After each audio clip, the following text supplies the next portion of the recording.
Dancer can let you ditch your hand in this case to draw 2 cards. And we need exactly 2. We need Bone Crusher Giant and an untapped red source. Need the Bone Crusher Giant with Stomp, which stops the 9 lives from preventing damage, and we need the red source to cast the Stomp, Dennis. And wouldn't you know there it is! Look at that! I've always maintained, Dennis, I've always maintained that Magic is a very skill-testing game indeed, and Charizard James is showing us just how skill-based this game is, ripping the actual perfect 2 off the top here, and is going to win the game on the spot because of it. Yo, what's up, Titan Smash? Oh no!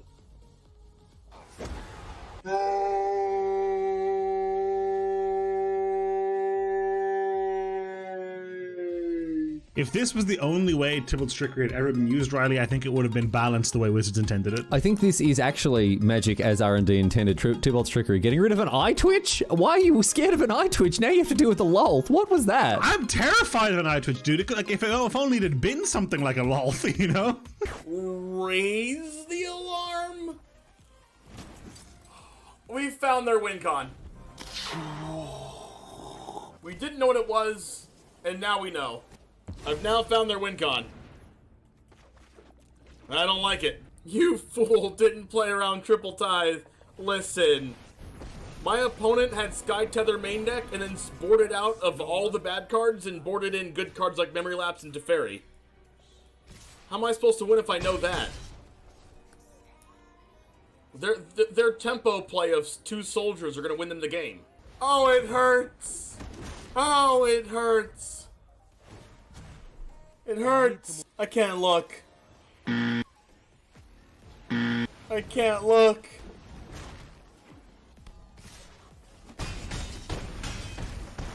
Ow.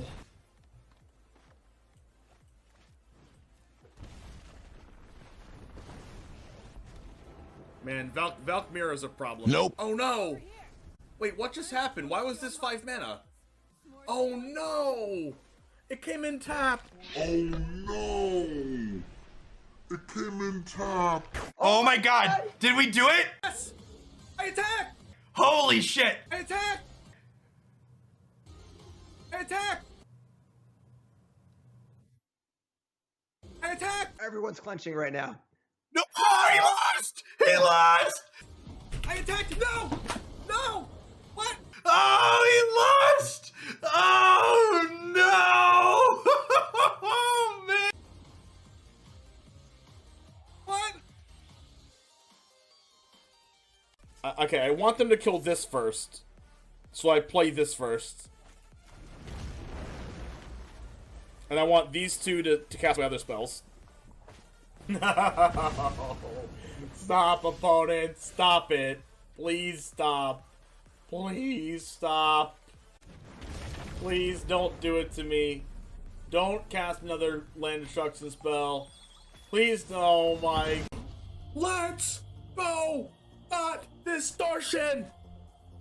Yeah! Feel the power of the 6 mana black sorcery. Thought distortion, come forth! I summon the winged dragon of Ra! Oh! Oh! Pog chip! Oh! Oh! Oh! Oh! What the heck, dude? I was exaggerating. Oh, Royal Eruption again! Oh my god! Kicker! Base! Oh, double Chandra emblem! Oh, is this... Yes! Oh!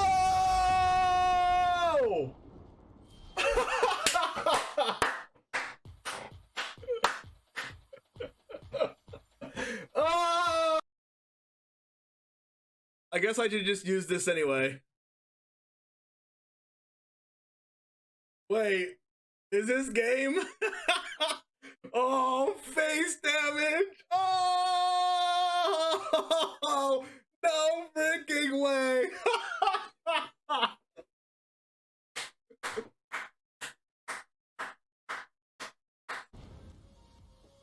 All right. Give me Scorpion. Off the top, right now. It's just too good to be true. It's just too good to be true. It's just too good to be true. What the heck, dude? Cheating.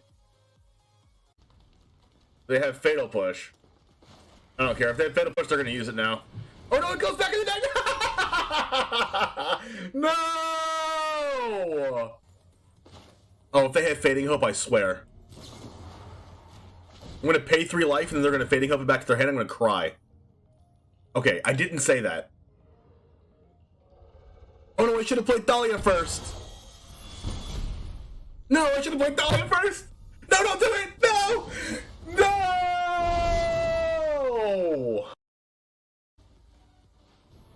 The second one got Approach.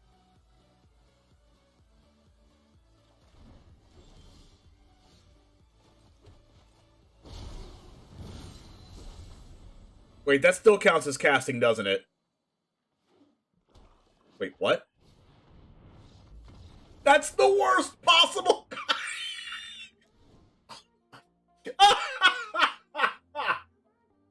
That doesn't work the right way.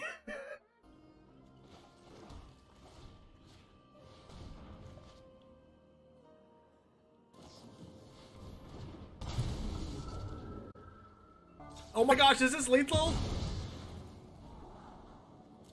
Oh, please be lethal. Oh my gosh. Is this broken or is this broken? I think we're broken. Oh my gosh, please don't kill my dog. Please don't kill my dog. If they kill my dog, I swear. Can't be blocked. Go 14-14, dog for lethal. Yes, yes, yes. Riley, does your opponent ever make a play that doesn't seem to make sense on the surface, but then over time starts to kind of come together a little more? Yeah, this Aether Gust obviously going to do a good job of keeping Igor Kerim, you know, a little more alive, but there's a spell pierce, alright, sure. Pay for it, I guess. Easy deal. Okay, I still have enough mana to pay for the spell pierce. What are you doing, man? I mean, yeah, sure, you get the prowess triggers, but like, what's the plan here? Oh. There it is. A mystical dispute as well. Functional. Yeah, functional spell pierce enough to get in for Xaxes.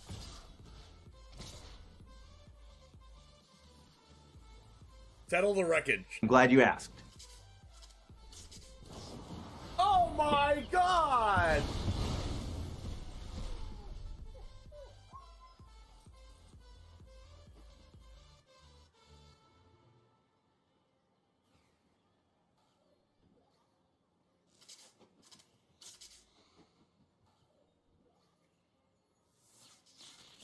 A 100-card historic brawl. Settle the wreckage in hand after I called it. Riley, here we go. Nothing ventured, nothing gained here. Seasoned Pyromancer can let you ditch your hand in this case to draw 2 cards, and we need exactly 2. We need Bone Crusher Giant and an untapped red source. Need the Bone Crusher Giant with Stomp, which stops the 9 lives from preventing damage, and we need the red source to cast the Stomp, Dennis. And wouldn't you know there it is! Look at that! I've always maintained, Dennis, I've always maintained that Magic is a very skill-testing game indeed, and Charizard James is showing us just how skill-based this game is, ripping the actual perfect 2 off the top here, and is going to win the game on the spot because of it. Yo, what's up, Titan Smash? Oh no!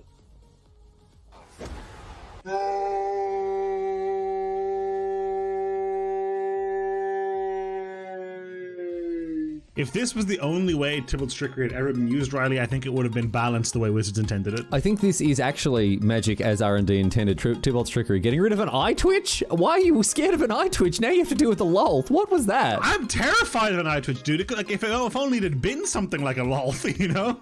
Raise the alarm.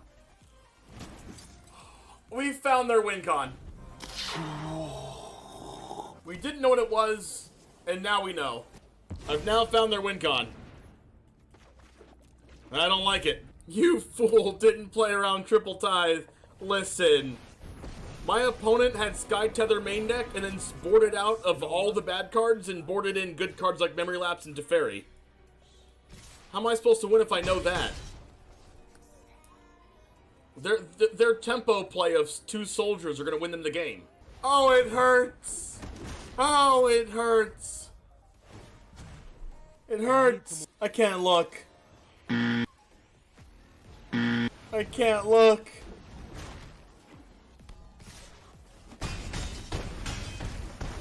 Ow.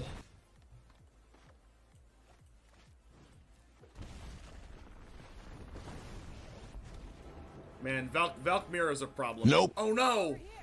Wait, what just happened? Why was this 5 mana? Oh no! It came in tap! Oh no! It came in tap. Oh my god! Did we do it? Yes! I attack! Holy shit! I attack! I attack! I attack! Everyone's clenching right now. No! Oh, he lost! He lost! I attacked! No! No! What? Oh, he lost! Oh no! Oh man! What? Okay, I want them to kill this first. So I play this first. And I want these 2 to cast my other spells. No! Stop, opponent! Stop it! Please stop. Please stop. Please don't do it to me. Don't cast another land destruction spell. Please, oh my... Let's go! Not distortion! Yeah! Feel the power of the 6 mana black sorcery. Not distortion, come forth! I summon the winged dragon of Ra!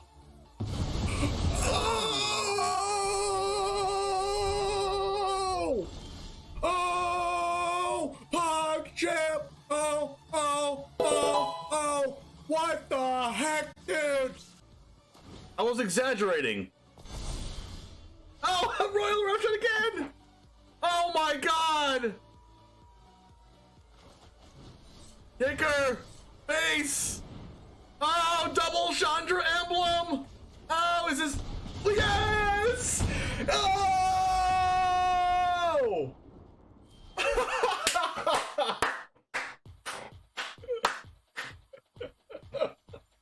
Oh! I guess I should just use this anyway. Wait, is this game? Oh, face damage! Oh, no freaking way!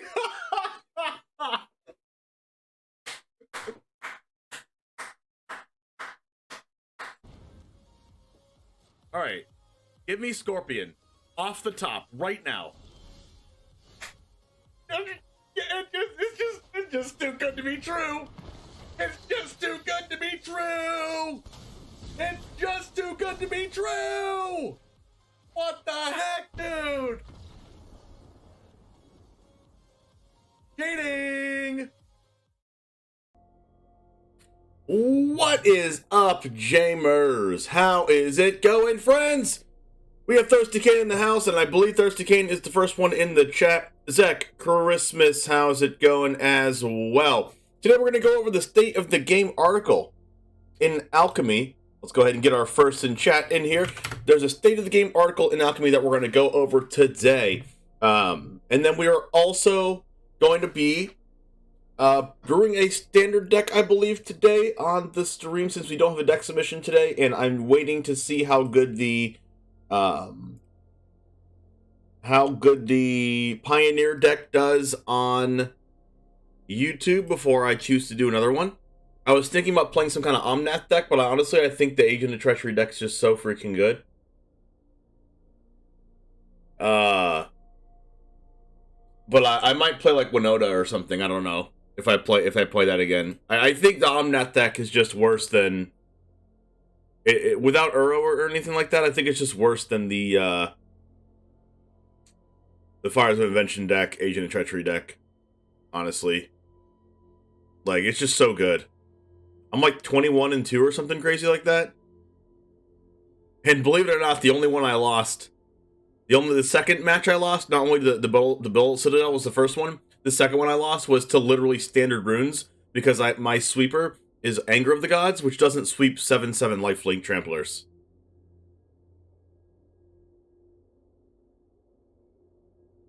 There's a cat in my room. I'm gonna see if I can point the camera at her. You guys seen this cat before?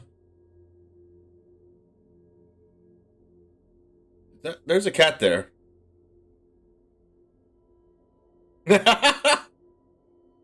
Look! There's definitely a cat here. Maybe?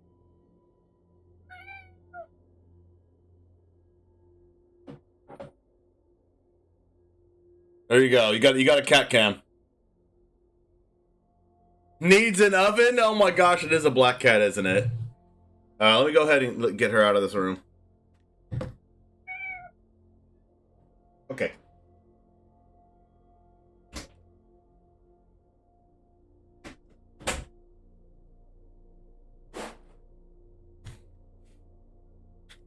Cat definitely needs an oven for sure.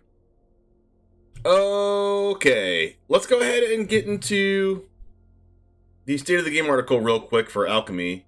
I don't even know what it's gonna say, to be honest, but we are going to try.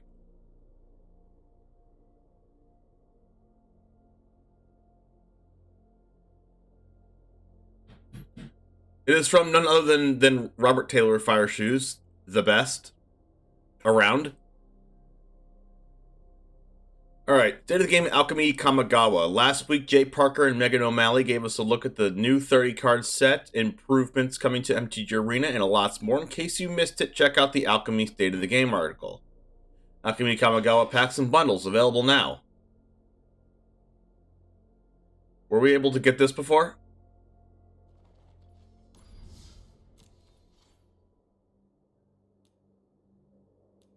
I thought we were already able to get this before. What date is this? The 23rd. That's today. Okay. Alchemy Kamigawa packs and bundles can be purchased now in the MTG Arena store. I thought we were already able to get these. Am I seeing things in the Arena client here? I thought we were already able to get that, but I guess not. Right now I'm number 85 Mythic, Pog.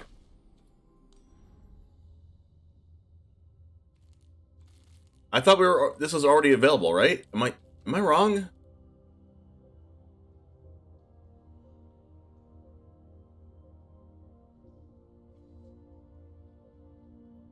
Anyway.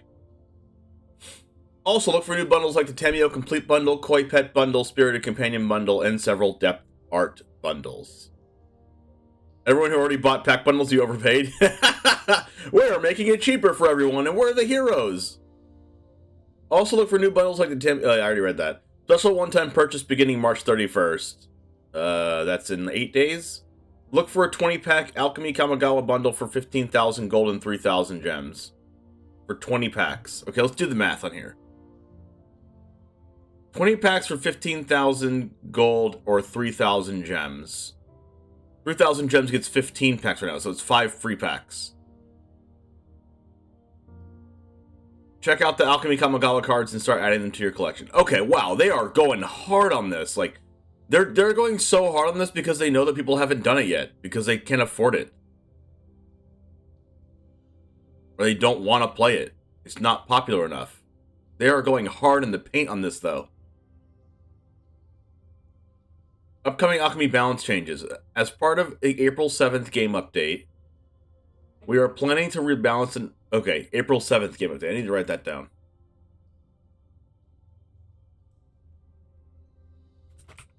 Alchemy game update.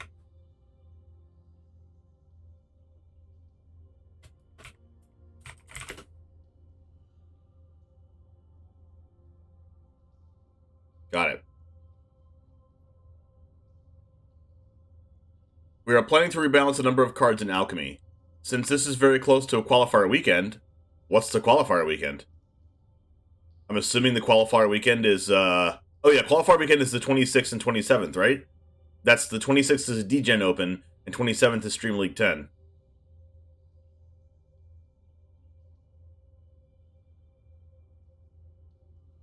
We wanted to give players as much notice as possible, with our goal to have the changes finalized and announced next week, though they will not be playable until the update is live. Why would I play Alchemy? What's the different incentive to having to buy the same set twice? That's my thought. Oh, because there's completely different cards in them. And you get to play with rebalanced cards, like Goldspan Dragon doesn't give you a treasure on targeting. Divide by Zero only learns if it targets spells with mana value 4 or fewer. Things like that. All Runs Epiphany doesn't make birds if it's copied, and also doesn't make birds if it's cast from hand. Some of the Foretell cards are better and cheaper. Some of the Enter the Dungeon Venture cards are better and cheaper. Like cheaper mana. So like if you wanted to play Alchemy in that kind of format, then you would get the Alchemy cards.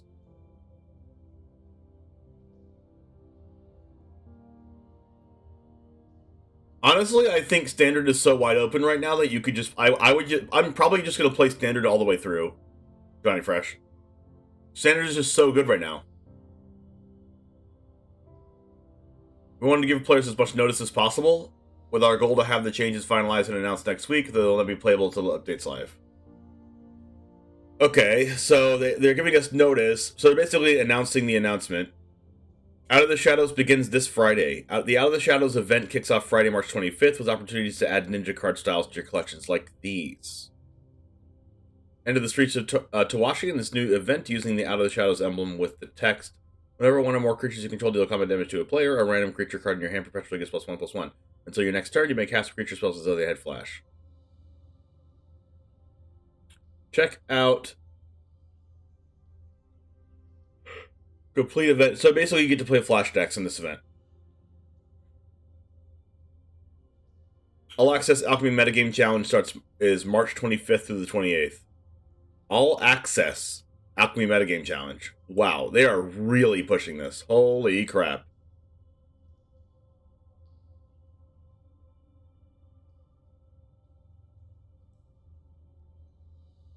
It's a breath of fresh air.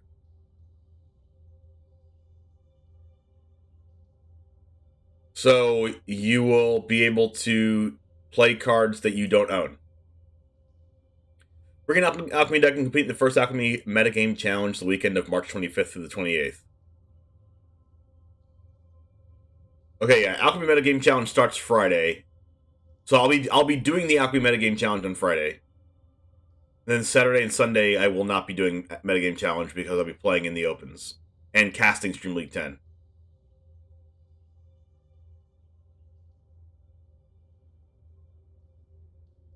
But for 7 wins, you get 5,000 gold and 30 packs. Okay, basically this is a scam. Because, like, in order to get this many wins, you gotta be, like, kind of lucky. And you only get your money back with, like, I think it's, like, this tier with 5 wins. So, like, 1, 2, 3, and 4 wins, you don't get, like, any of your money back. I think that's how it is. Special note to make the first Alchemy Metagame Challenge more accessible to players looking to dive into Alchemy. This event will be all access. I knew it. Players may submit an Alchemy deck whether they have the cards in their collection already or not. Plus, all players who enter will receive their Ogre Mask sleeve. Yeah, they're gonna want people to get the cards they play with, for sure. Event schedule: Midweek Magic, Quick Draft, Arena Open, April 16th, 17th. Historic. Oh, I need to write these down. April 16th, 17th is Historic. Arena Open.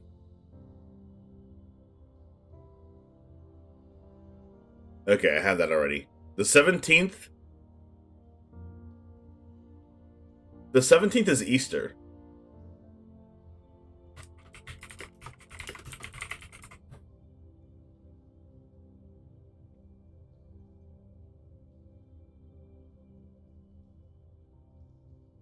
Other events: Traditional Sealed Kamigawa Neon Dynasty, March 25th through 1st Out of the Shadows, Alchemy Metagame Challenge, Dominaria, Premier Draft, Seal Draft, Nickel Mixer, Tinkerer's Cube. Ooh, Tinkerer's Cube's fun. I like Tinkerer's Cube. April 15th to the 28th.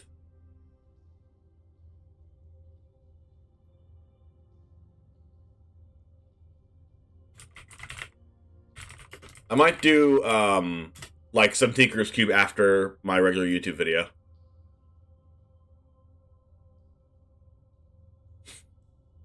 March 2022 ranked season. March 22 ranked season begins February 28th. Okay, we're already done with that. Ends March 31st, so it ends in 8 days. And then here's your mythic reward. And diamond, platinum, gold, silver, bronze. Okay, cool. I think we're done. If you haven't followed Robert Taylor at Fire Shoes on Twitter already, definitely one of the best follows, if not the best follow in the entire Magic the Gathering community. So do that.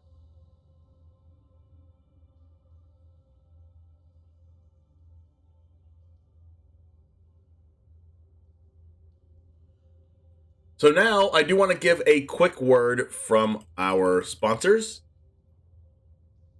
of this stream. If we have a mod in here, I would love to have this clipped. And I'm going to go over a different thing that I want clipped as well. Number one, we're going to go over the sponsors. Now to give a quick word for our sponsors, Ultra Pro, the standard and safe storage. Please click the link to support DGen gaming community. Ultra Pro is one of the best, if not the best, company for everything that you need to keep your cards sealed, protected, and safe from dirt and other things. Also, you can get 5% off of Ultra Sleeves by using code DGen at checkout. You can also get 5% off of CoolStuffInc.com of literally anything in the store, even pre-release cards, single cards, sealed product, deck boxes from Ultra Pro, sleeves, binders, playmats, literally anything in the store, merchandise, whatever you want. From CoolStuffInc.com. You can use code JANES5 or DGen5 at checkout for that one. You can also battle against your friends for money at TCG Showdown, and you can also get decks, packs, cosmetics, and more at Grey Vikings Games. Alright, I do have one more thing that I want to mention. If you didn't catch the end of the stream last stream, if we can clip that, we're going to clip this new thing that we're going to talk about here as well. What's up, Riley? No real news other than the rebalance warning. There's that, and there's also they announced like the some of the metagame challenge events for sure, right?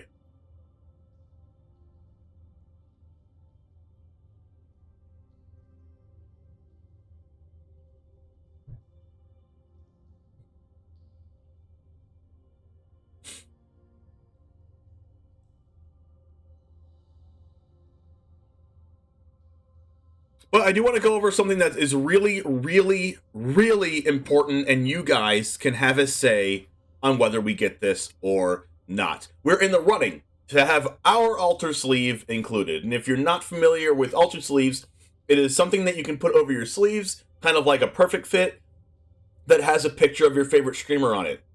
You can also have different cards altered and different sleeves altered to show different cards on them. But there's Ali Eldrazi, Everos, there's also a Semulin one, MTG New York Girl, and CovertGoBlue one. But we're in the running to have ours as well, and I feel very, very grateful to them for having us get this opportunity. But Ultra Sleeves is so cool. It's going to be an option that we are going to give out if we get this. We're going to give out to our Patreon patrons, to where, like, if you are a $5 and up patron, you get a new Ultra Sleeve with me on it every single month, and you get one sleeve, so you can use that for like your favorite card in your sideboard, or your favorite commander card, your commander, something that represents me, things like that. You can also just get the ones from CGB or anything like that. If you have your favorite, Yorion that you like to play with, and you want CGB to be on the Yorion, then you can do that if you want to.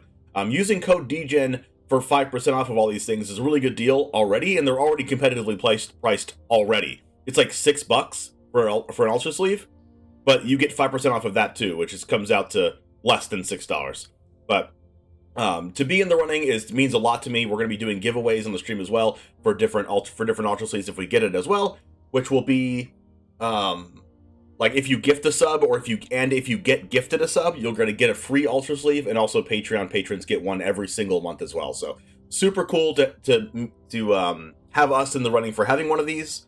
It means a lot to me, and it's pretty cool to have for our awesome community. They're being generous enough to do this for us, and I think our community is awesome. So there's also a question I want to ask too, is if you want to tell us in chat, what should the new set be themed? The last one for MTG Nerd Girl and CovertGoBlue, all of those people, that already have one, they base them off of their favorite planeswalkers, so we can do one of your favorite color, favorite cards, different things like that, so let me know what you think about that as well. But Ultra Sleeves is awesome, and click the link up down under my description if you want to learn more about that. Alright, so if I can have that clipped from start to finish there, that would be awesome too. But seriously, it's such a great opportunity for us.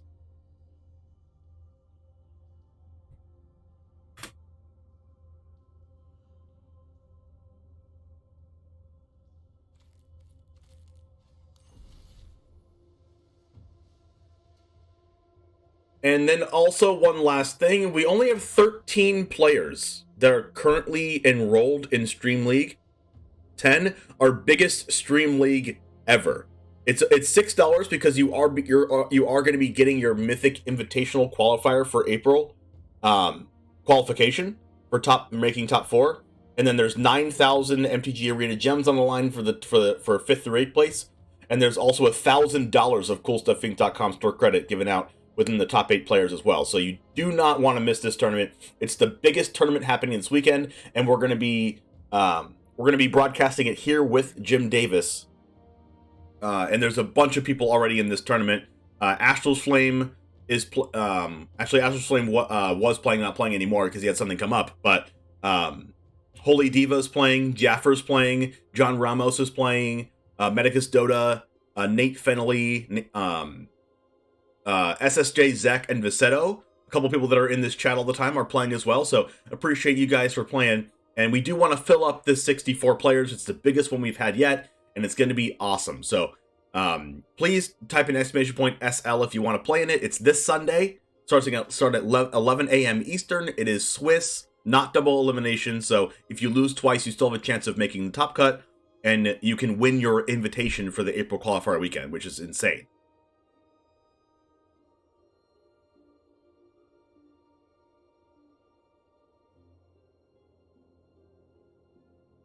Yeah, you can do one James Swamps, exactly. All access is interesting, but you don't get to practice ahead of time unless you craft the cards. Tough getting 7 wins going in cold. Well, that's what they want.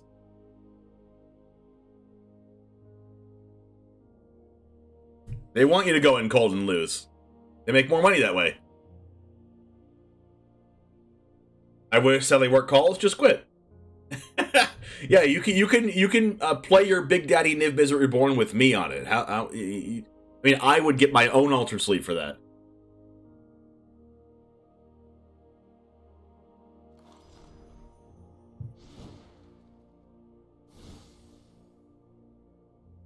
We do have this deck that we can play. This is the deck we got destroyed by Elliot Dragon.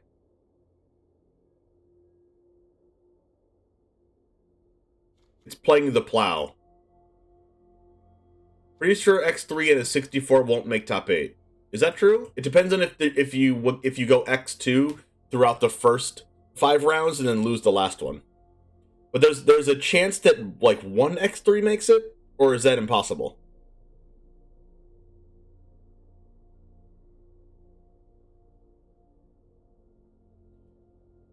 That's your suggestion for the Ultra Sleeve? Yeah, one of the suggestions that we need to, one of the things that we need to make for the Ultra Sleeves is like a new theme. Like it was Planeswalkers for the last one. Maybe then this next one can be like Colors of Magic or something. But if you have a Niv Mizzet Reborn card and you want to put your Niv Mizzet Reborn in an Ultra Sleeve, we can do that.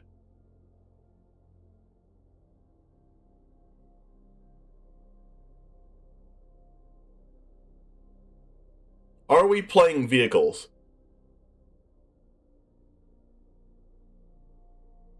This deck seemed to work out when Elliot Dragon was playing it against us.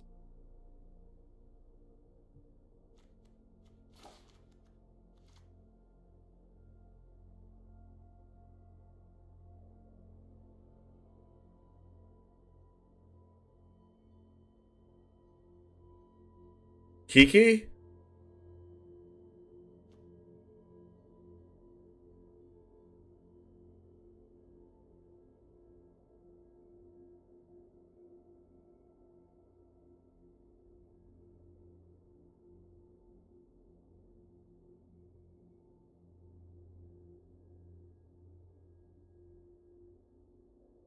Now, are there any other cards to play in this deck?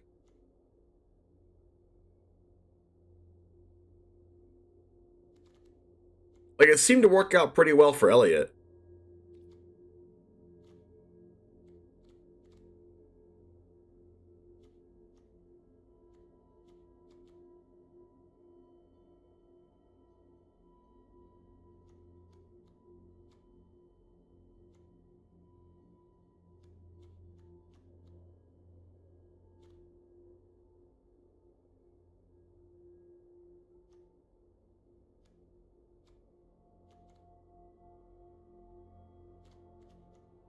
Oh, this is Alchemy, though. I don't want to play an Alchemy deck today.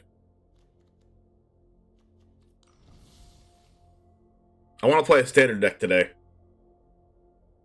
I want to keep the standard stuff flowing.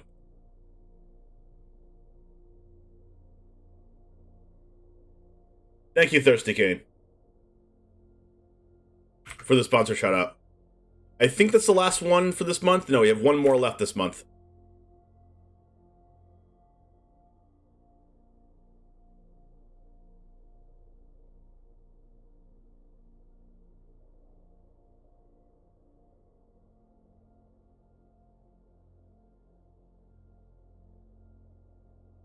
If the 64 players play 6 rounds, you'll have 1x3. That's what I thought. That's what I thought.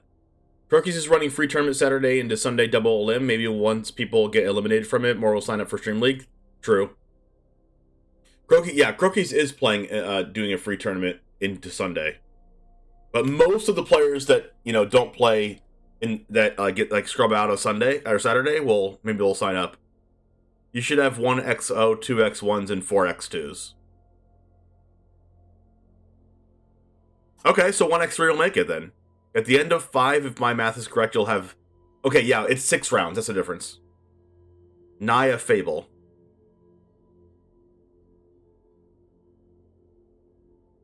Mardu Anvil's been fun for me.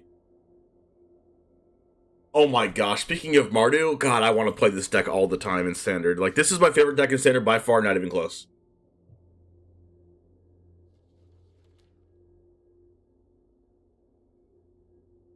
It's going to be 6 rounds since it's 64 players. But this is, like, by far my favorite deck. It's so freaking good. I just love this card. Fable the Mirror Breaker. Maybe we can build an Abzan Fable deck? That's actually terrible. Wait, who's built... No one's built a Jund Fable deck yet. It's probably worse. Because it doesn't have the white removal.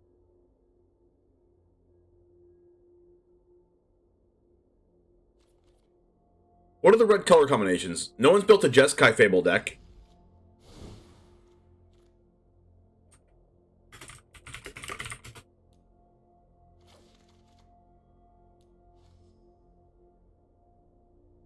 I think I still like the Inquisition.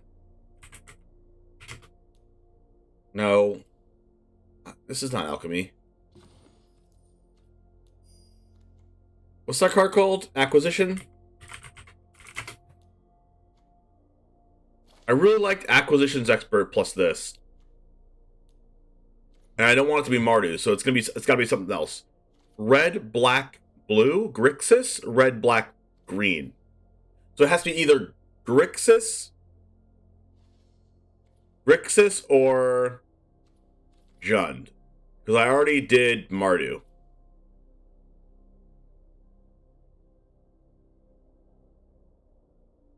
Has anyone ever done a Jund deck before?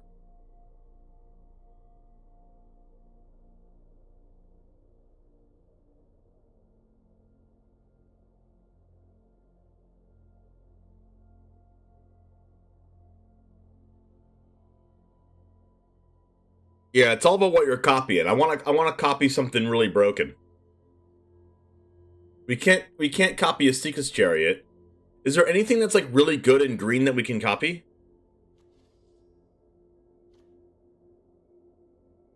You can use Chariot to copy the tokens that Kiki creates. That's also true. So Kiki can create a copy of another token, and then you Chariot and copy that again.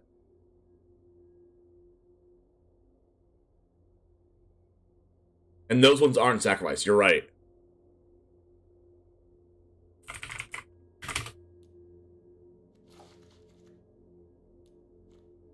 Okay, I like it. I like it so far. Chariot, Ren, Kiki.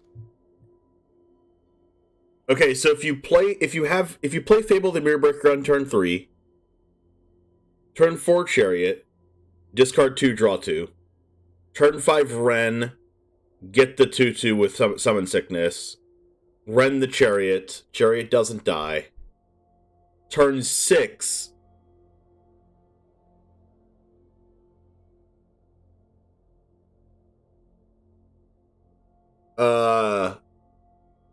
Turn 6. Crew the Chariot.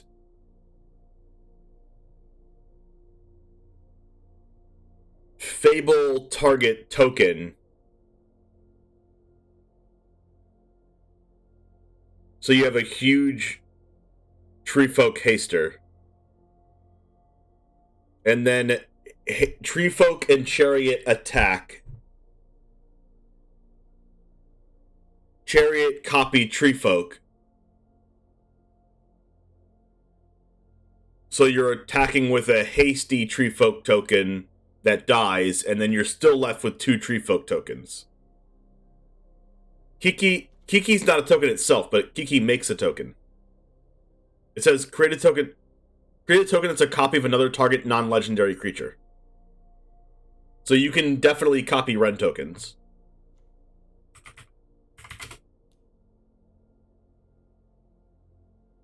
Croakies created a Naya, but not a Jund. I wanted to play Jund because Kiki plus Acquisitions Expert's broken.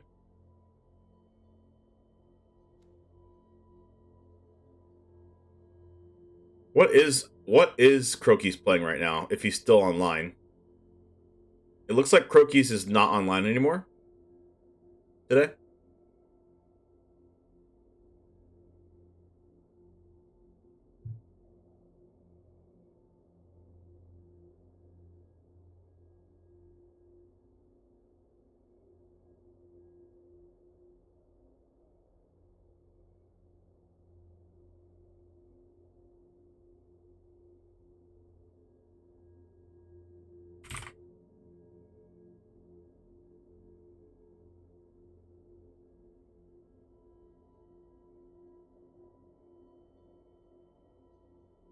Rakdos, discard plus Rakdos, Anvil plus Orvar.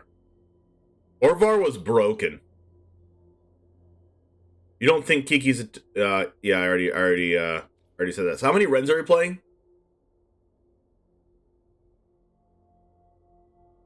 Townraiser? Yeah, this is actually standard.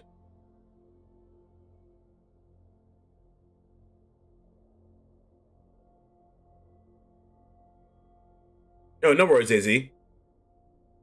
Standard Jund Kiki.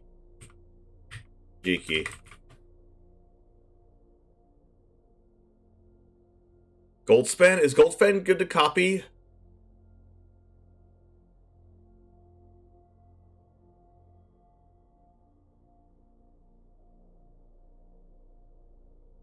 Are Ren tokens even good right now in Standard?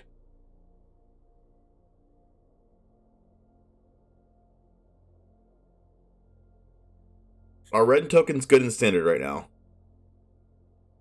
Let me check what the last Standard matches we played.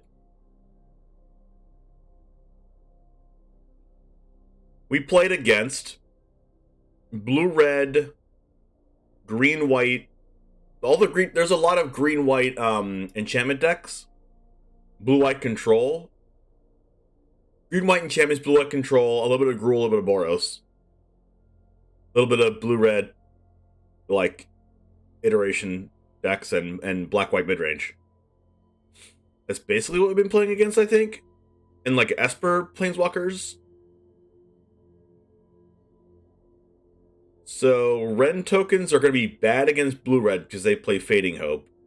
They're going to be They're going to be pretty good against green-white enchantments, but it just depends on how many borrowed times and stuff they draw. Borrowed time and Circle of Confinement, which are really good against Ren tokens.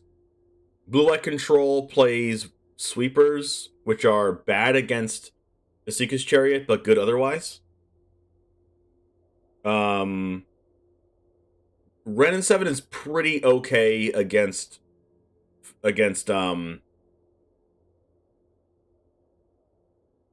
Farewell, God of Blue-White.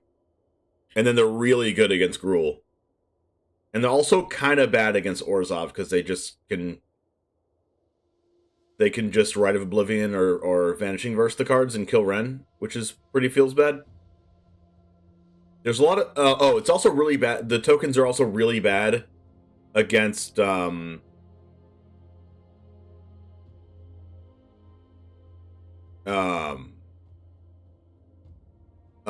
of Otherworldly Light.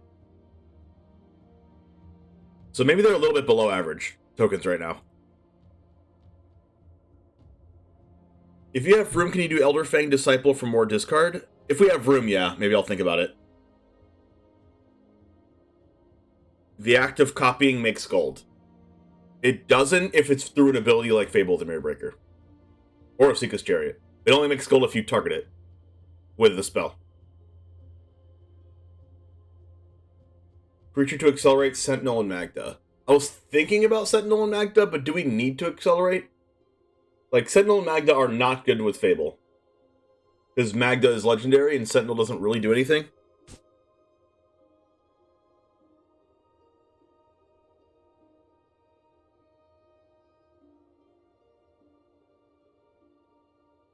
Is this a Lolth deck?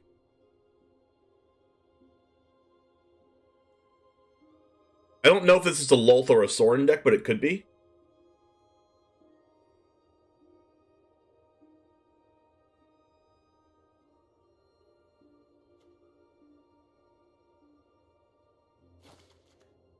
I'm going to go Enters the Battlefield.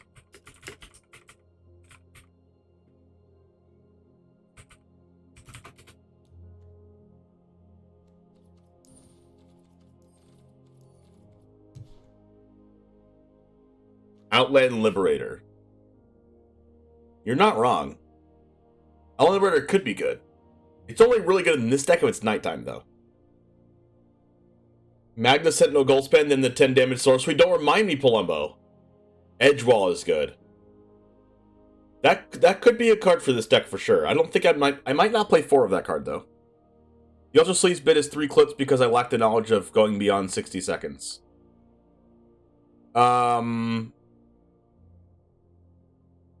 Okay. I might have to highlight that myself. If you click the button that says turn clip into highlight, you might be able to do it. You love copying Blood Artist, which double triggers when the copy dies. That is true, but this isn't Alchemy. But Meat Hook Massacre is a card that triggers our stuff when it dies, which is really good. So Meat Hook Massacre is a card we're going to be playing for sure. So so now it's just a matter of what color are we splashing. Are we splashing for... If we play Meat Hook Massacre, black's not the splash. We're either splashing red or splashing green. With double green and red and 7, I'm inclined to think that our splash is going to be red, so we're not going to be playing that many more red cards than just Fable the Mirror Breaker. You can put some creatures with discard ETB effect and sacrifice and Turgrid. Oh my gosh, Turgrid. Oh gosh, I wish Turgrid wasn't legendary. We could copy it with Fable.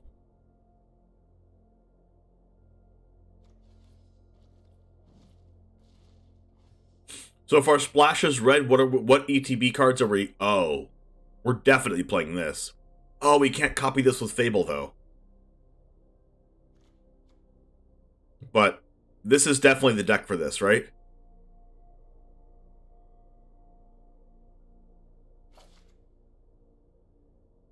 You wish Mirror Box was meta? Oh my god, me too. Tainted Adversary might be an interesting one, because it's a 2-mana 2/3. But also you can blink it with Fable and trigger it again to make a bunch of tokens, but in general, I'm not too impressed with this card. Gloombreaker. Gloom Shrieker? I don't really like that card. Bard class dreams keep getting crushed.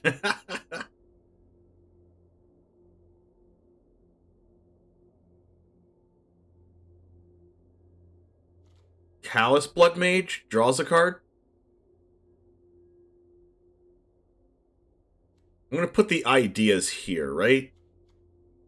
What's better, Elderfang Disciple or Virus Beetle? They're both the same card. Except for this is an artifact. Can Predator be good? I don't think so. I mean, it's the only saving grace for Predator, I think, is because it's not legendary for Fable the Mirrorbreaker. You can just, like, copy it and kill your opponent. But I don't think we want to be sacrificing anything, TBH.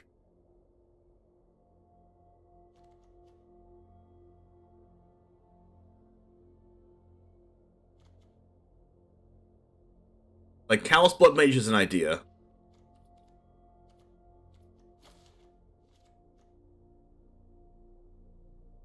Skullport Merchant's an idea.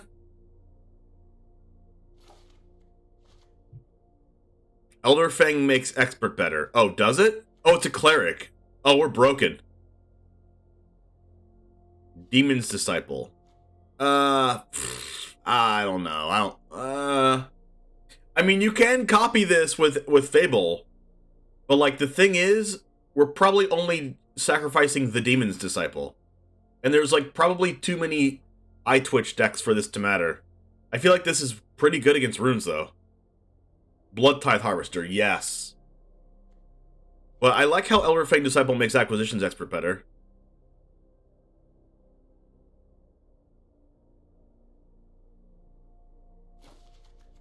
I think that's a good idea. Demon's Disciple gets kind of better with these, since it's a Cleric for Acquisitions Expert, and it can sacrifice these cards. It's an idea. It's an idea. Nuna, what's up?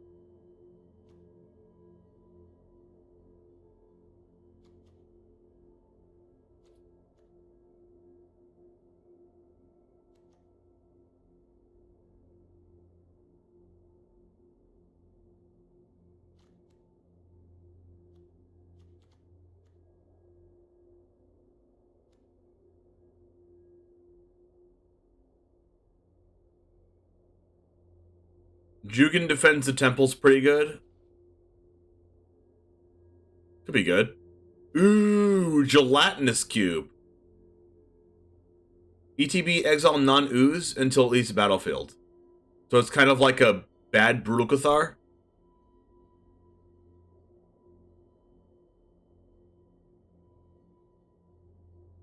But you can, like, keep doing it.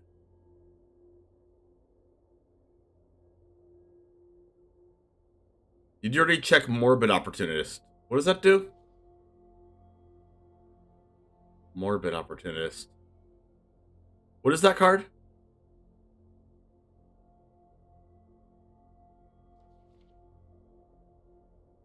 Oh, I'm only looking at the ETB cards right now. But Gelatinous Cube is kind of bad, right? Because it gets sacrificed and then they just get the card back.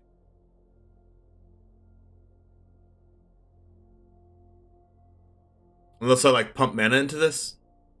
Whenever one or more other creatures die, draws a card. Its ability triggers only once each turn. I don't like that card. What is Exploit? You can... Exploit is on resolution. You can sacrifice a creature you control. If you do the Exploit text. Worth it only if you have mana for Dissolve. That's true. What happens if you copy Junji, then sack the Oven? Junji's legendary.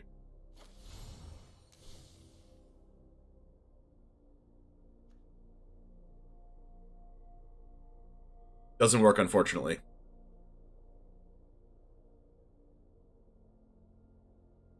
Scorpion. Scorpion.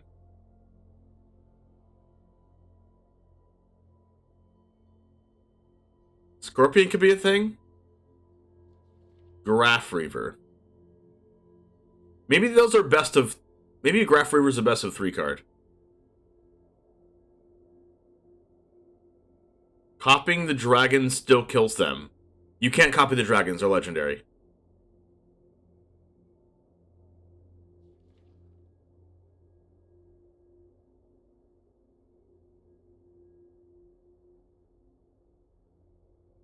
With big mana, copy adversary to double up cheap graveyard spells. I would love to do that if we were playing any instance of sorceries in our deck. But it looks like we're not going to be. For the most part.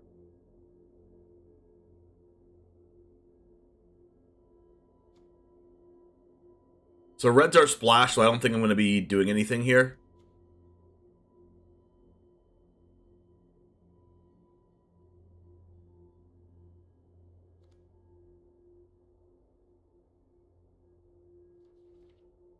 Alright, this is where the cards come in here. This is where, like, I think we're going to be getting some value. Briarbridge Tracker makes a token every time, so that's a good idea. Mass Vandal is a changeling for Acquisitions Expert that also exiles an artifact or enchantment. Pretty good. Prosperous Innkeeper's an idea. Let's see. Gnarled Professor's an idea since it learns. Graveyard Trespasser, yep.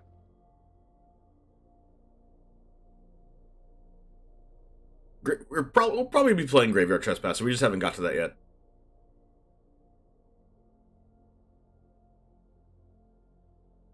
Ooh, Silver Quill Silencer, our favorite card.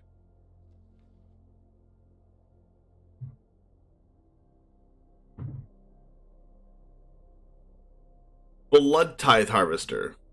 Now, this means that red's probably not our splash if we play this, right? I do really love this card with Fable, though. Which means that green might be our splash. If we play this. I don't really like Gloomtrieker. But it might be a good one-of for Fable, since it's not legendary.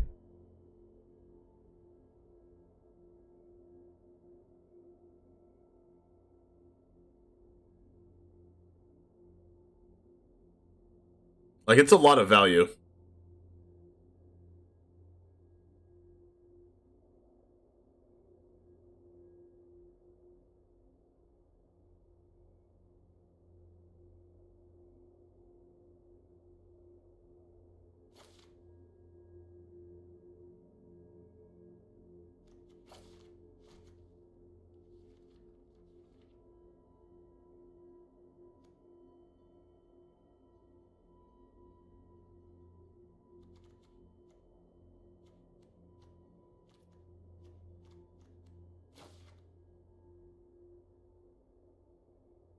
Learn lessons will be over after rotation or on standard alchemy, unless they make more. What I doubt. Time for empty best of one sideboards after rotation.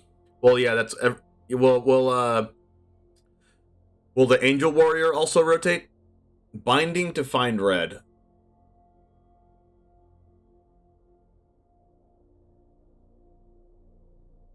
You could play Binding. Like Calling Ritual. Calling Ritual is good against green-white. Also good against red-white and good against Gruul. And potentially good against Orzhov. Not good against blue-red, or... Not good against blue-red, not good against blue-eye control.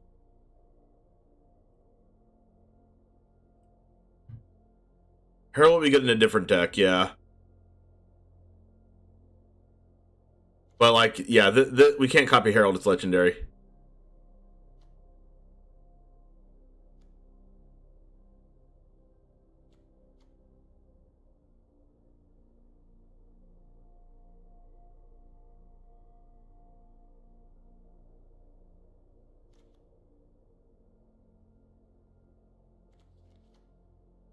Circuit Mender. This card's actually really good with Fable. Gain 2 life, attack for 2. It sacrifices itself, draw a card, and you do that every turn. Is that better than Gloomtrieker?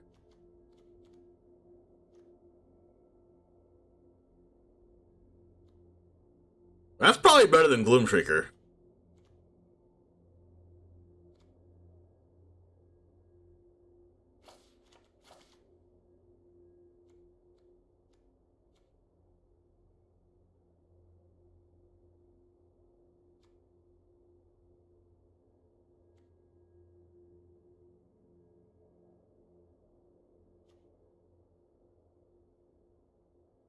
Honestly, I think, like, Gloomshrieker gets a permanent out of our graveyard, this always draws a card. Do we need green?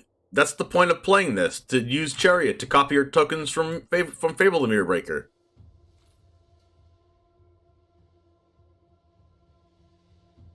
That's the plan.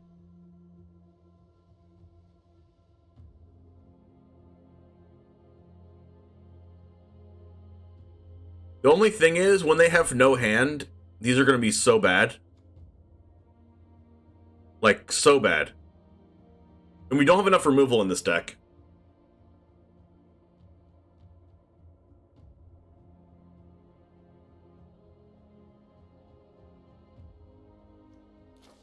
I really, really, really like Briarbridge Tracker for this deck because it also accrues the Chariot.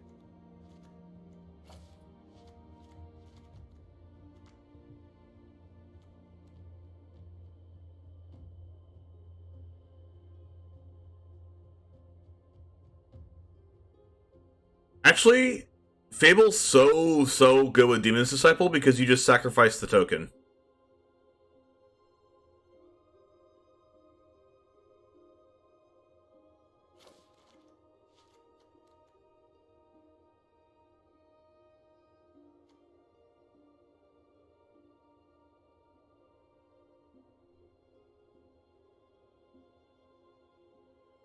Blood Avatar to copy with Chariot? I don't think this is a Blood Avatar deck. You can do a stop when they have no land, so as soon as you draw, you copy the discard creature so they have no hand again? Yeah, that's the plan. That's the whole reason to do this.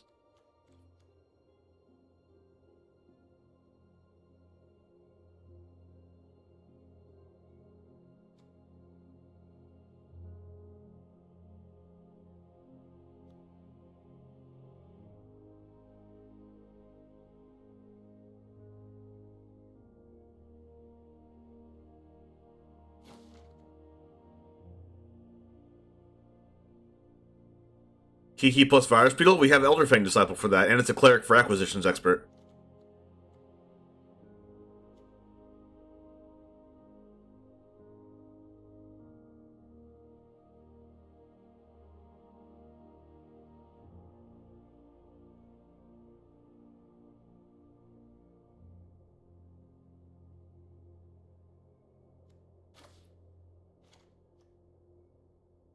The problem with this deck is going to be actually killing our opponent's creatures. Like, they're just going to stay there.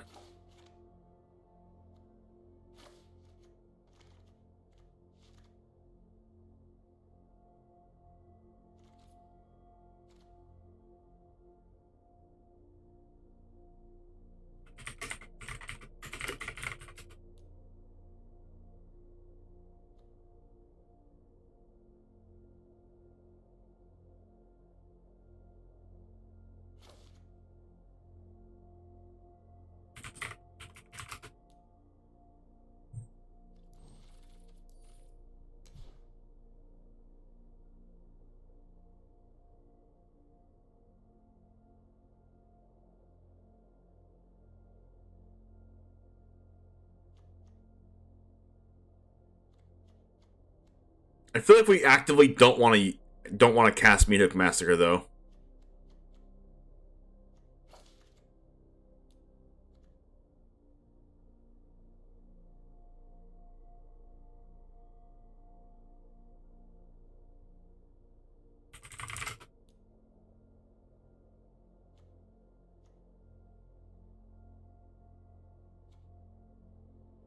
Is Binding that good?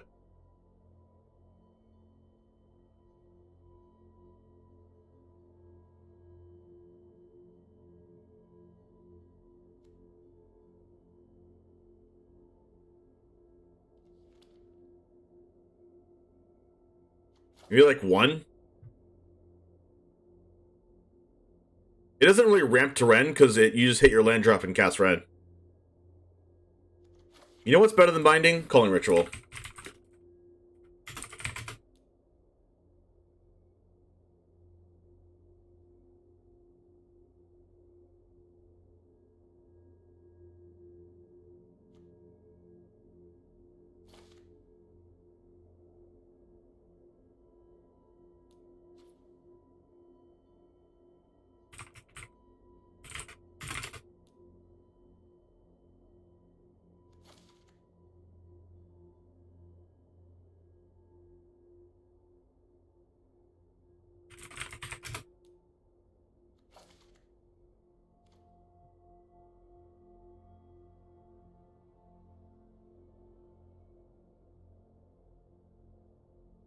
What if we do this? Doesn't it kill all of our tokens? It's just like so good against runes. And it doesn't kill our Mender, Tracker, Fable, Trespasser, and Demon's Disciple. The only thing it kills is Expert, Disciple, Valky, Vandal. I guess our own Meat Hook if we cast it earlier on in the game, and then our Chariot tokens. But also our tokens that we create off Fable the Mirror Breaker, like, aren't really like tokens that stay on the battlefield, right? They're just like tokens that die.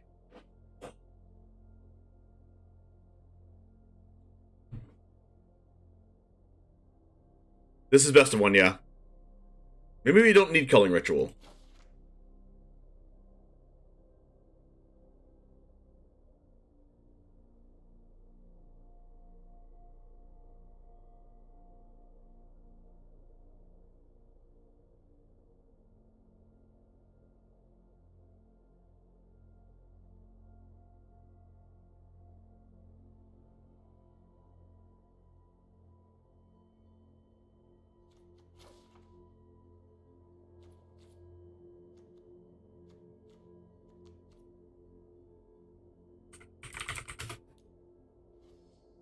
Tangled?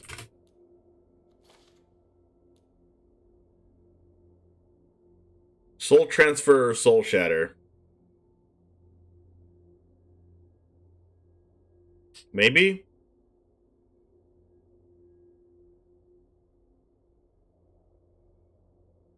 I was thinking of some other card to play, but I forgot now.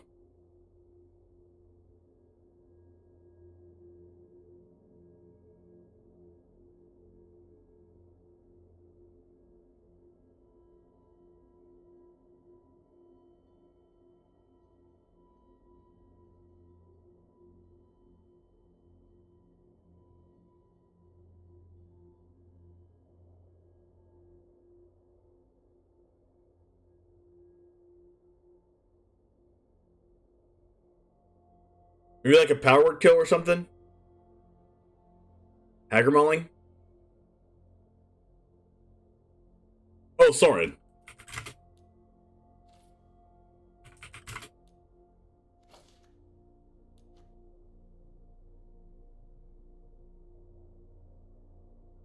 Sorin is what I was thinking of.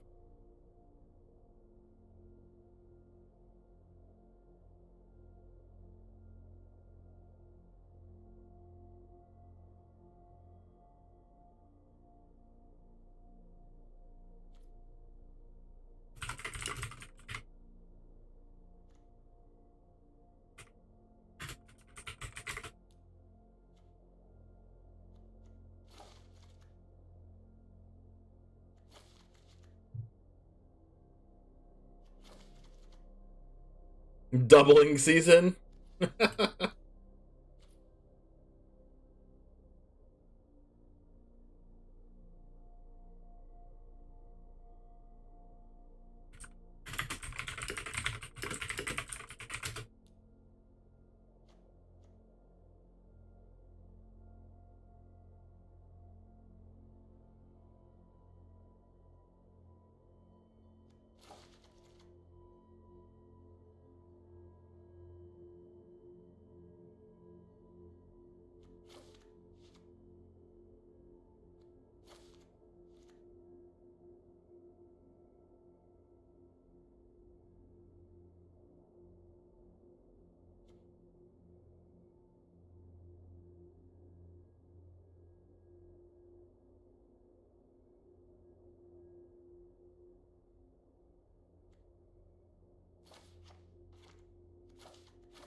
All right, 1, 2, 3, 4, 5, 6, 7, 8, 9, 10.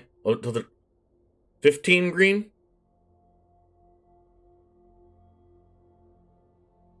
How many black? 1, 2, 3, 4, 5, 6, 7, 8, 9, 10, 11, 12, 13, 14, 17. Black, that's good. How many red? 4, 5, 6, 7, 8, 9, 10, 11, 12, 13 red. That's good.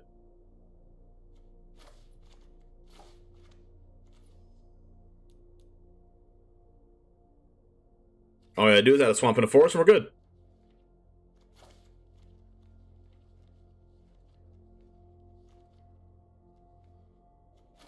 Or I could just play like one basic land.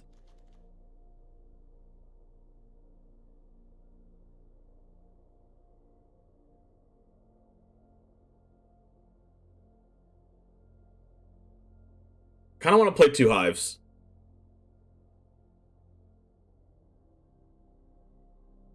Cut all but 1 land? Perfect. What's up, Veggie? I mean, Wedgie Vegan?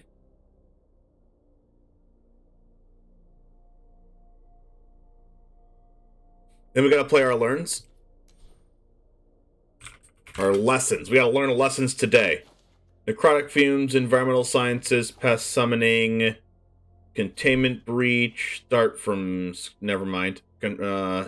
Mascot. Prophecy.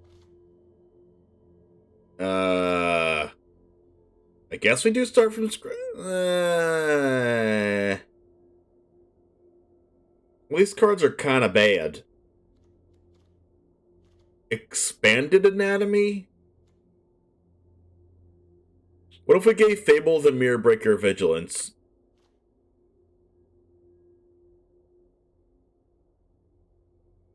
That's kind of bad. I feel like the ones we're going to be using... I guess we could do Confront the Past? Brings back our Planeswalkers, I guess.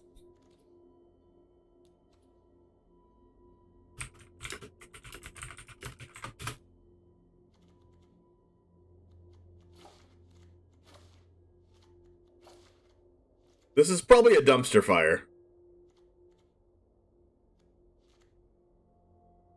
Like we're playing Circuit Mender, for God's sake.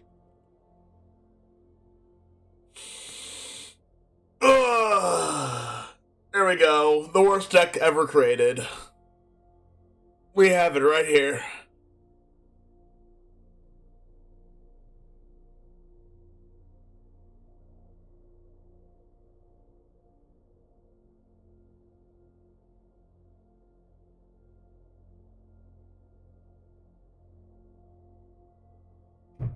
At least this deck's gonna be drawing some cards. We have Circuit Mender to copy and draw. We have Briarbridge Tracker to make tokens to draw. We have Sorin to draw. We have Gnarl Professor to learn. Red and 7 gets some lands. Oh, I forgot. We're not playing Boseiju or Takenuma in this deck. Whatever. We need our double black on turn 4. We have exactly 17 black sources. And we need our 13 red sources to play Fable the Mirror Breaker on time. And we have exactly 13.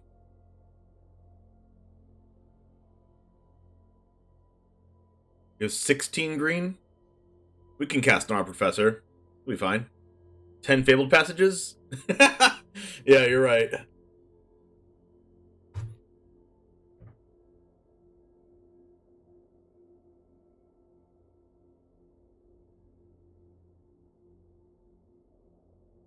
Wow, that Charizard looks real good next to Christmas.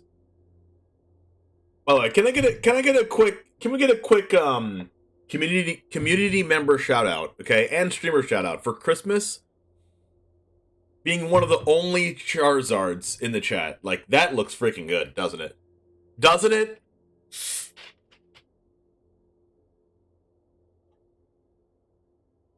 The Charizard looks so good. Veggie Wagon looking over here as a freaking baby Charmander, barely able to light the fire on the tail, chasing his tail like a little baby freaking Pomeranian.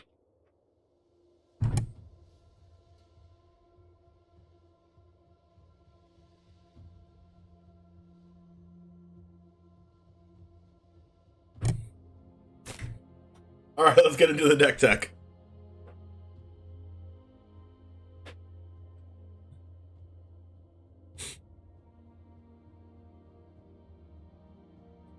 What's up, Jamers? I'm playing a deck that I don't think anyone ever has made before. I made this from scratch right now, so we're going to see how good it is. It is Jund Kiki Jiki. We're splashing red for it because I think it's a very, very powerful mid-range E card, and I love mid-range decks, so hopefully you like this.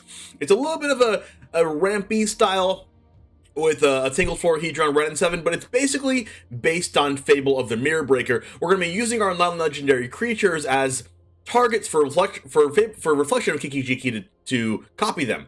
We're going to be copying Acquisitions Expert and Elder Fang Disciple to discard our opponent's hands in their draw step to where they have no cards remaining. We have Valky and Tybalt Cosmic Imposter as a good top-end card as well. But also we have other things to copy, like Masked Vandal can kill artifacts and enchantments if we copy it with Fable of the Mirror Breaker. We can copy Demon's Disciple to keep sacrificing the copy over and over again to have infinite Demon's Disciples. We have Graveyard Trespasser that gets an ETB that exiles a card, and it's a very powerful creature to begin with. Briarage Tracker is going to make a bunch of clues to draw cards, and is a really good vigilance threat that also crews our Seeker's Chariot. And Circuit Mender to enter the battlefield, gain 2 life, and it gets sacrificed due to Fable of Kiki Jiki, Reflection Kiki Jiki, that also draws us a card every time as well. We have Gnarled Professor for our Learn package, and we can keep copying this to learn and learn and learn. We have Meathook Massacre to take advantage of our creatures dying with Fable of the Mirror Breaker to be able to drain our opponent's life away. Ren and 7 is a cool card, and it's kind of almost like a combo piece in this deck. On turn 3, if you play Fable of the Mirror Breaker, you make a 2/2, right? On turn 4, you cast a Seeker's Chariot, you make 2 2/2s, right? And on that same turn, on turn 4, you discard cards and draw cards due to Fable of the Mirror Breaker's ability. And then on turn 5, you get to use Fable to get the 2/2 off the Fable of the Mirror Breaker, getting your Reflection of Kiki Jiki, cast your Ren and 7, so it's a 3/4/5 curve, minus the Ren and 7, get a token, use Chariot to do the token like normal, right? But then the next turn, turn 6, I know it takes a while to kind of do this, but this is a kind of a more of our linear curve here. If this happens, you outright win the game. You have the Ren and 7, you have the token, you have a Seeker's Chariot, right? Then you use the Fable the Mirror Breaker 2/2 to copy the token, crew the token that's gonna die anyway for the Chariot, and then you get to attack with the Chariot and the token, and then you make a third token with the Chariot, which is crazy. And even if you don't get to crew the token the first time, you can crew it the second time as well, and then make the copy of it, and then Chariot can copy the Fable the copy, and then that copy won't die since it's not copied from Fable. You get it? Alright, well, hopefully you got it, and hopefully you enjoy the games, and it all starts right now.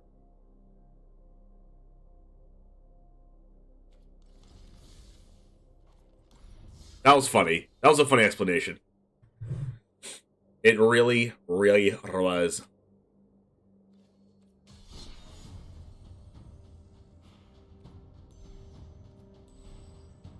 Do we go ranked? Copy of a copy of a copy of a... Yeah, exactly. Do we go ranked? I'm like number 83 Mythic. Alright, I'll go ranked.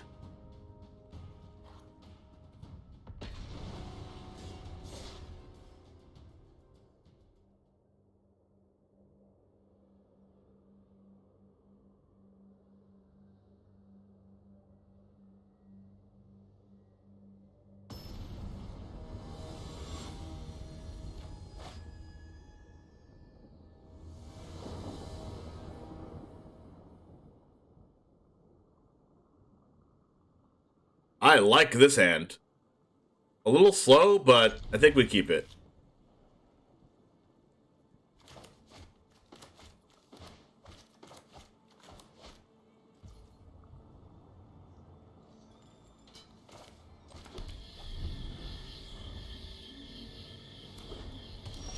That's a Plains.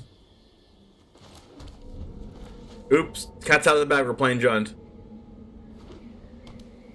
Another Plains. Thalia? That rules out a lot of our stuff here, but you know what's really good into Thalia? Circuit Mender. Attack into that, Thalia.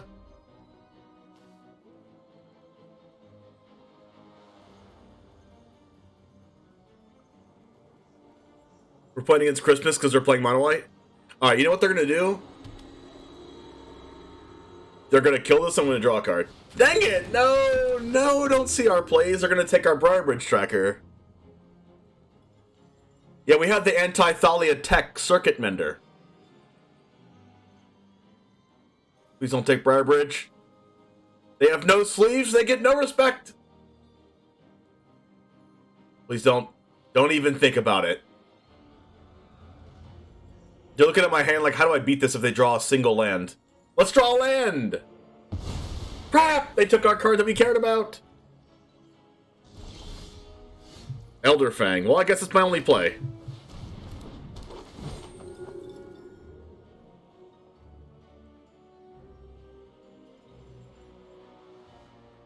How do we ever beat that if they just keep attacking us with Spellbinder?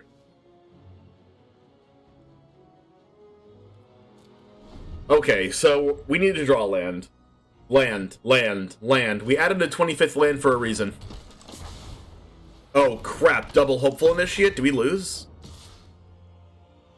Oh, that's not good for us. That's not good. That's not good. Oh, at least we get to see 2 cards out of their hand. This is not good, though. I'd love to cast Briar Bridge Tracker last turn. Let me see your good cards, opponent.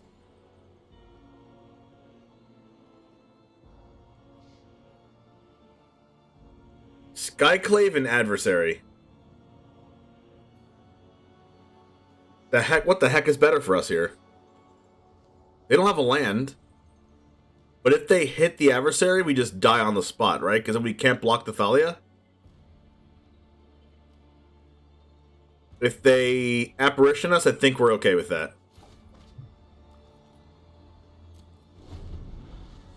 Gosh, this Thalia is putting in so much work. We can't even cast these. That is so bad for us. Oh! Yes, we draw a card. Land. Dang it! Can we just draw land?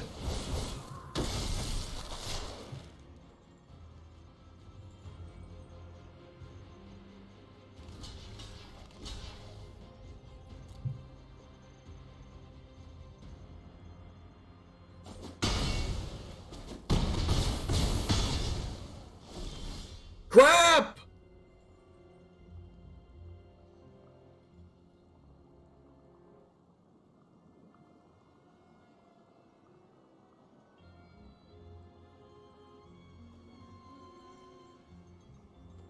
This Elite Spellbinder is going to make their Hopeful Initiates grow again?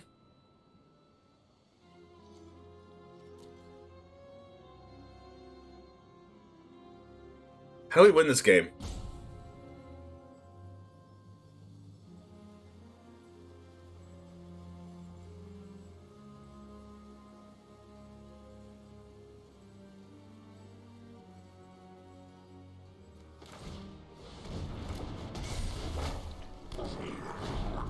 If you hate Mono White and you know it, clap your hands. Alright, so our hope here is that they don't have anything in their hand of relevance, ever, at all.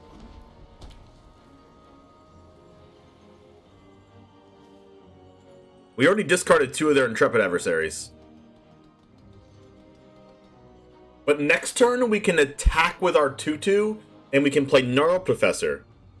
But the thing about this play is that, okay, our play is when we draw an untapped land. If we can draw an untapped land, we can attack with the 2/2. And then we get to play Graveyard Trespasser and Infernal Grasp.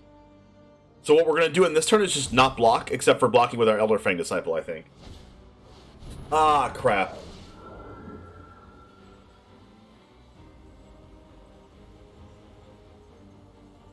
Okay, now I think we have to block the Apparition. But we're still going to die. To, like, Hopeful Initiates.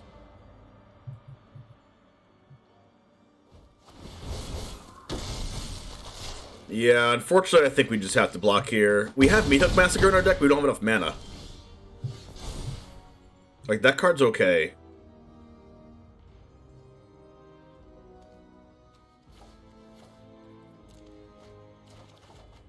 Well, here's our lands. Good lord.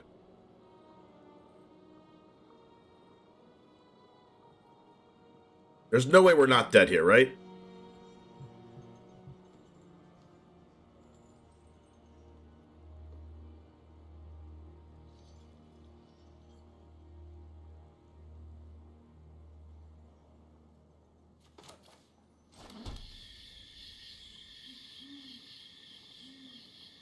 Like, we'd have to Infernal Grasp this Skyclave, go to 4, use this to block a Hopeful, kill this Hopeful, take 5 and die.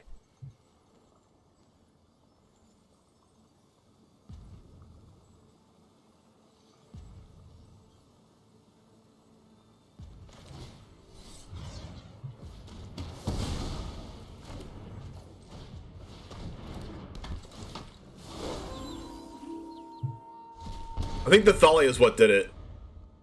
So this is exactly lethal if they just attack. Like, attack all is exactly 7, but...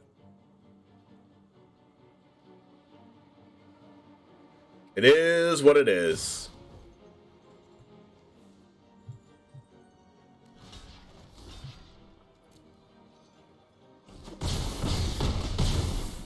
I guess it was 8.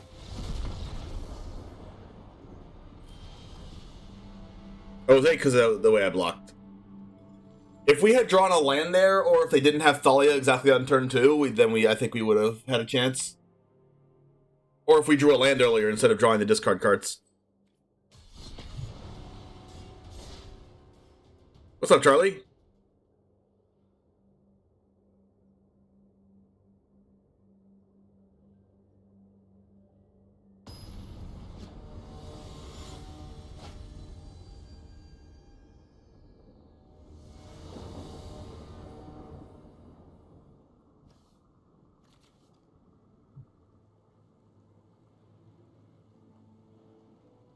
Opponent goes first. Alright, so we can go turn 2 Mass Vandal, turn 3 Acquisitions for 2. Okay, we're gonna hold our Mass Vandal because they're probably playing runes.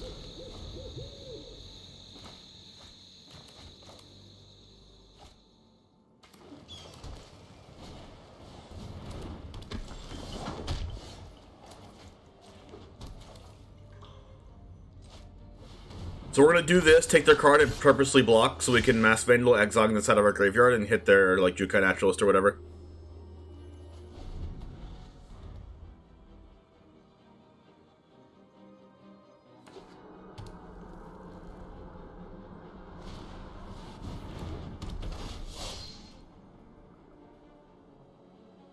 They might have too big of a board for it to matter, though.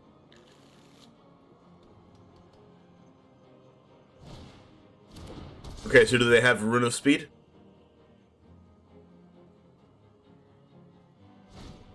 Why wouldn't they?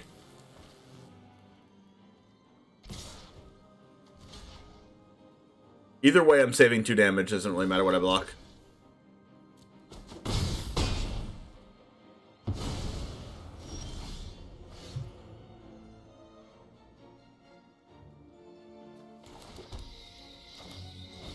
Hey, what's up, Ashel Flame?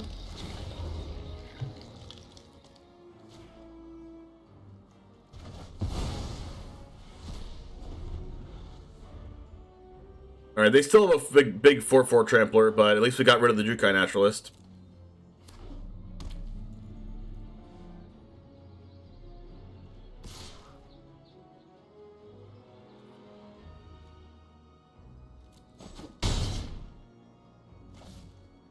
This is one of the problems with Meathook Massacre, and where it just can't scale into like buffing.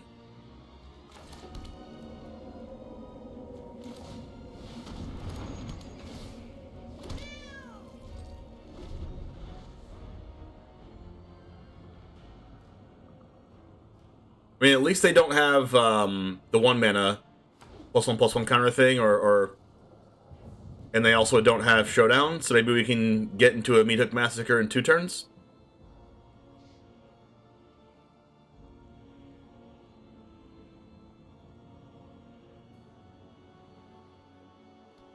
We shall see.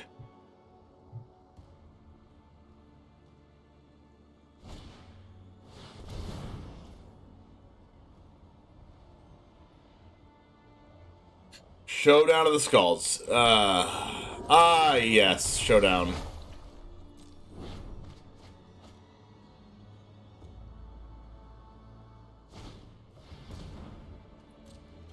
Yes, the 2 cards that I was scared of.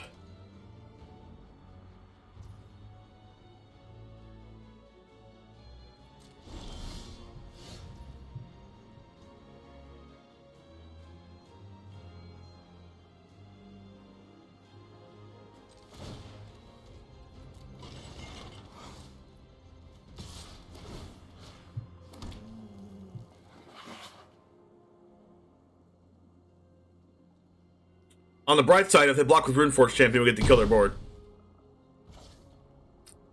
JK, JK, JK, JK, JK.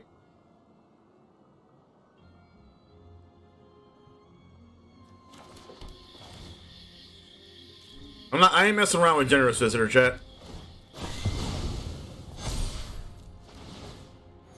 That's just not a card that I mess around with. Unfortunately, we're not going to be able to kill Runeforge Champion. It's going to be too big.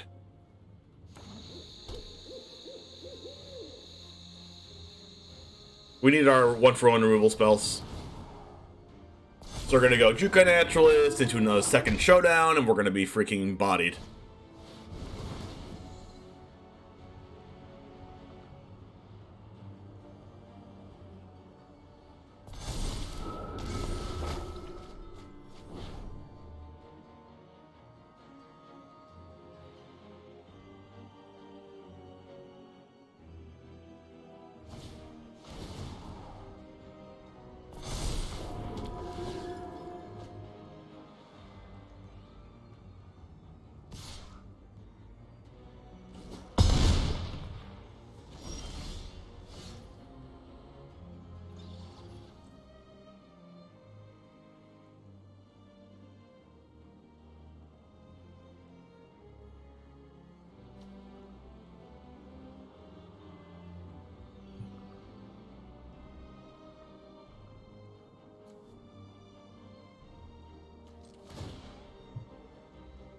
How do they have 7 enchantments?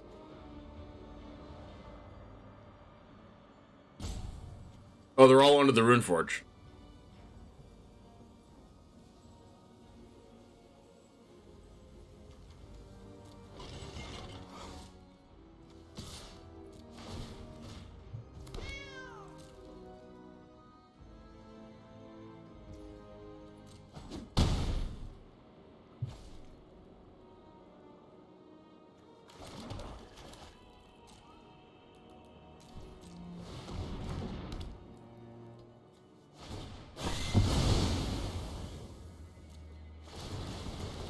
Unfortunately, we just died at whatever's on board anyway because they have double Showdown.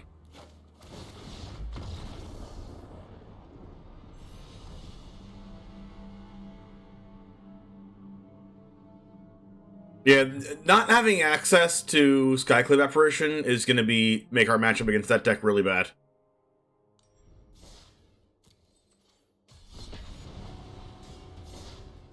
Alright, not looking too promising for Jund.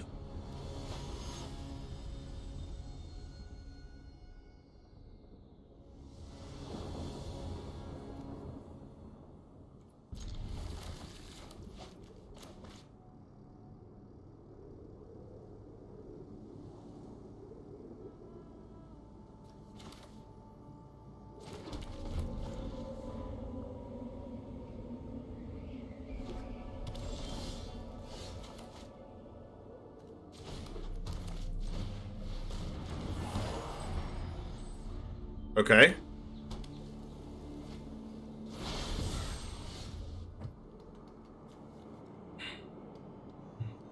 Okay, this is probably a Doomscar.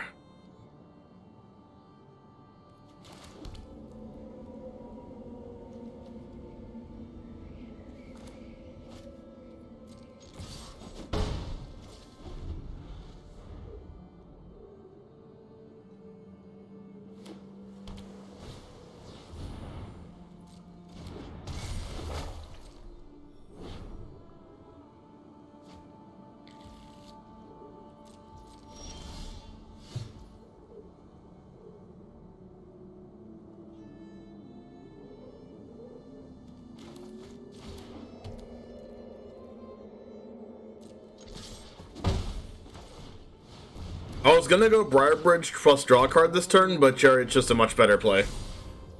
Because, like, now they're gonna be, like, kind of, quote-unquote, forced to Doomscar, and if they don't Doomscar, that means they have Wandering Emperor.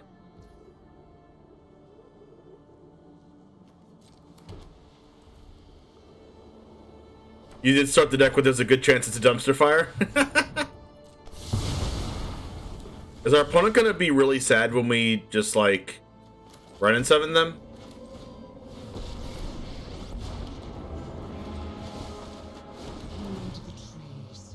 I guess they could have Fading Hope, right? Alright, now they have to have another sweeper?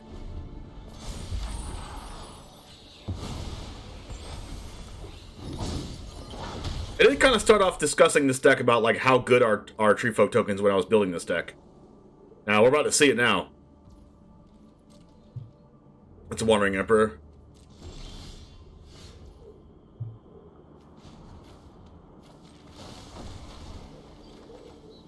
Every seed contains great potential. It's a new animation on Ren and 7.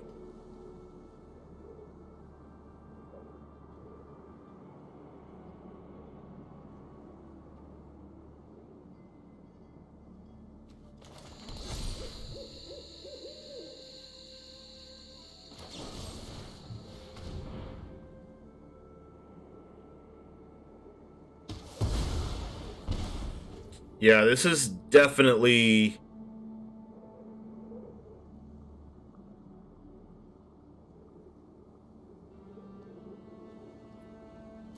I'm not attacking with Chariot. If I attack with Chariot and then they exile this, then if they sweep the next turn, I die. And now at least this turn I can put them to 10, and then I can Demon's Disciple their Wandering Emperor.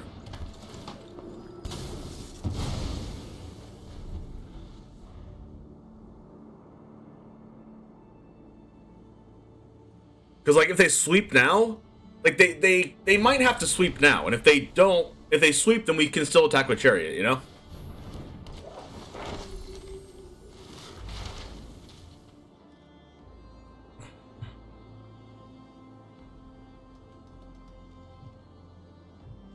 Whoa, not using this? Okay, that's...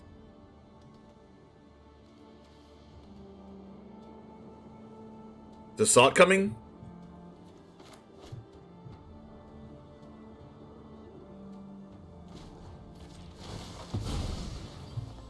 The trees can fight their own battles.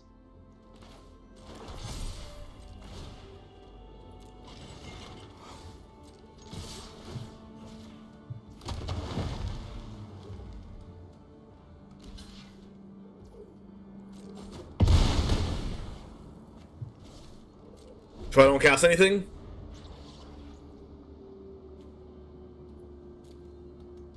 No reason not to cast this to gain 2 life if you don't, unless you have Salt coming. Ah. Well, Professor's good.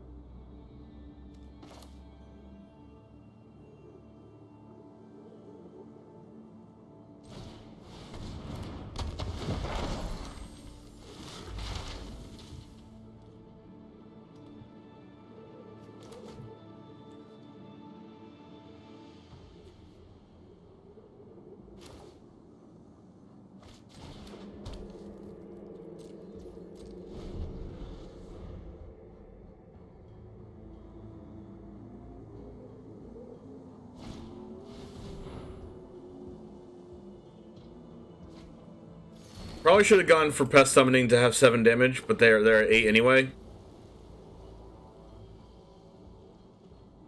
Maybe it's another Wandering Emperor?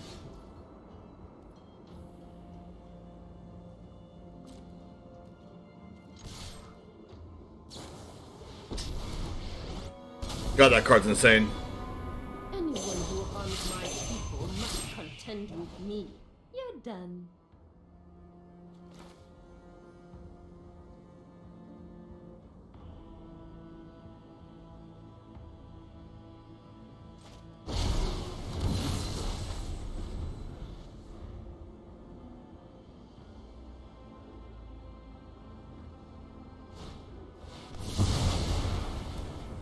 This is why I didn't want my chariot to die, but they had the farewell to exile my chariot.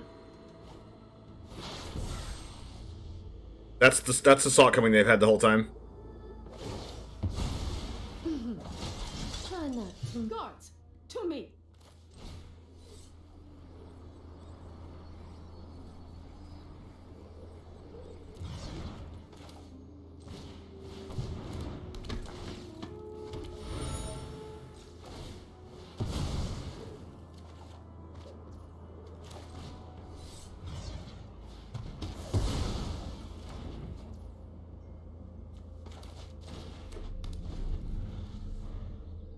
Probably should have held this in my hand. Alright, that's salt coming. Oh my god. I need to bait that out.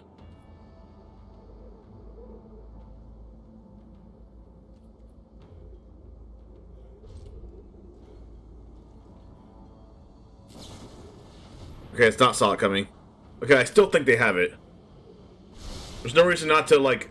There's no reason not to cast up environmental sciences when they had 3 lands and 2 of them are blue. Unless they're just representing salt coming and don't actually have it. That's like next level, though. Oh my god, they tapped out almost.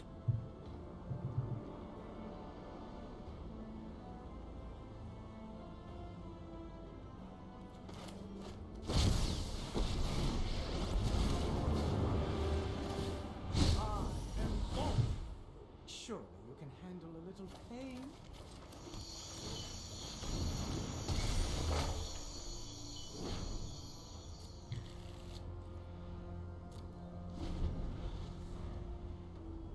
And then I can discard a land to bring back nothing. Got it. Or maybe I should have minus on the 4/4 instead of plussing.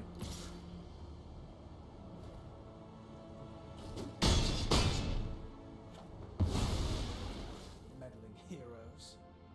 I don't know, I feel like I need to just get lucky on the plus.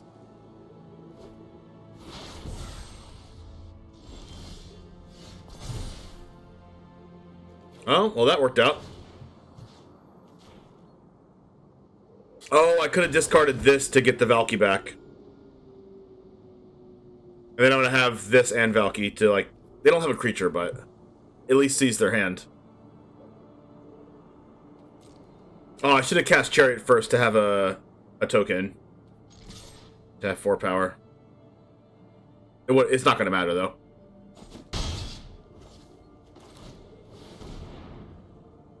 Here's a saw coming. Yep, they've had that the whole time.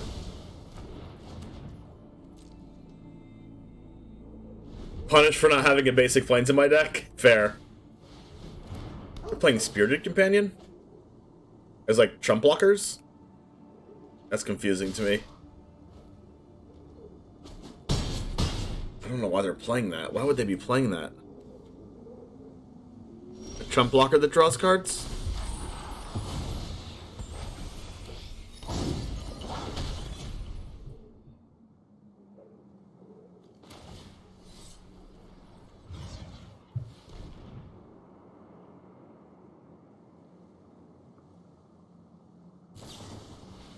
Test of Talents, my Blood Chief's Thirst. Well, they're not going to see any more in my deck.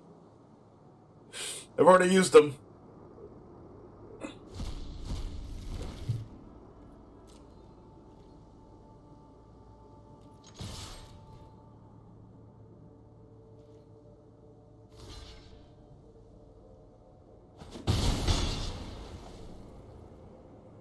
I'm going to hold this in my hand just in case I draw Fable the Kiki Jiki.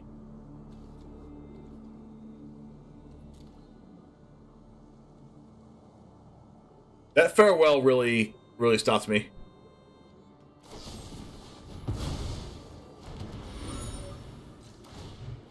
Just in case I draw Infernal Grasp. Nope.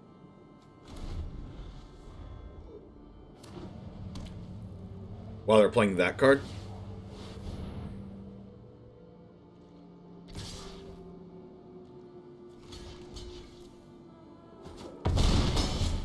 How do I win this?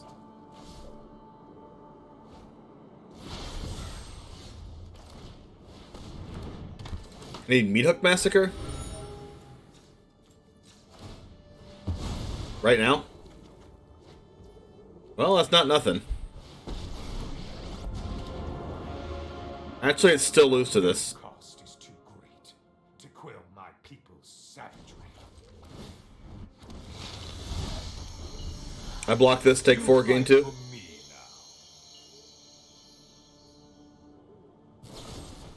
now. I mean, all they had to do was attack me. I guess if this was a removal spell, then they were playing around that, which is fair.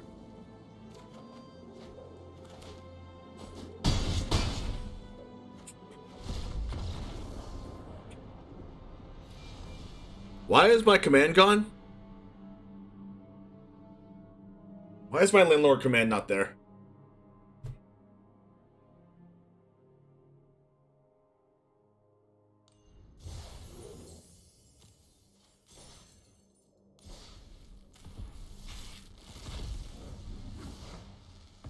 Oh, I guess there it is.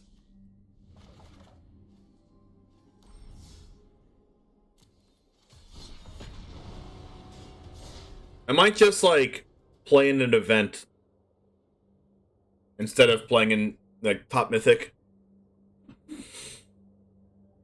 Like, I play around everything they had. There was no way in the world that I play around Farewell on curve, and they had it, so, I mean, what else am I gonna do, you know?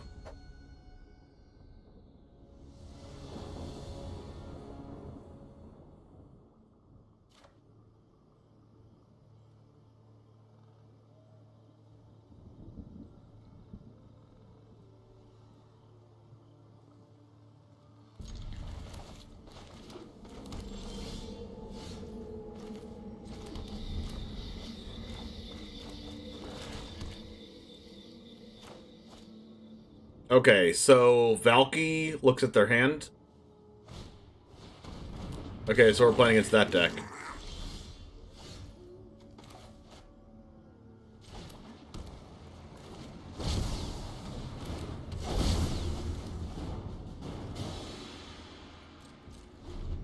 They have no creatures.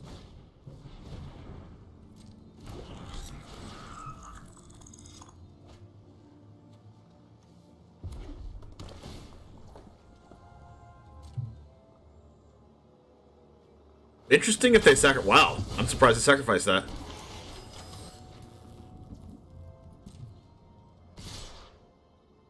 Okay.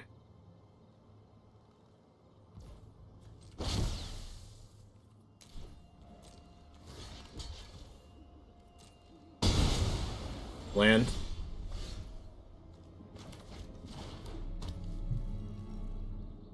Think I go Fable here.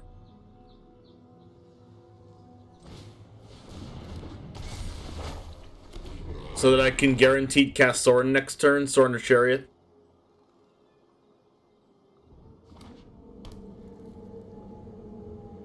Unless they kill my 2/2.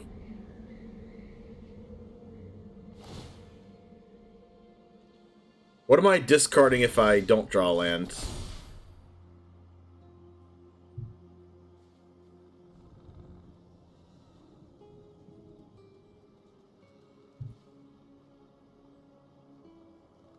I feel like I don't want to discard anything.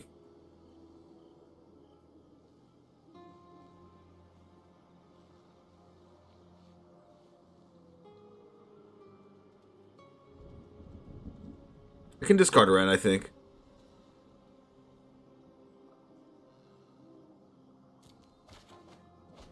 Perfect.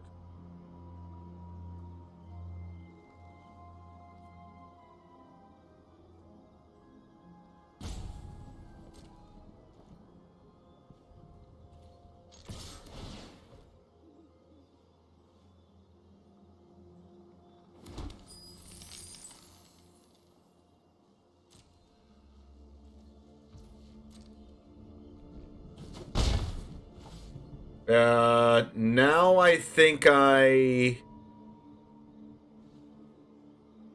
play Chariot.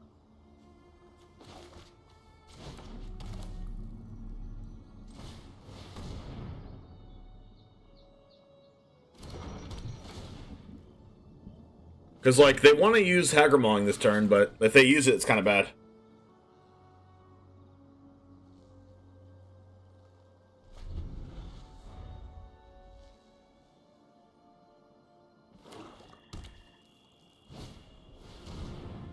Harvester gives him a 3-1.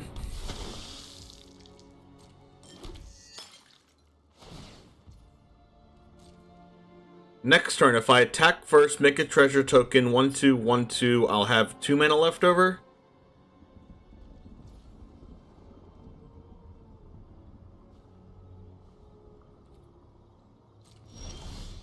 I don't have any basic lands, which means I can still Hagermawing.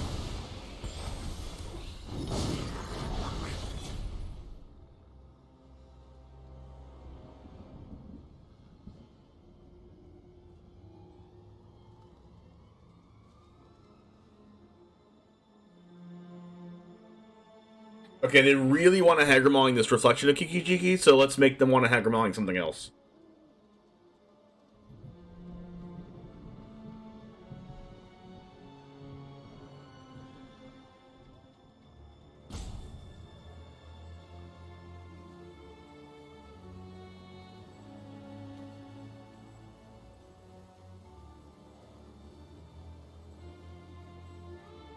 They can Hagermawing my Chariot, and then Meat Hook afterwards.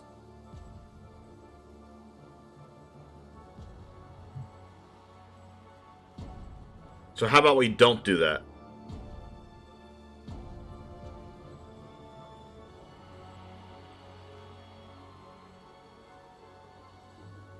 And I think that our best bet is to make them Hagermawing our reflection.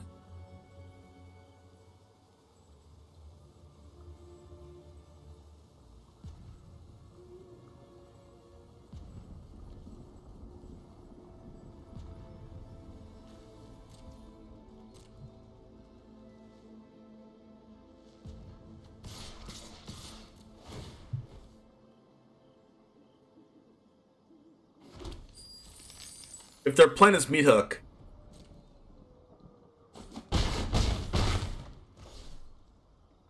like, I can Briar Bridge and then they, like, Hagermawing my Briar Bridge. If I Sorin minus, they Hagermawing my 2/3 Blood Tides my reflection, and then hit me with Sokenzan and kill the Sorin. If I Sorin plus, they Hagermawing the reflection.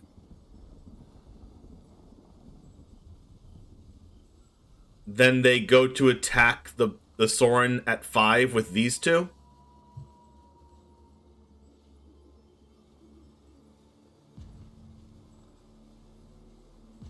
And then I kill this before combat so they can't sacrifice to make a 3/1 haste. But then if I do that, then they hive, which takes their whole turn to kill my Sorin, so I think that's good. I am vengeance, bloody and righteous.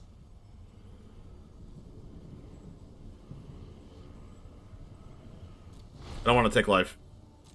My ways are not for the weak. Kind of wanted to draw a basic land there. Oh, they didn't kill my reflection. Wow, so they're... Whoa.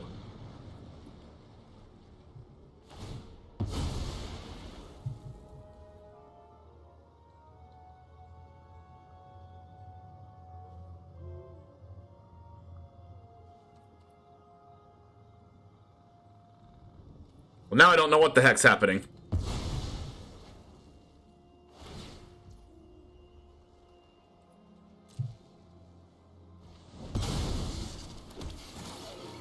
Okay, so their plan is to just attack.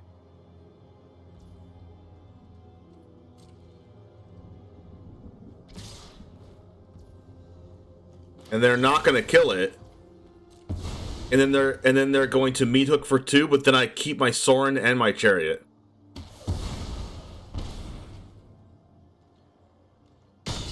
Stay your hand, mortal. Oh my gosh, they're not Meat Hooking.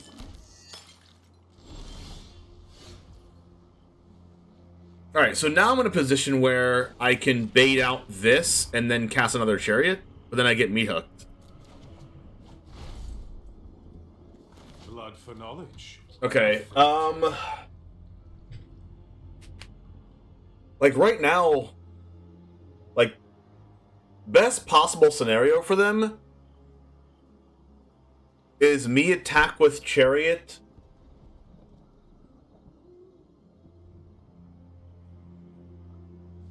I can kill them if they don't block, right? No, I can't.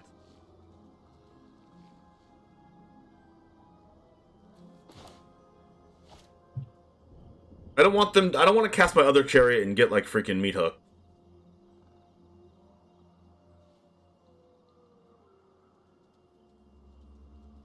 If I play Briar Bridge, it makes the meat hook even better for them.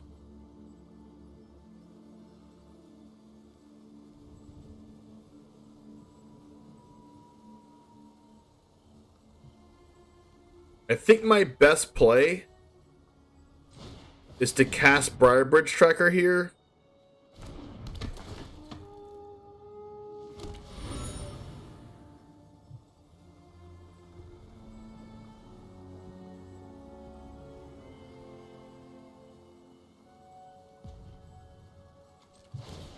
Crew with this.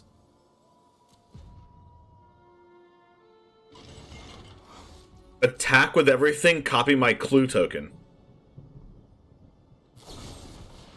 Okay, so the Hagermong now, which is smart.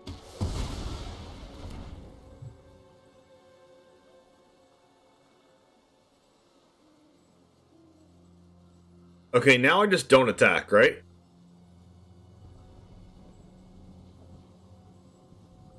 Or I think I attack with, like, just this.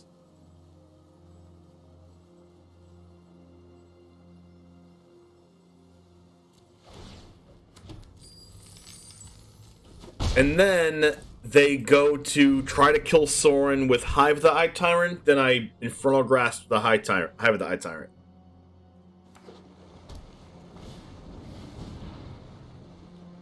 Okay, so they can do both.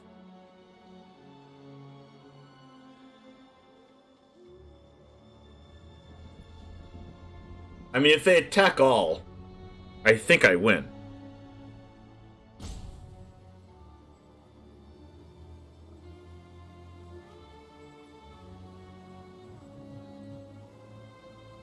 And if they use a mana for the Sokenzan Smelter, they can't...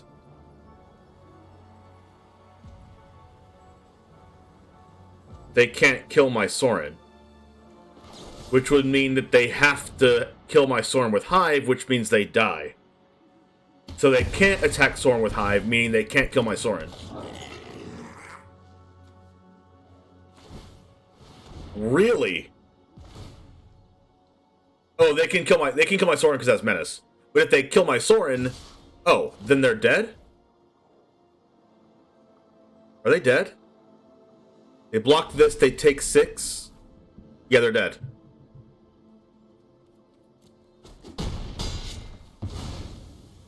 Things have not gone my way. They're dead to meat hook for 3. No, they're not dead.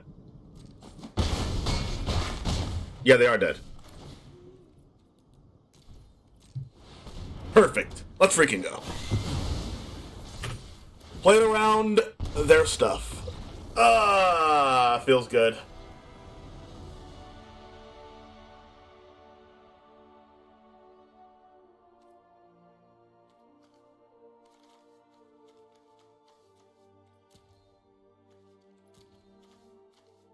Sometimes you gotta sacrifice the Soren for the greater good of winning the game.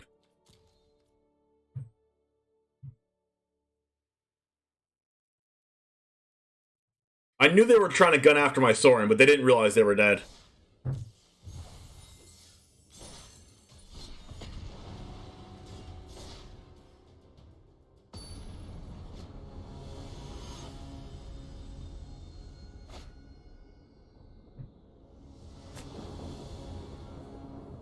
They're dead, they're not dead, they're dead, they're not dead. James, make up your mind. I'm just trying. Alright, keep this. I don't have red mana, but, you know, red mana is just our splash anyway.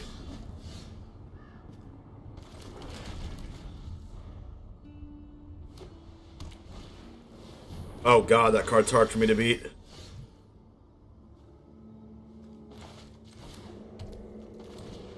Wait, I have a Demon's Disciple in my hand. We're broken.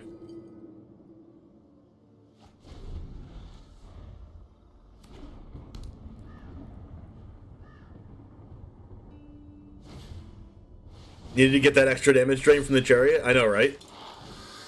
Okay, this is... Demon's Disciple's gonna be hard to get off here. I'm definitely blocking this. Because I need to set up... Blood Chief's Thirst this plus Disciple.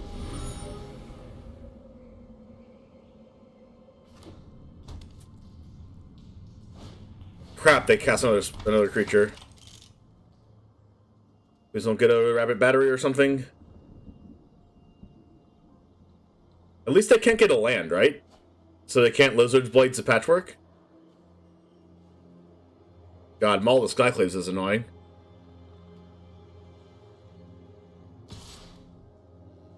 Why are they attacking? They have a play with fire?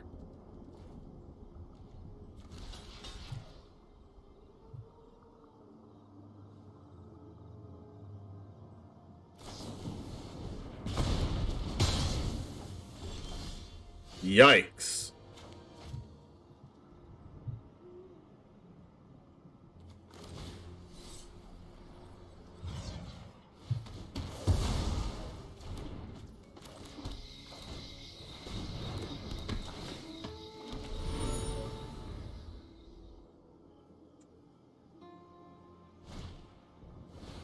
Alright, so we need this Ingenious Smith to die.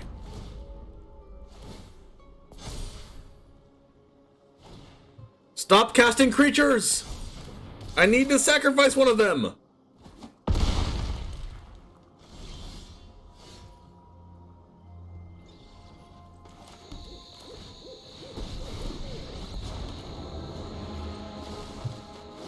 will of the woods is made manifest.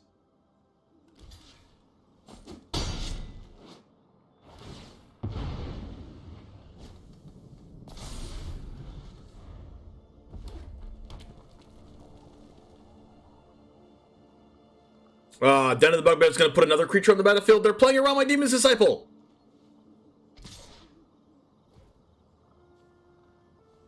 I need to draw an out to Ingenious Smith.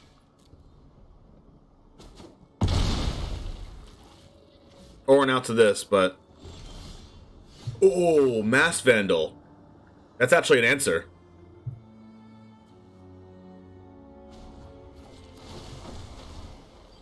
Oh crap, they can animate Den of the Bugbear in response to Demon's Disciple and then sacrifice the Den. That's actually just annoying.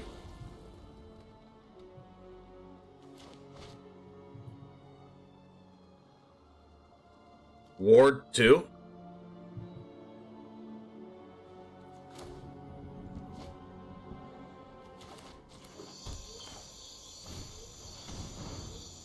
I didn't realize how the synergy of Mass Vandal and Ren and 7 would come up.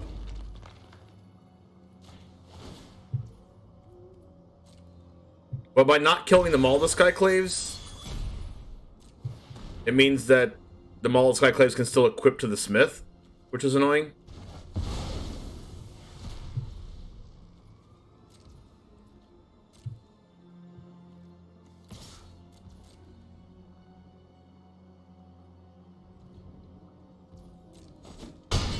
And we might just die to that. But if they do that, then they can't... Ooh, Gnarl Professor, okay. We need to find an answer to the Maul now. Which means we probably should have just killed them all. Wait. They're killing this because this makes another reach creature.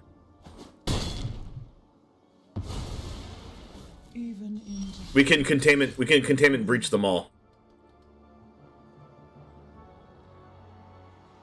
We can also just Demon's Disciple this turn.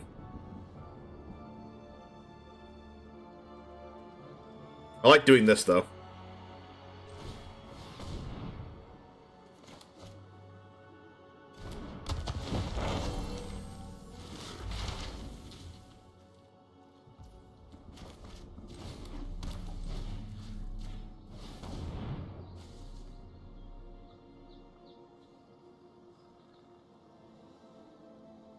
They have voltage surge? Of course they do.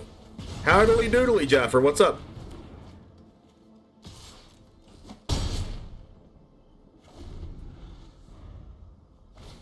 Oh my god, opponent, can you please calm down?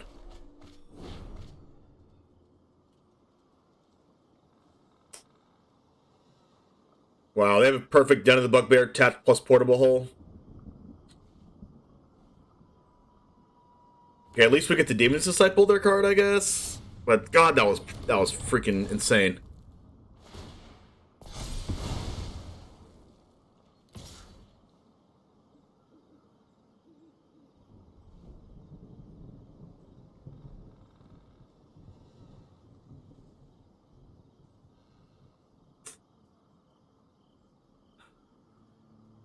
Okay, so I can Demon's Disciple the Ingenious Smith, and they can do another showdown.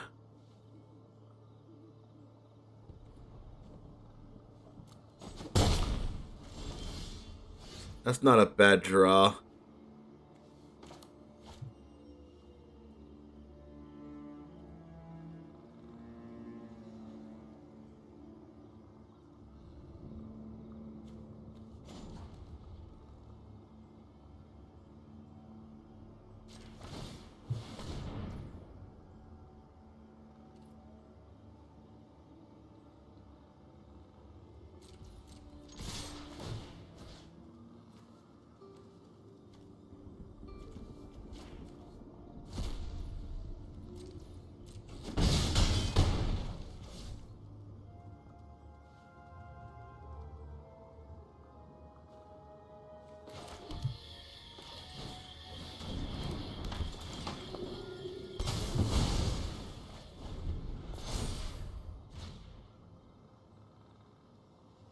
We might get him, chat.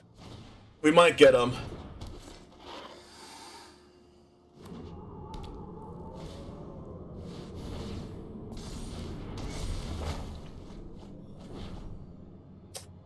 You drew a creature. We could force them to block with the rabbit. If we draw anything to make it an artifact this turn, we win. Am I a wrestler? No. That's a really bad draw.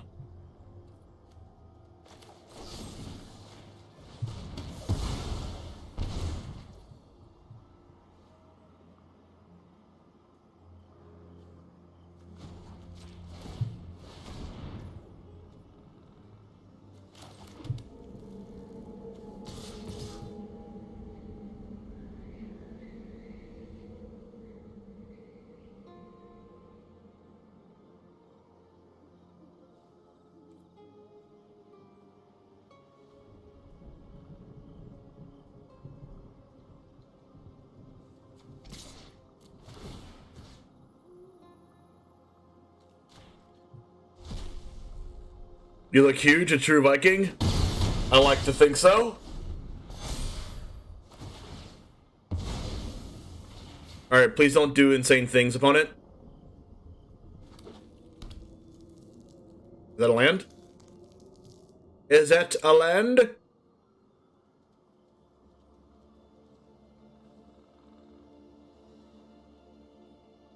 Is it a portable hole?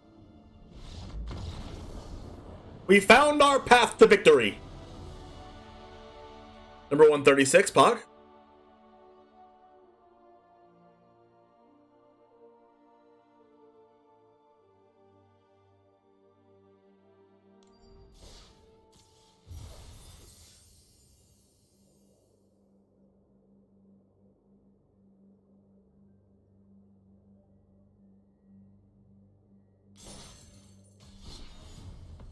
Okay, so it's looking better than it did against Mono White that had Thalia on turn 2 to our turn 3, like 3 things that get hit by Thalia.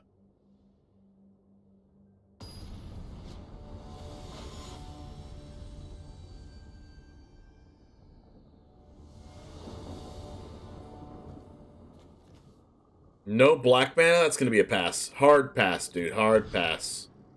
Oh. Oh, this hand is good.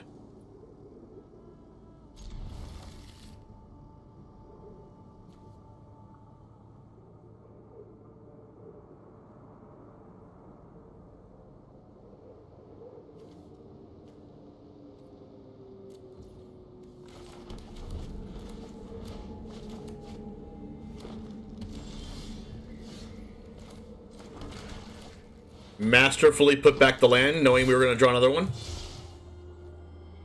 Alright, Acquisitions Expert, what does it look at? It looks at a Kami of Transience. Unfortunate. Unlucky. Second Kami.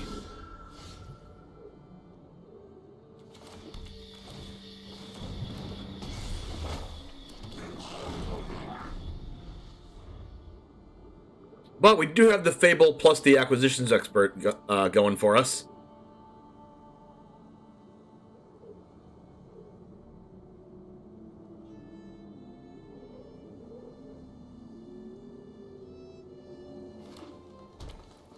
You have all basic lands? That's kind of weird. Orin Refus? What year is this? 2020? Gnarly.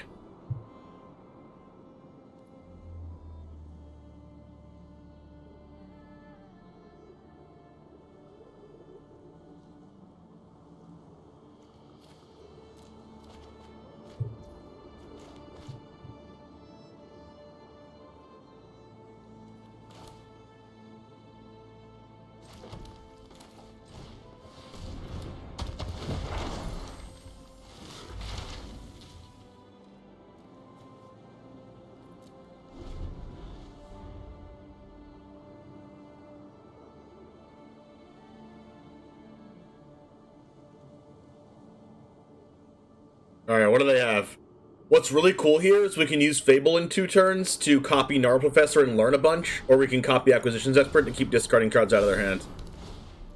Okay, at least Containment Breach can kill this Ranger class if we need to. It also gives us a 1/1 since the mana value is 2. Orin Reef Ooze can put counters on all their stuff that has counters if it attacks. Oh.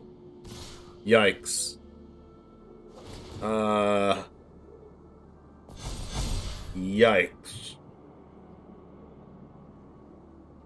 I might need to do like a little Gnarled Professor damage control here.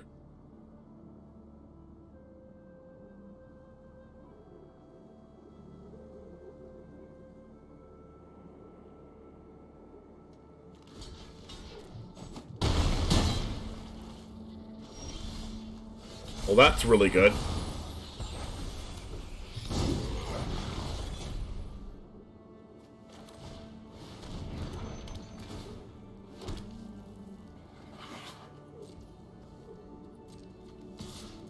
We'll do this, make a treasure, that way we can cast Ren next turn. Probably playing Thundering Raju. Yeah, you're probably not wrong. Containment Breach still good against Ranger class, though. They get there. It's also good against Invigorating Hot Spring when they play that. Kodama. Well, they're not doing damage with this. Another Ranger class? Alright, so it's gonna be a 6/6.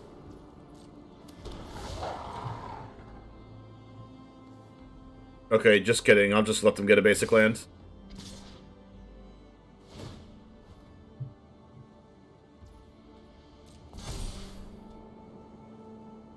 It's only a 5/5?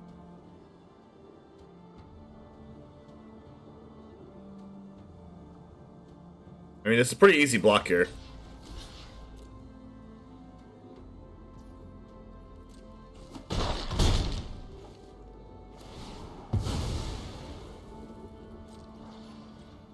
I mean, my next turn's gonna be pretty freaking insane. Especially if I draw an untap land.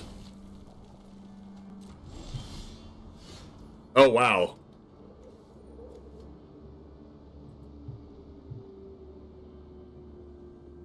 I mean, as long as I don't die, I should be okay. Why not block with a chariot? I want my chariot. Oh, I guess I could have blocked with a chariot on that. Yeah, you're right. As long as I don't die, I should be okay.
I'll do this since it has 2 toughness instead of 1.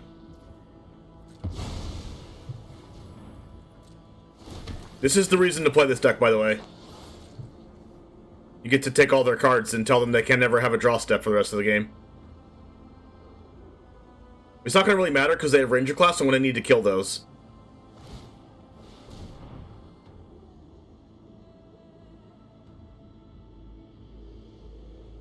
But if they attack with Kami of Transience, I cannot kill it.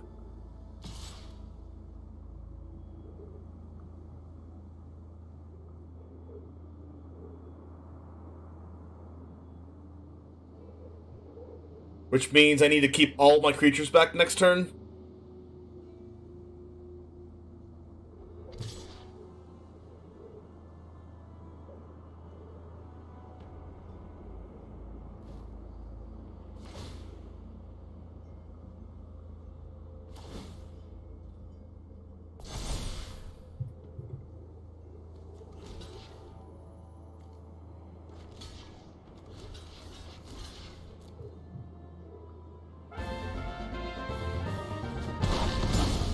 Mojo, thanks for the raid. Appreciate it.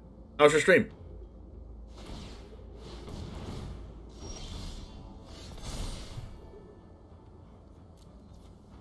So this one's on 4.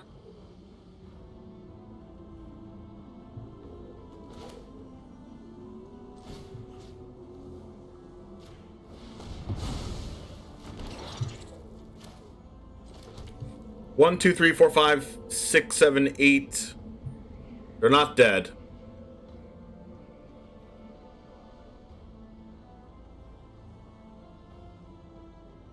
I also can't cast Ren this turn. So I need to hold everything back.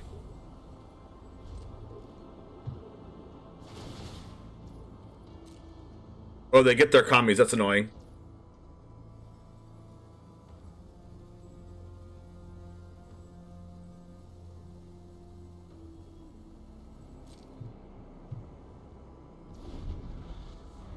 So I guess I make them discard a Kami.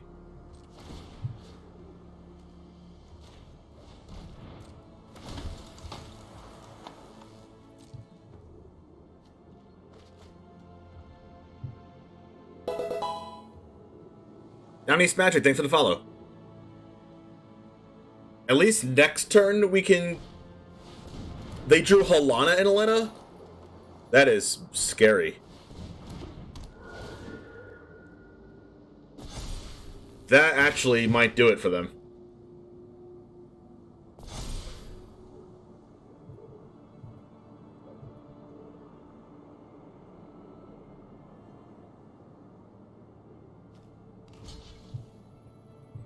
One, 2, 3, 4, 5, 6.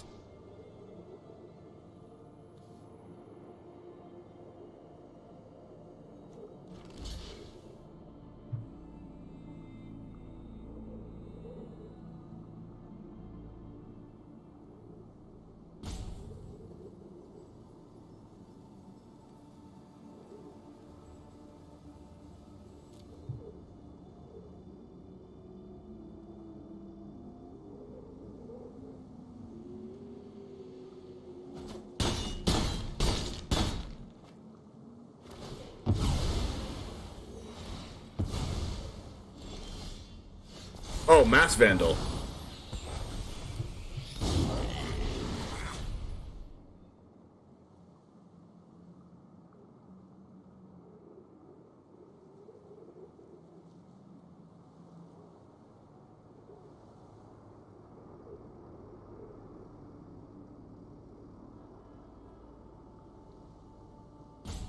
Remember the Kami.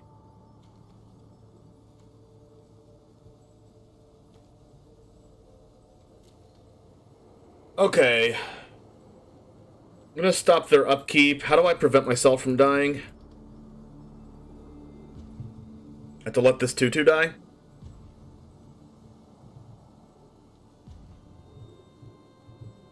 Can I put a stop in their upkeep? Can I stop their draw and also...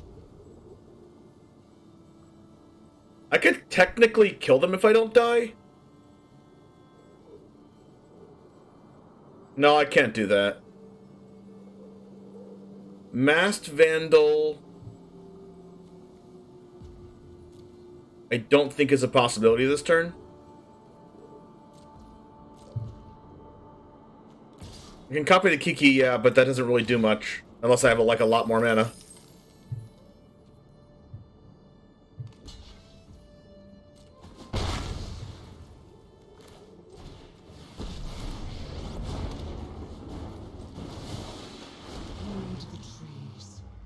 Helena and Elena, partners-in-law LLC.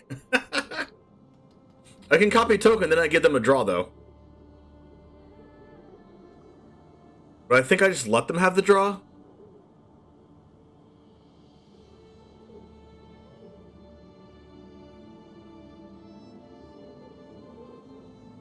Because Kami attacks for 6.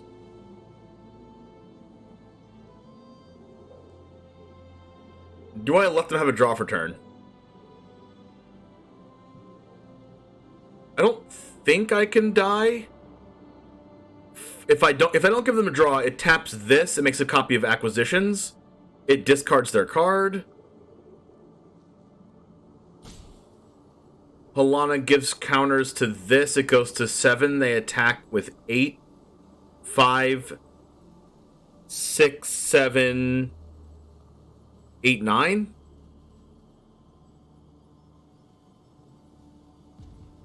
Because I'll have 2 experts. I don't think I can die.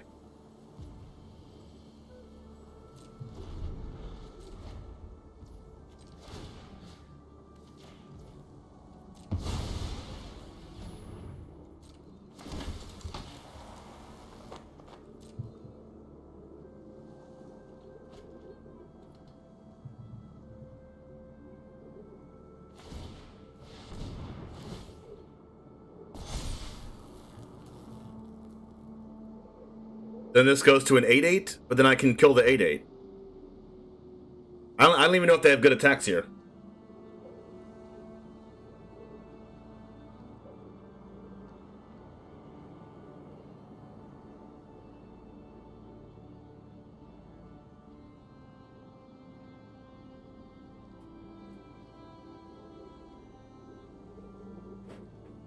Like, if they can't kill me, they have to risk dying to my Tree Folk next turn. Or, like, having to chump with Halana. I also have Hive of the Eye Tyrant.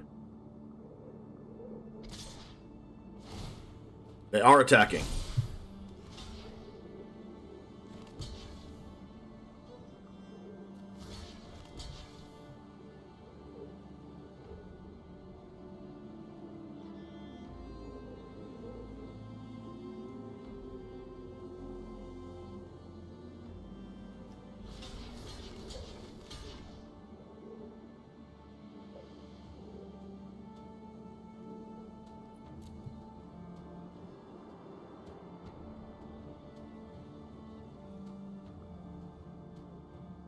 They're going to leave my Acquisitions Expert and this. They're going to leave both of these alive.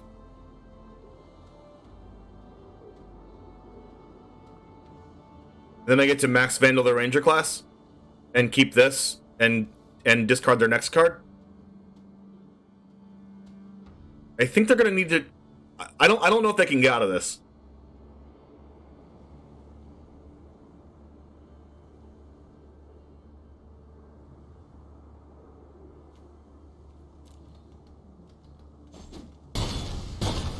They get 3 commies back? No, they don't. That's not an enchantment. Ooh.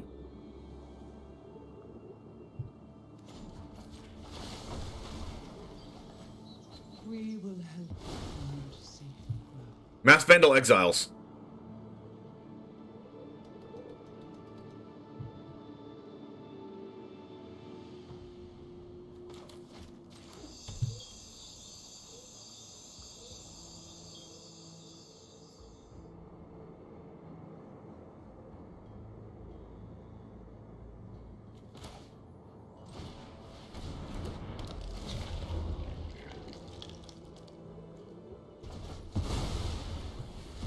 Now I can kill Halana now and give them a draw for turn.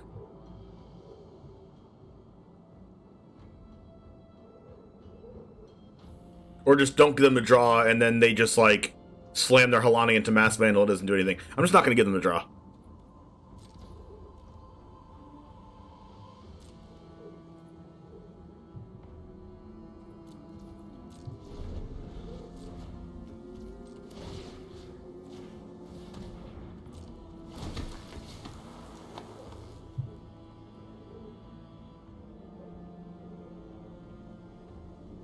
Like, that one card has to be an instant speed card. Oh, it's probably Beseiju.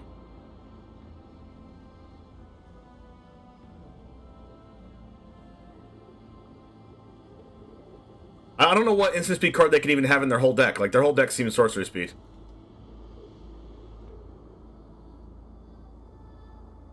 Interesting.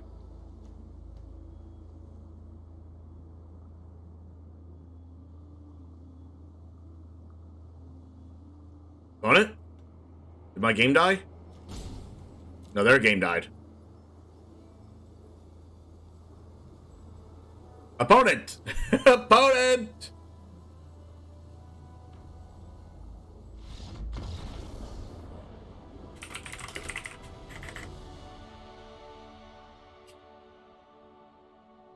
There we go!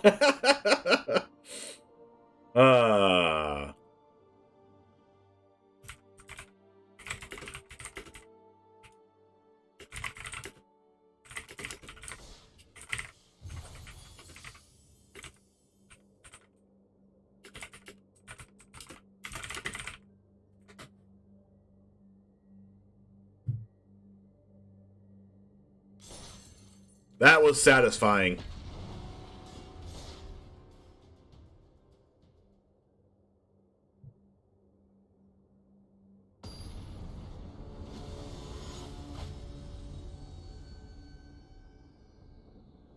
Got him.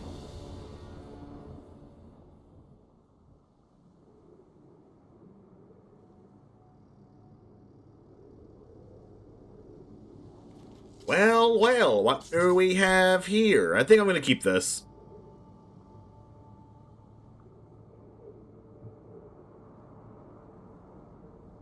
Like, yeah, it's kind of slow, but we have a lot of 2 drops. We have Blood Chief's Thirst we can draw into. We have 3/4. We can clean up with Meat Hook Massacre if it's scary.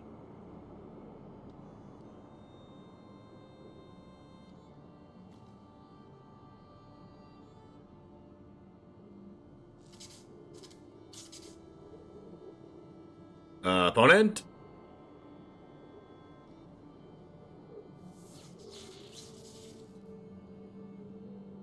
Opponent.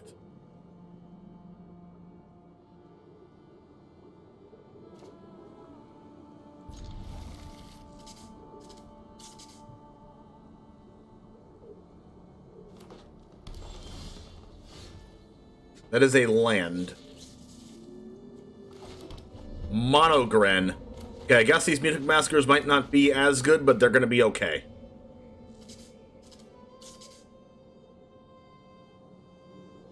Three Kaya emblems to finally scoop. Their farewells did nothing? Yeah, because you had Kaya emblems. You used so many legendary, and then often had ghost form counters? Yeah, that's true. Which would mean that their farewells literally helped you. Werewolf Pack Leader. They might be on mobile. Alright, so hopefully we don't just die to Pack Leader here, because that card's really good against Meat Hook Massacre. Please don't cast Ranger class. Alright. Tangled Florahedron.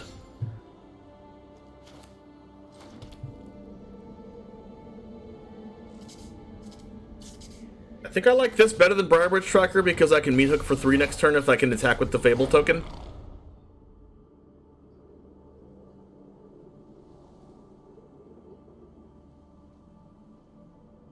Please don't Blizzard Brawl me. I'd much rather than Blizzard Brawl this than Blizzard Brawl any of these. That is a big if, Ray. You're on the last run of Mythic with Wonder Red Aggro, 28-5. Insane, Ash. You're busted.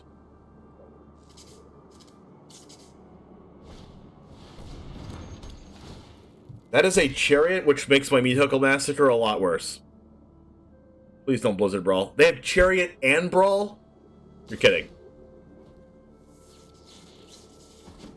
Don't do it. Don't you dare.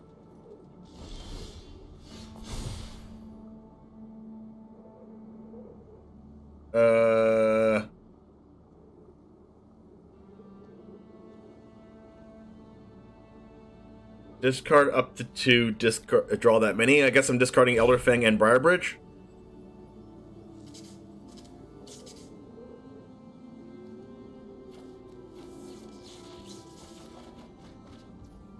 That's a lot of lands.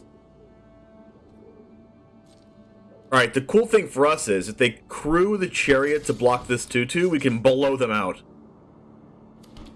This crew chariot. Crap! They're smart.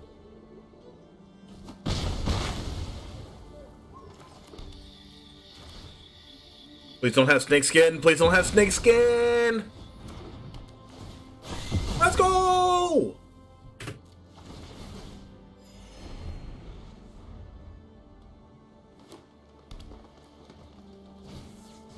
Crap.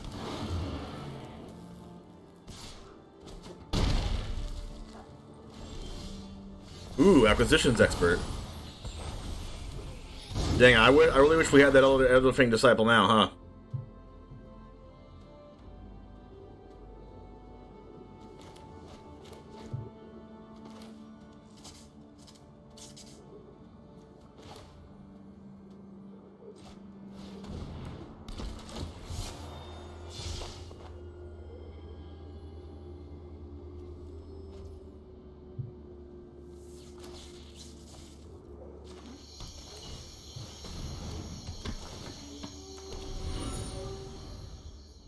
Alright, maybe we can survive. Because if they use a card in their hand, that means that we can start getting rid of their entire hand every turn with acquisitions, like we've already done before. Maybe. Give me this. Do you actually have Blizzard Brawl opponent? I wouldn't be surprised, but Reflection of Kiki Jiki is good with either one of these cards, Briarbridge Tracker and the Acquisitions Expert, even though Acquisitions Expert's like kind of better. But I kind of want to block with Briarbridge Tracker here, to be honest. They're just going to trade these? I mean, sure. If they have Snakeskin, they have Snakeskin, or like Tamio Safekeeping or whatever. Oh crap, they could have Inscription. That's even worse for me. No freaking way. Inscription, please don't have that. Please don't have that. Oh, they can kick it. They can give +1, +2, +2 to Chariot and fight the Acquisitions Expert or the Reflection. Don't have it. Don't have it. What lessons am I using, or is Professor just for the trample? I'm playing Lessons, because it's an ETB trigger. No! God! We got really punished for discarding the Elderfang Disciple, else we would have got rid of that Inscription. Ooh, a Wren.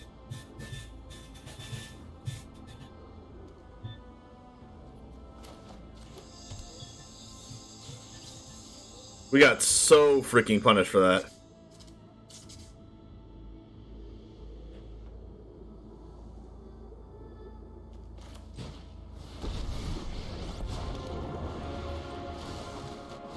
The will of the woods is made manifest. Dang, if we had discarded that other Meat Hook, and then we had used Elderfang Disciple and Acquisitions Expert on that one turn, we would have freaking been insane. Oh, and they had Blizzard Brawl? You're kidding.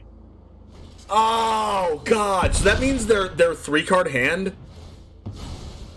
No, they had 2 cards in hand.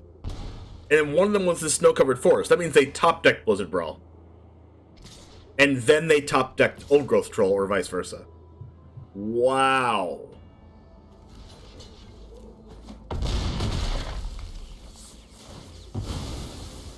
The heat has become unbearable. That is insane.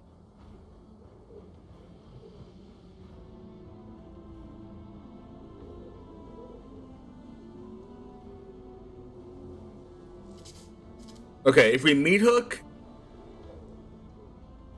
they can't they can't use the old growth troll and copy it because this comes into play tapped.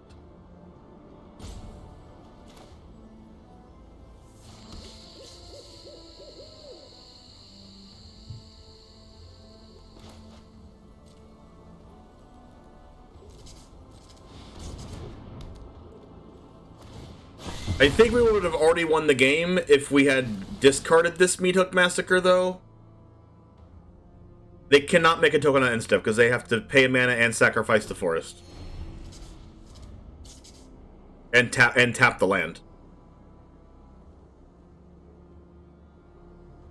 So it's just a matter of the... Really? That is so frustrating.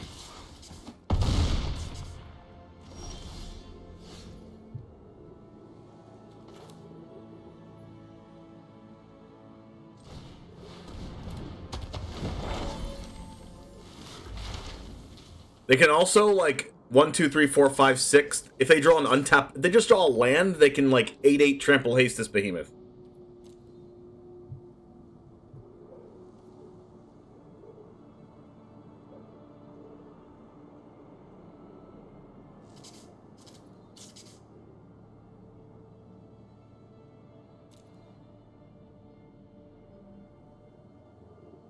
So what if we containment breach...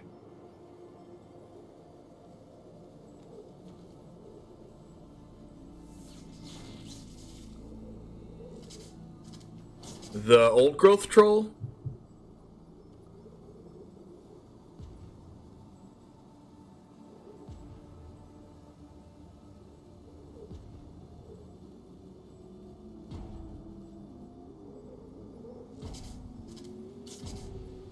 Killing Chariot?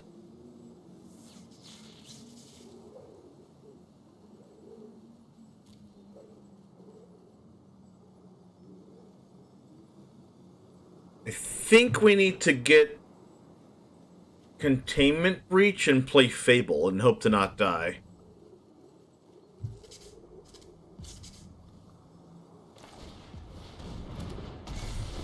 Alright, please don't draw land.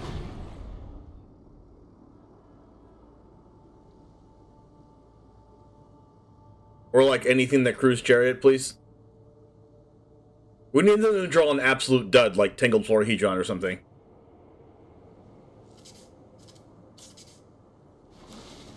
Alright, that's as dud as we can ask for. It's a land, but it's a tap land.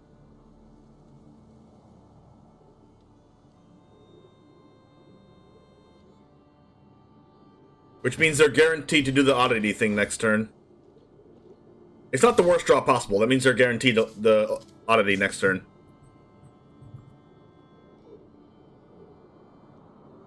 Except for they're not...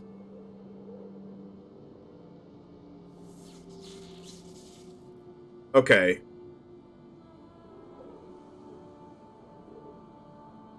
If we can double block this and trade, and then breach the old growth to where if they draw another untapped land, they can do that, and then we're still not dead. Wait, even though we're dead to Lair of the Hydra next turn if we double block. Okay, so we have to single block.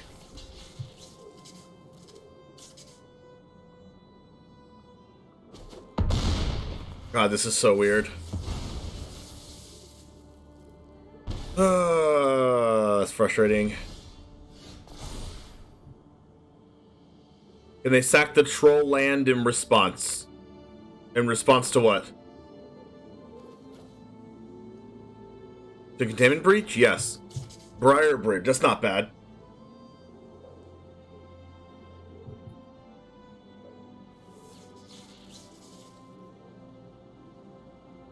Yeah, I can't do it anymore. I'd have to blow up this Chariot.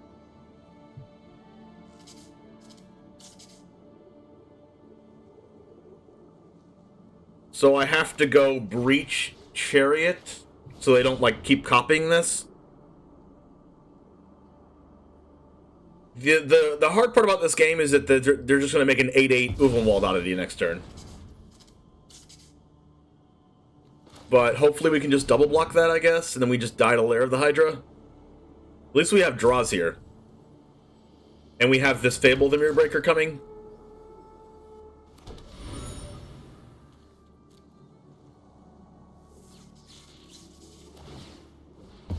Okay, so if they draw an untap, 1, 3, 4, 5, now they can't use the Oddity. But they do have 3 attackers. Can you just top deck not a good card for once?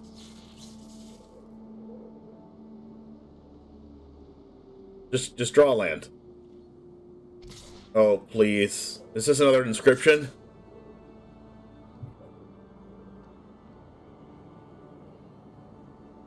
Do I have to double block this?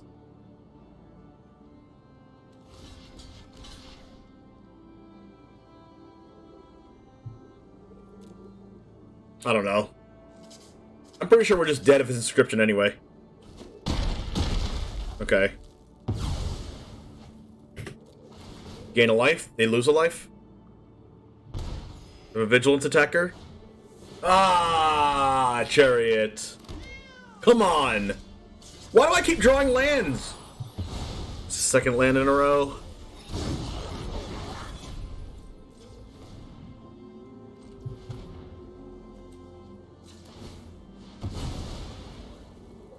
Draw something.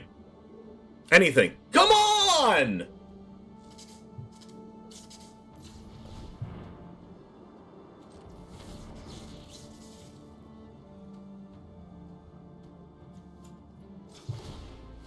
Give me anything. Any card. Give me any freaking card. Give me Blood Chief's Thirst for all I care. Are you kidding me?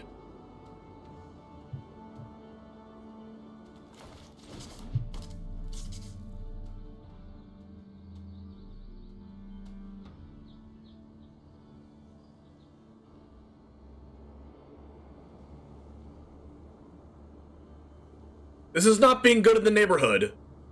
Alright, if they don't kill Reflection next turn and I don't die, I think we're still okay. The problem is we probably have to block and then we're probably dead. I'm gonna put stops everywhere.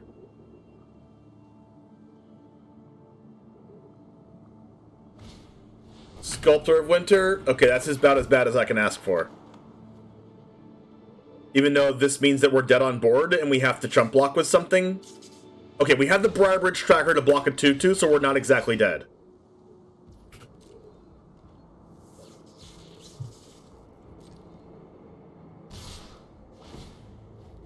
We can still get there. All we need is a Meat Hook Massacre, and we have no more Meat Hooks in our whole deck.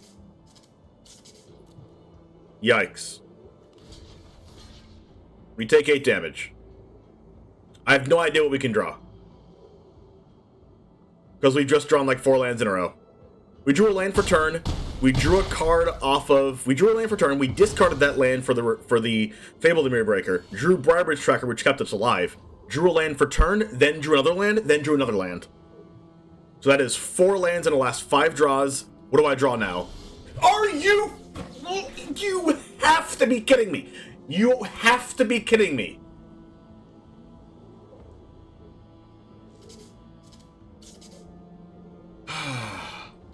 Wow.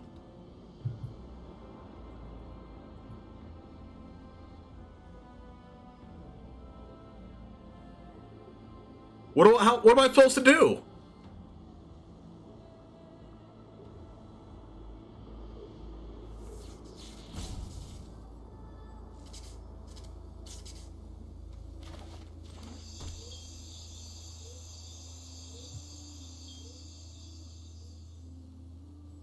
I don't even know what I can draw.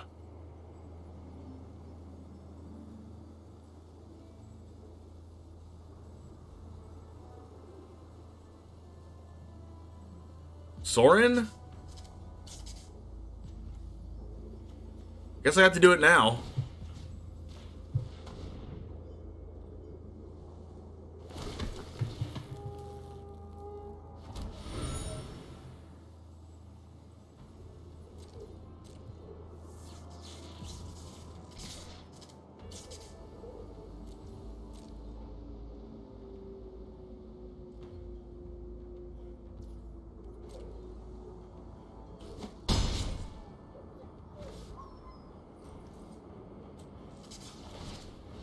Give me something, please. Are you kidding me? That's a big slap in the face.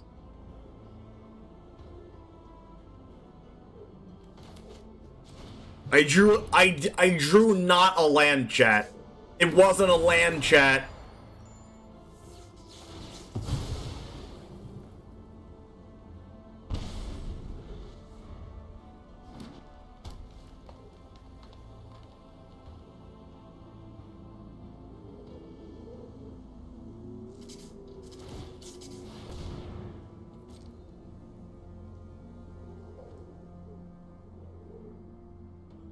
We had this game too.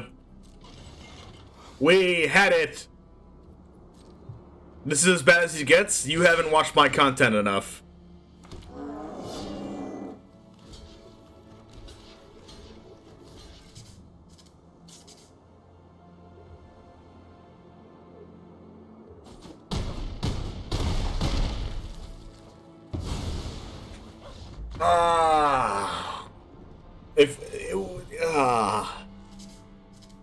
I think I made the right play, though, with discarding the Elder Fang Disciple, like, a long time ago, but if I would have kept it, I would have won, in hindsight.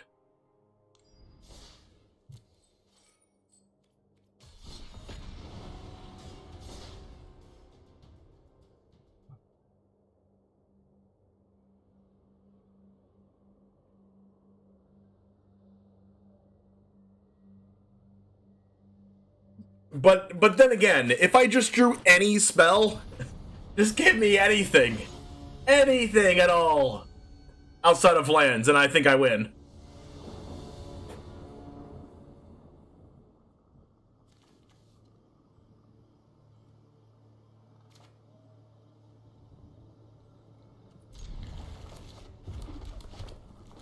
Gotta be more specific. Just what I love to see with a burn deck, a removal spell that burns me.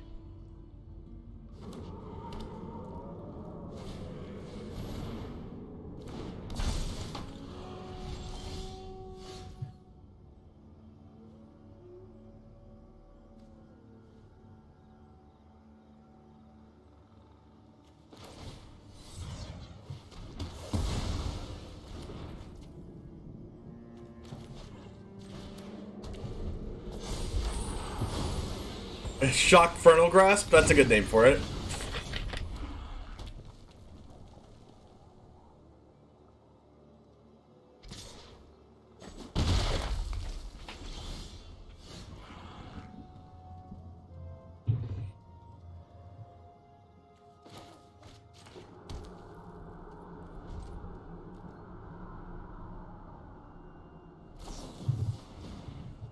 Yay, a burn deck!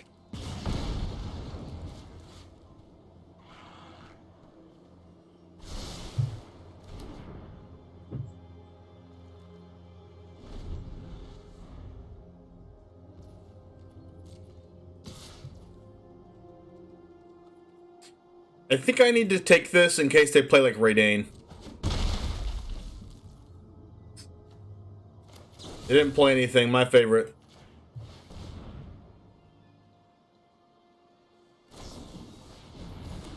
Beaming Defiance? At least I don't take the 2 life.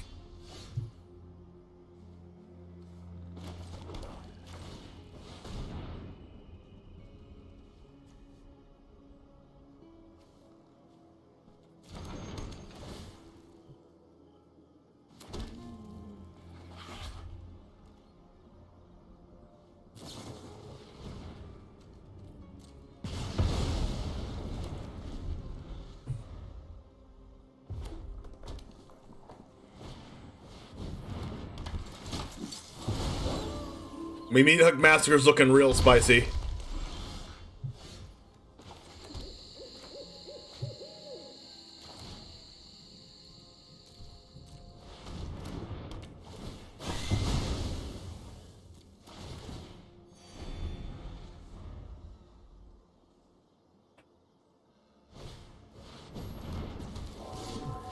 Thundering Raiju?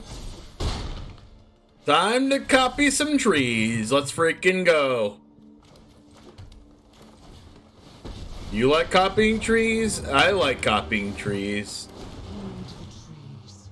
Into the trees. They prepare for war.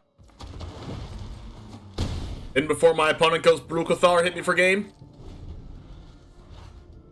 Brukuthar, haste creature, +1/+1.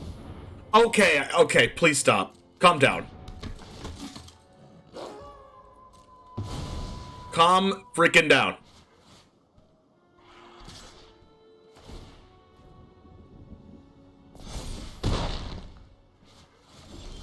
Stop drawing lands!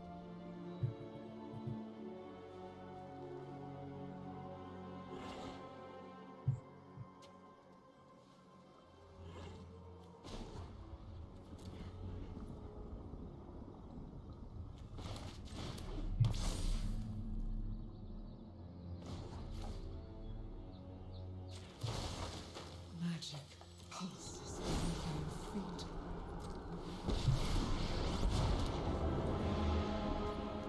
Calm the trees. The will of the woods is made manifest.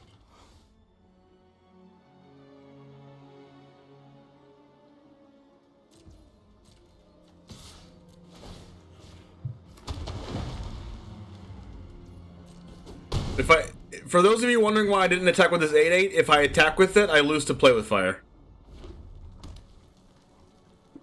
Attack with it, block with this, attack for 2, lose to play with fire. Exactly. Exactly! That's to play with fire. Okay, so I played around imminent death. Wait, I'm still dead. You have to be kidding me!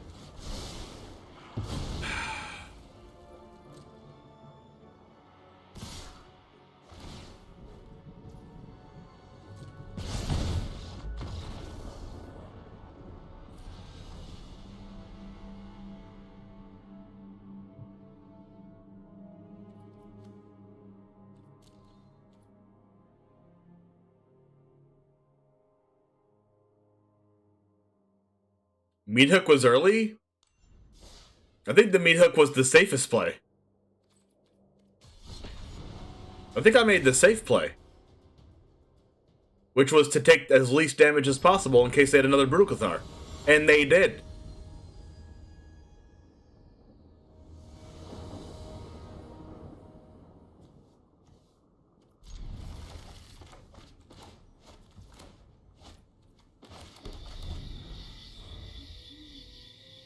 The opponent believed in the heart of the cards more, you're not wrong.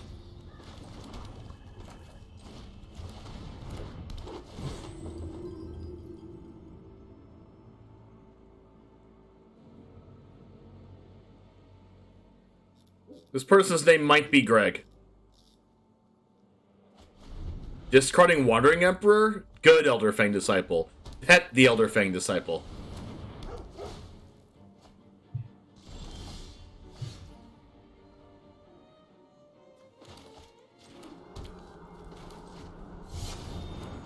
Maybe I should have played Elder Acquisitions Expert after Mass Vandal to look at 3 cards instead of 2, but kind of want to save this for their enchantments deck.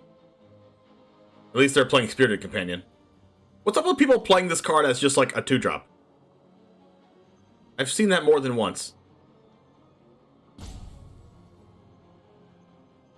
Velomachus Lorehold? Okay, I definitely don't want to discard that. They're a Reanimator deck. Holy crap, no wonder they're playing a Spirited Companion. It helps them get to their combo pieces. That was a bait, opponent. You're not going to bait me. You're going to bait me. Get out of here.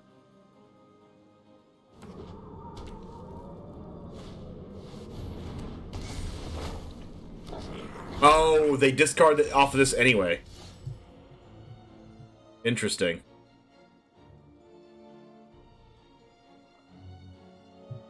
Am I going to next level my opponent? Guess we're going next level. Guess we're going next level.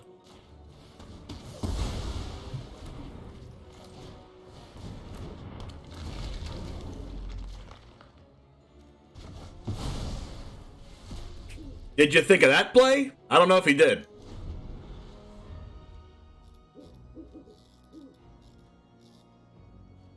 That was 18 head.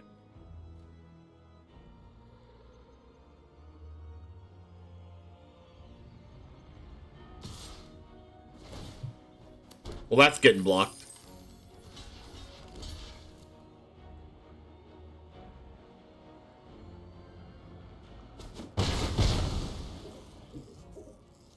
I don't want them to discard this card. Play with fire, really?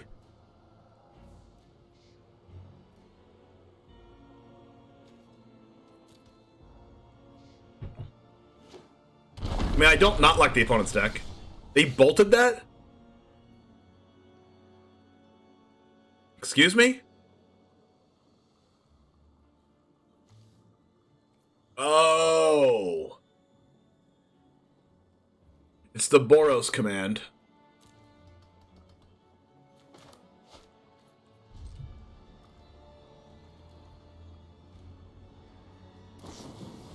Or Emperor. Why would they not want to give up this treasure and take 3 life? I guess they don't really care about their life total.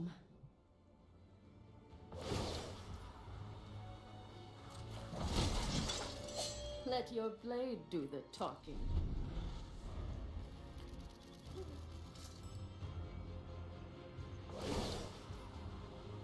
It's probably the Boros command, though. I have got new moves to teach you.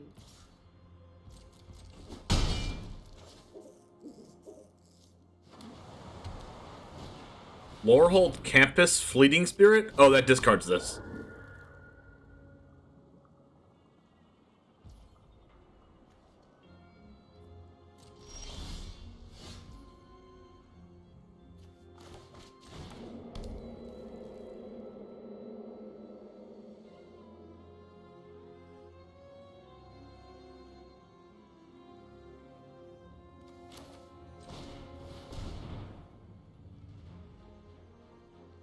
We might just die to a Vigilance token, but I don't want them to hardcast Velomachus next turn.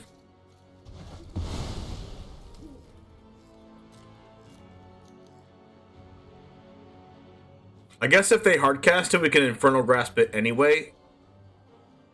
But, like, if I cast a Seeker's Chariot or Sorin there and they hardcast it, I'm pretty sure I'm just dead. See? They would have hardcast it. But I think I'm just dead to what they already have on board anyway, regardless. Beat our enemies.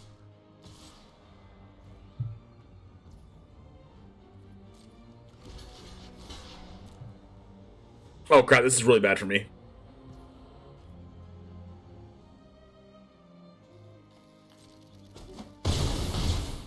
That was the same thing as chump blocking, but whatever.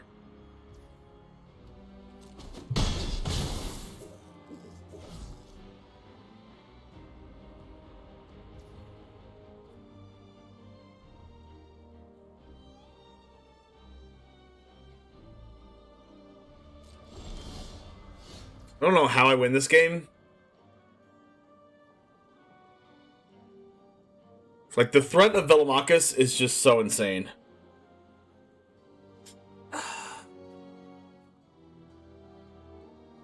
Like, we're gonna die being scared of Velomachus this game, aren't we? So I guess I just need to play like I don't care about this, so I can't play around it anyway.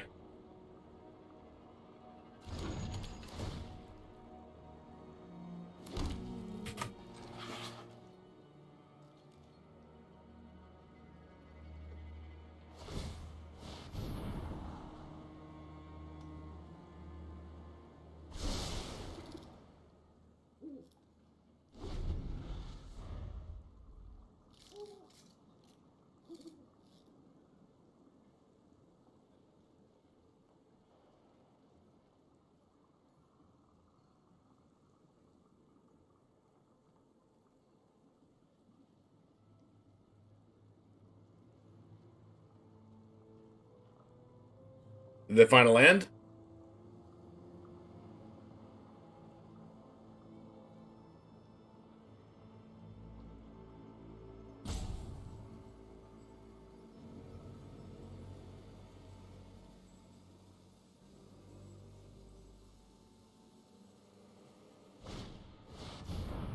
You're making 3/1/1 devils?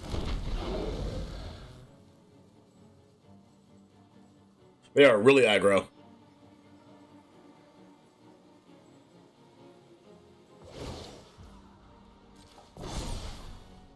Remember your training.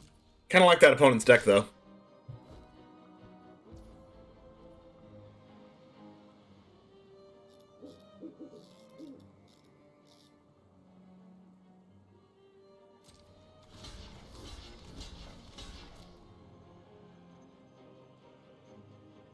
They're gonna give them first strike.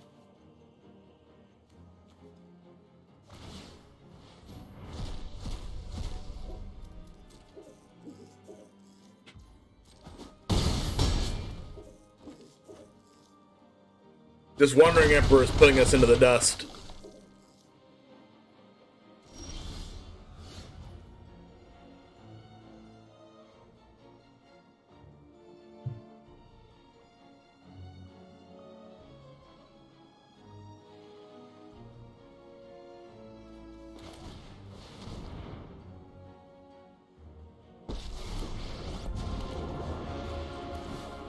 For the sake of all Innistrad, my will must be obeyed. You deal with this annoyance.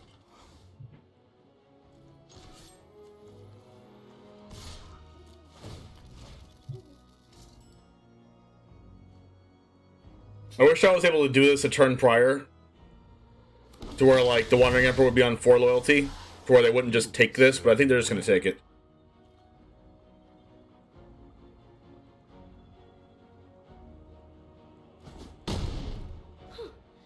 Always glad to meet my match. Are they white invoke? Maybe. All their lands tapped for white so far.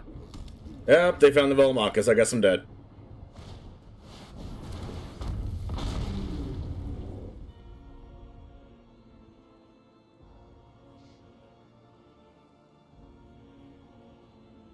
Am I dead? Block. Block. 4, 5, 6, 7. Yeah, I'm dead. Am I dead? No, I'm at 9.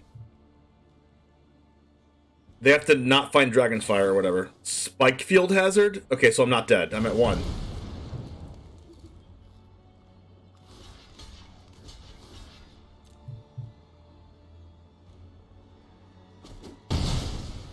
So I can't use Inferno Grasps? If I draw an untapped land, I can Circuit Mender and Inferno Grasp? I would love an untapped land. Thank you.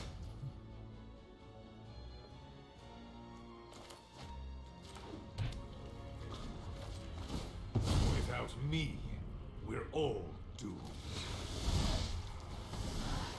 I bring my own army. I might just still die to these devils, to be honest.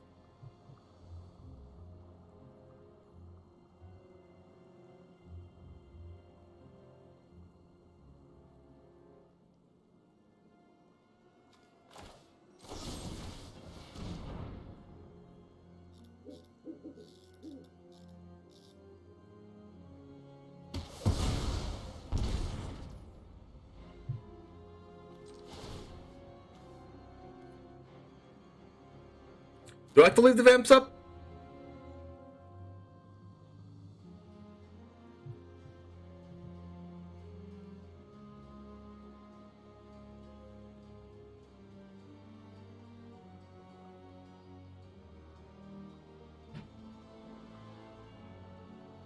Do I need to kill the Emperor?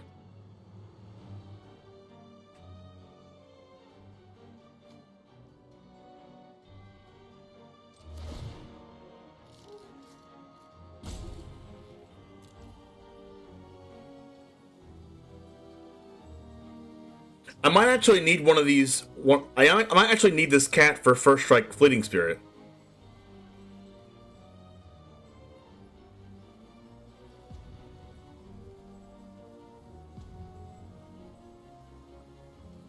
I think I actually need to keep everything back because the Fleeting Spirit can get First Strike.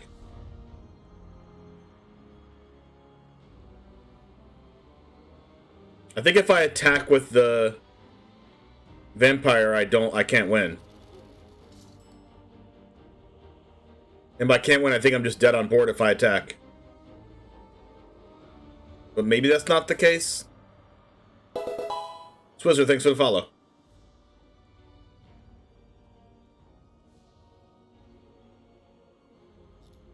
Also, if you like Swizzer and you like the content and you feel like following, and you're watching from YouTube, click the subscribe button and the like button. It really helps the algorithm reach to more people. Thank you. As we wait for our opponent, Greg.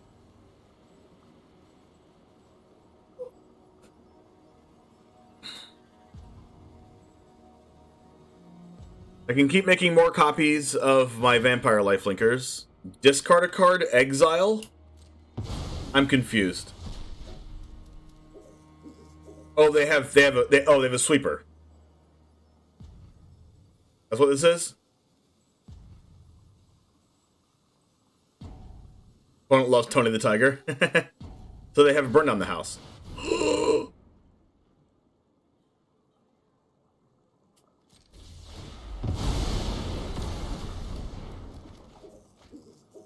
What is wrong with their deck? Okay, if I don't draw something, I die. Yuck! Okay, that's fine. I think I'm dead, chat. That was so good! God!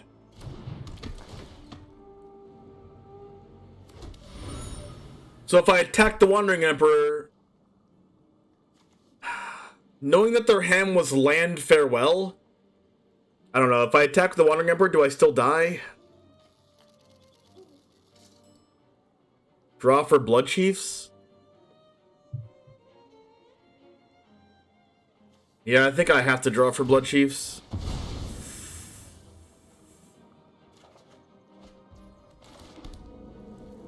Crap!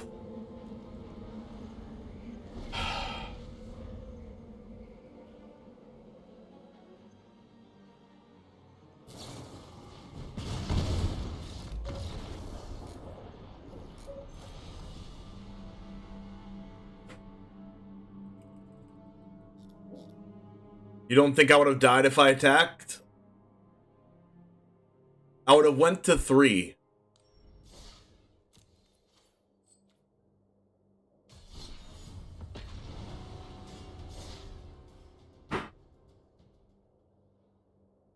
I would have went to 3. They had 3 devils. I would have went to 5 with a block. But the thing is, they could give their thing first strike, which would mean I have to block it with a cat.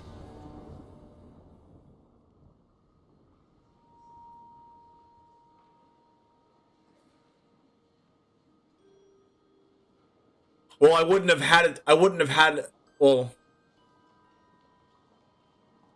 yeah, maybe if I attacked with the vampire, I would have lived.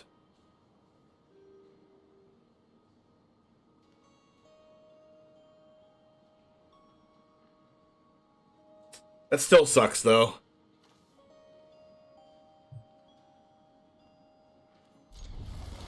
Alright, Chariot Wren, let's go.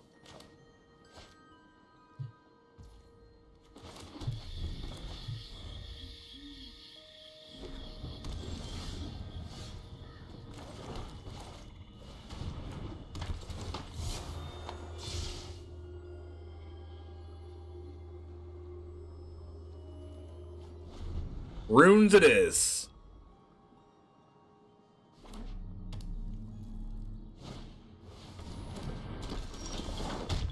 It's a good draw, at least.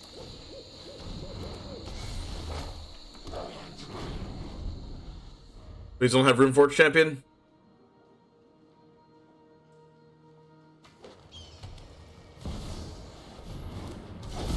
Now, Howled Hunting's almost worse.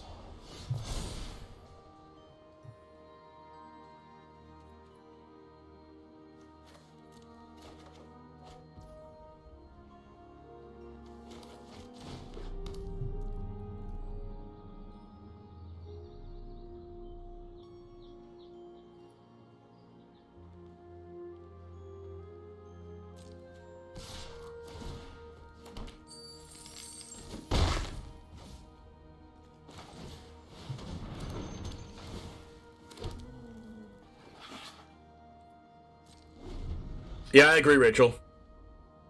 Alright, so Chariot goes here. Hopefully they don't do... God. Jukai Naturalist just makes their deck so much better. When do they not get showdown after showdown? Can someone tell me that?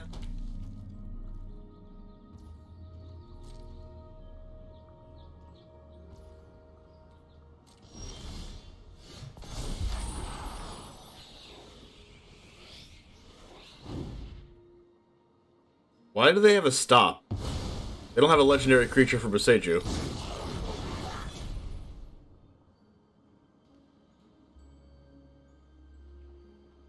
Unfortunately, I want to meat hook for 2 here, but it would kill my board.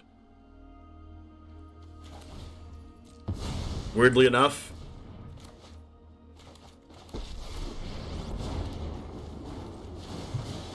Do not. The entire Snakeskin. army.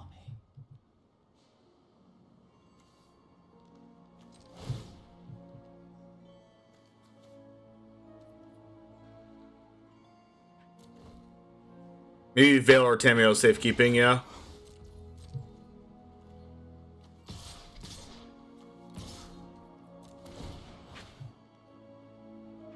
I mean, we're doing pretty good things here.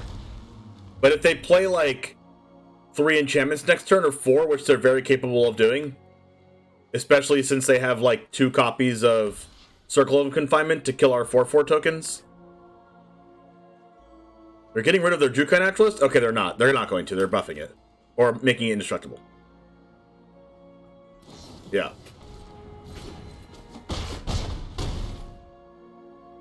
But next turn, like they're gonna double Circle of Confinement to 4/4s and then like kill my Ren, right? So if when they do that,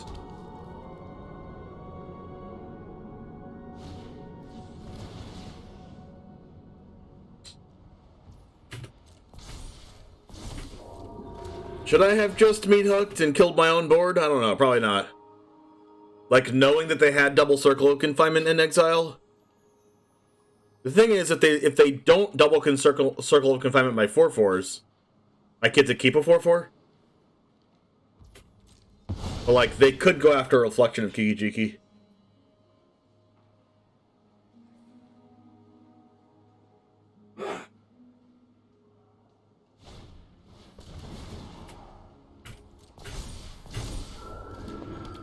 Yeah, I can only meat hook for 2 next turn, so I can't kill anything.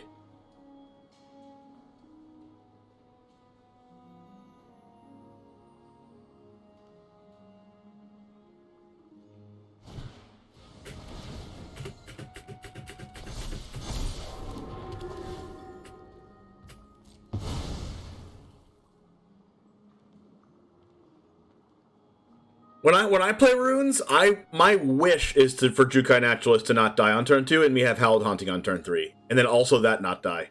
That is like the dream. And they have that here. I did not expect them to cast 4 enchantments this turn, but here we are.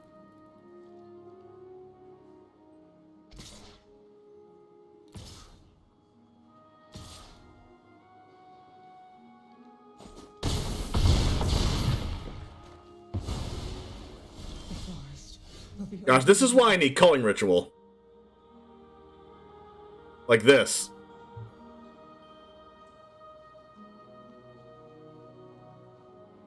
And I can only meat hook for 4. Wait. No, I can meat hook for more than 4. I can meat hook for 5, but then that leaves the natural still there, right? And I gotta do what I gotta do then, I guess. If they block with the Naturalist, then I'm okay? Oh, crap. Why didn't this make a token?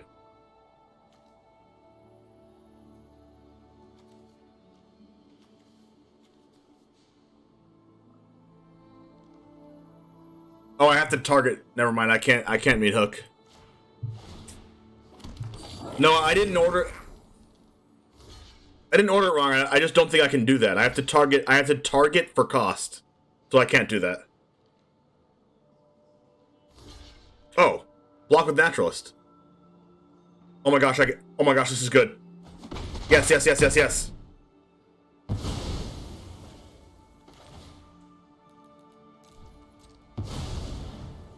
This kills everything.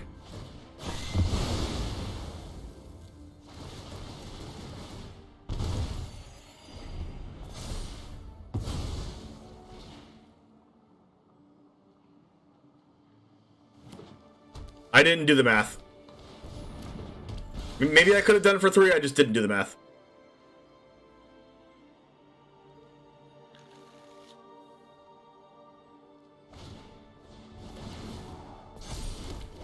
I still don't expect to win this game with Howled Haunting being right there. If I draw an untapped land, potentially. And they also don't cast any more spells. Of course they would. Okay, so I would be able to sweep the board if I drew an untapped land and kept my token. Okay, just kidding. I still couldn't win. God. So crazy.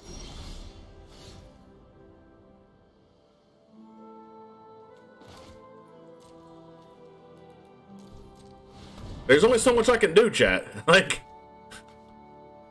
I had Chariot Ren copy 2 things. They had double Circle of Confinement for them and killed my, like, they had almost a dream draw.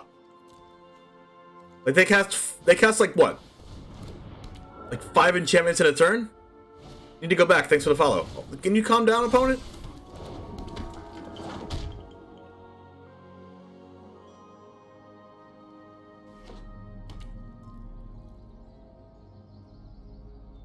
Like, they had all that and exile a Showdown off of Showdown and didn't cast it. Oh my god. Calm down. Calm freaking down! Oh my god. Stop casting stuff.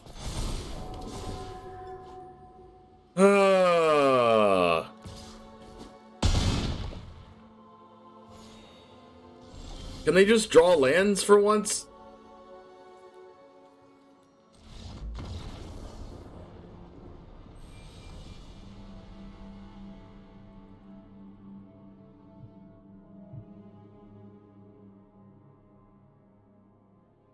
I don't know what you're talking about, Johnny Fresh.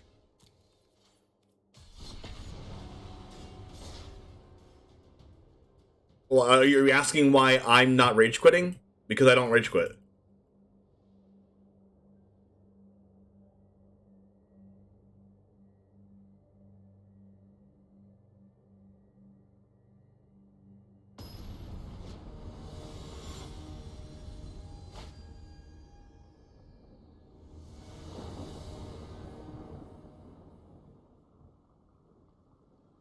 Naya with Curse of Hospitality, the red curse that makes everything have trample.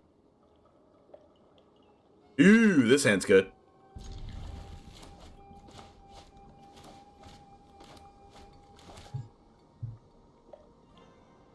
You would have quit 7 spells ago. Can our opponents just stop playing runes?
If I put Culling Ritual in the deck, I won't get a Runes matchup.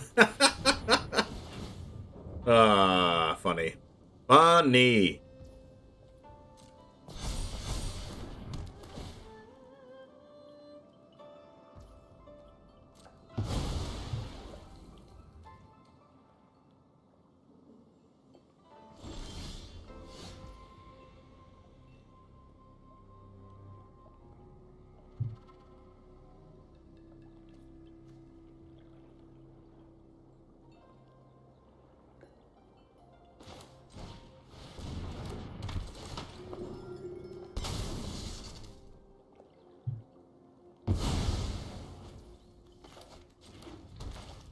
This is a cleric, so it works with acquisition, so I get to hit 2 cards, which is why I cast this first.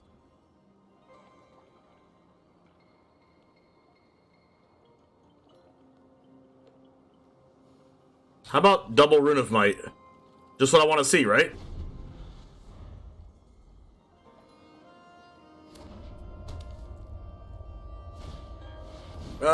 Come on. No. No, no, no, no. No, no, no, no.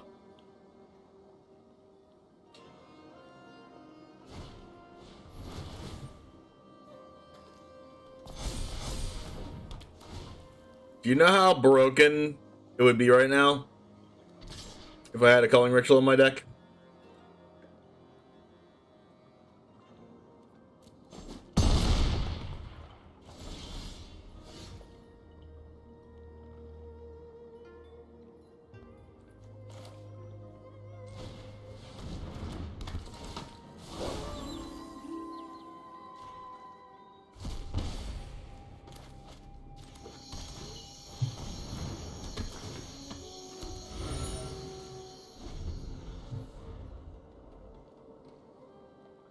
Farewell does awesome against this deck. Yeah, that's why my Esper Planeswalkers deck was so good.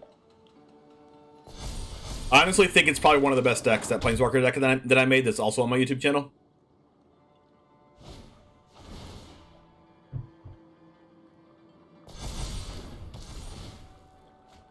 Alright, opponent, you can calm down now.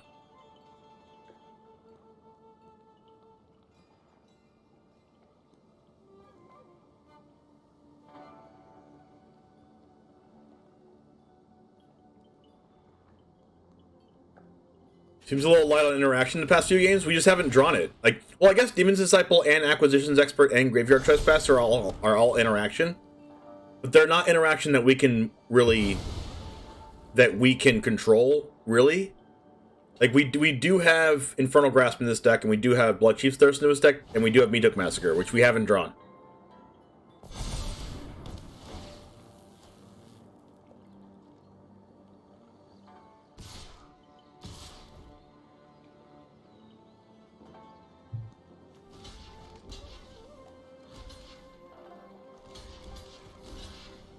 These both have trample, which means we're dead.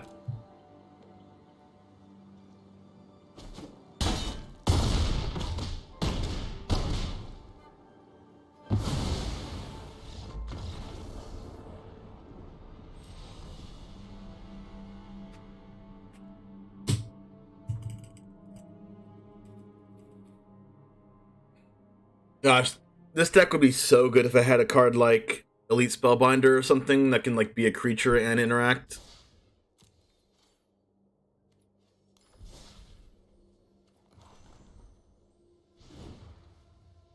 Like, the reason why the white version is so good is that it has Skyclave Apparition, Brutal Cathar, and Elite Spellbinder, which are all creatures that also interact with our opponent. It's really hard to interact with our opponent and also be good against control decks.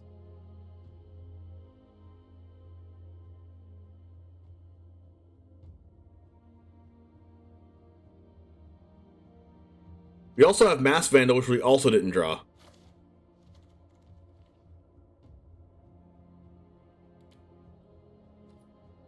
I'm going to use the restroom real quick, and I'll be right back. In the meantime, is the 4-mana Ooze too expensive? When it dies, they get the card back.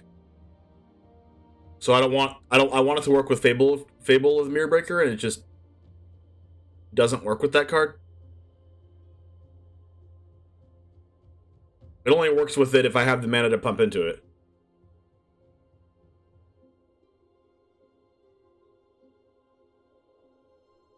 But, like, it could be okay. But I'm going to put the loop on while I go to the restroom real quick. So, all hail the loop. Let's freaking go. Riley, does your opponent ever make a play that doesn't seem to make sense on the surface, but then over time starts to kind of come together a little more? Yeah, this Aether Gust obviously going to do a good job of keeping Igor Kerim, a little more alive, but there's a spell piece, alright, sure. Pay for it, I guess. Easy deal. Okay, I still have enough mana to pay for this spell pierce. What are you doing, man? I mean, yeah, sure, you get the prowess triggers, but like, what's the plan here? Oh, there it is. A mystical dispute as well. Functional, functional spell pierce enough to get in for Xaxes.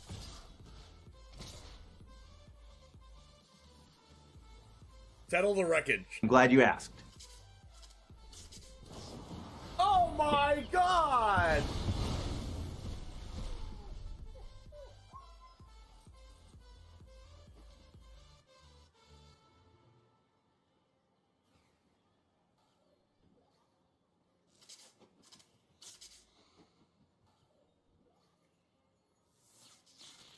A 100-card historic brawl.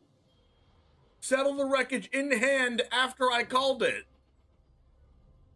Riley, here we go. Nothing ventured, nothing gained here. Seasoned Pyromancer can let you ditch your hand in this case to draw 2 cards. And we need exactly 2. We need Bone Crusher Giant and an untapped red source. Need the Bone Crusher Giant with Stomp, which stops the 9 lives from preventing damage, and we need the red source to cast the Stomp, Dennis. And wouldn't you know there it is! Look at that! I've always maintained, Dennis, I've always maintained that Magic is a very skill-testing game indeed, and Charizard James is showing us just how skill-based this game is, ripping the actual perfect 2 off the top here, and is going to win the game on the spot because of it.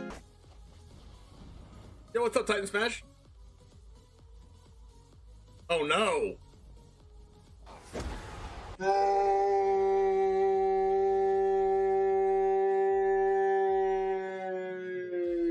If this was the only way Tibble's Trickery had ever been used, Riley, I think it would have been balanced the way Wizards intended it. I think this is actually Magic as R&D intended. Tybalt's Trickery. Getting rid of an eye twitch? Why are you scared of an eye twitch? Now you have to deal with the lol. What was that? I'm terrified of an eye twitch, dude. Like, if only it had been something like a lol, you know? Raise the alarm. We found their win con. We didn't know what it was, and now we know. I've now found their win con. I don't like it. You fool didn't play around Triple Tithe. Listen. My opponent had Sky Tether main deck and then boarded out of all the bad cards and boarded in good cards like Memory Lapse and Teferi. How am I supposed to win if I know that? Their tempo play of 2 soldiers are going to win them the game. Oh, it hurts. Oh, it hurts. It hurts. I can't look. I can't look.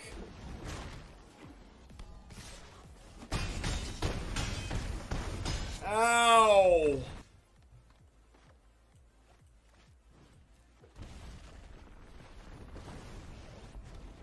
Man, Valkmir is a problem. Nope. Oh no! Wait, what just happened? Why was this 5 mana? Oh no! It came in tap! Oh no! It came in tap. Oh my god! Did we do it? Yes! I attack! Holy shit! I attack! I attack! I attack! Everyone's clenching right now. No! Oh, he lost! He lost! I attacked! No! No! What? Oh, he lost! Oh, no! Oh, man!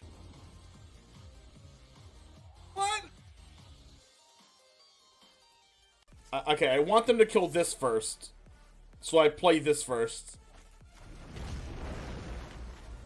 And I want these 2 to cast my other spells. No! Stop, opponent! Stop it! Please stop! Please stop!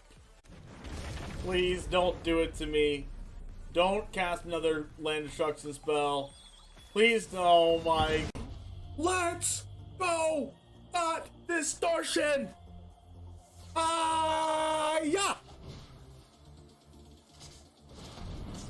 Feel the power of the 6 mana black sorcery. Not distortion, come forth! I summon the winged dragon of Ra! Oh! Oh! PogChamp! Oh! Oh! Oh! Oh! What the heck, dude? I was exaggerating. Oh, Royal Eruption again! Oh my god! Kicker! Base!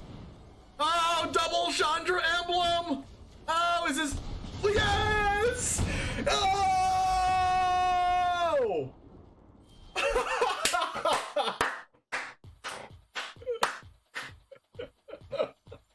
Oh! All right, do we need to up the interaction?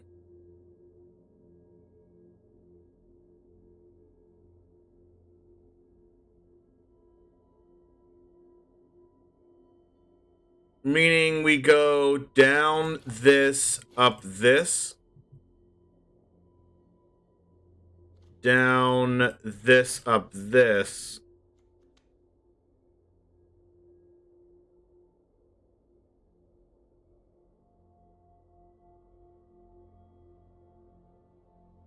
Like, we have a good late game. We just need to get to the late game.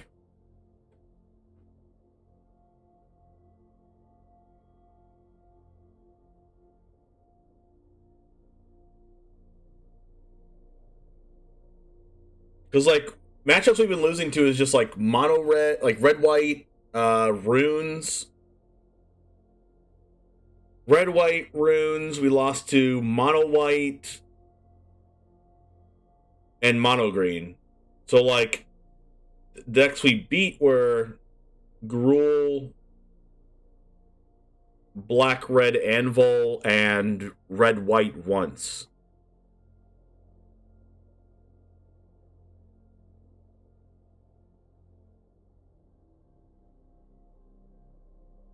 What's the story with the I Attacked clip?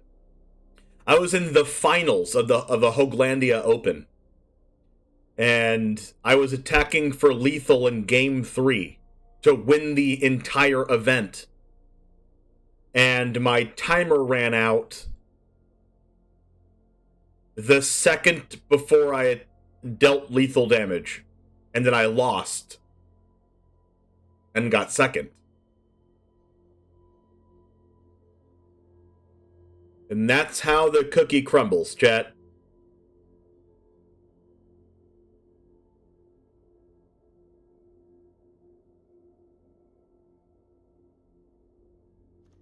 I'm gonna cut a Briarbridge tracker to play a power word kill. And then we're gonna try this.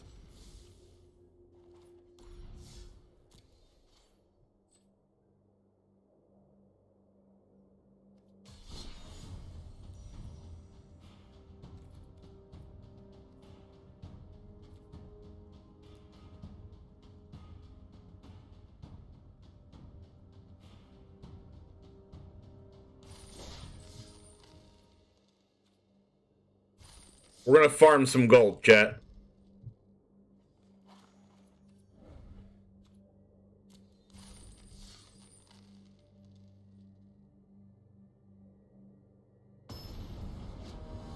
That's why they say cookies are bad for your health? I'm pretty sure it might be for the sugar content. I love cookies. I go first. I will keep this.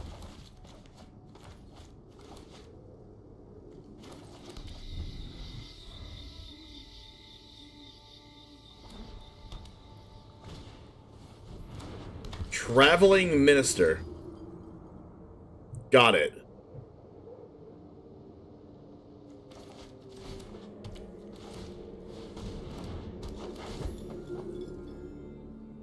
You like my Treefolk tribal chat? Gnarled Professor is a Treefolk druid, and then Renin 7 makes Treefolks. Discarded a cleric class. Locates life gain. Voice of the Blessed. Good thing I have these Blood Chiefs Thirst.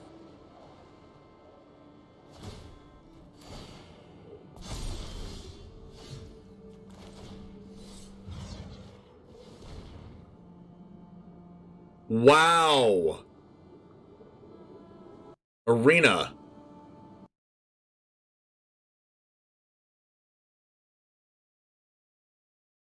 Arena, don't do this to me. Alright, so anyways, while we wait for this, we're going to Blood Chief's Thirst, their thing, and then play a land, and then pass, but hopefully it lets me play a land when I come back into here. Please let me play a land.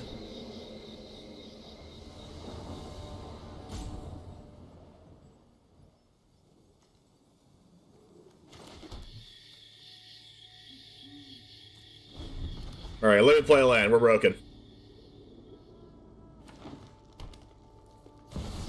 Kodama.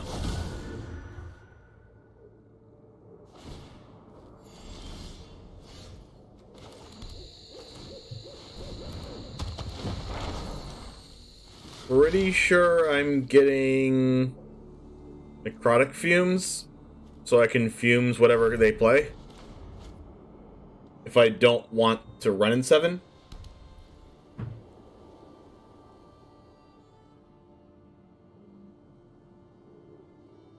I really would like to draw Reflections of Kiki-Jiki so I can discard these lands. It's a Meat Hook Massacre. I think I prefer that over Ren, right? This might be a Wandering Emperor.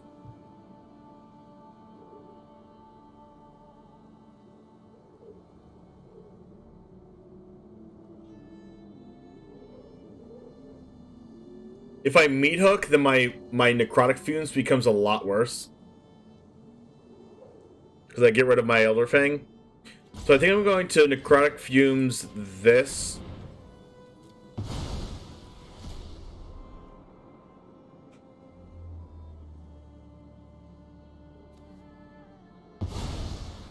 And I still think that might be a Ren. Or not, that might be a Wandering Emperor, so I don't think I'd do anything.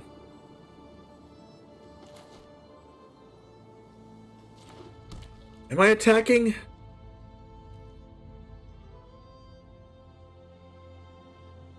I attack and they Emperor, they go to 24.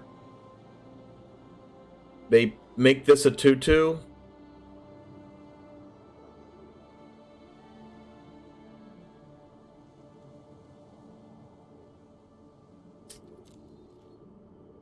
No attacks. God, that card's scary.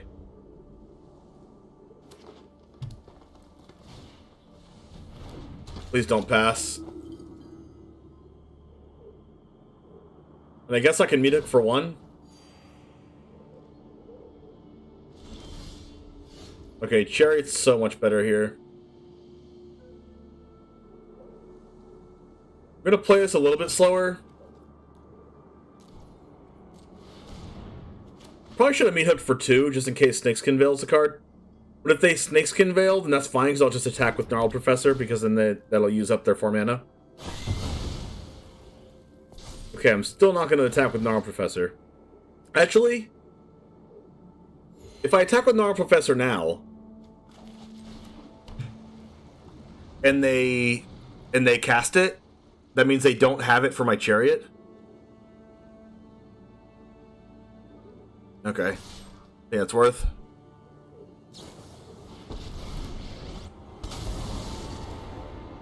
I am the Emperor of Kamigawa, and I will protect my people. My judgment is final. Planned it out.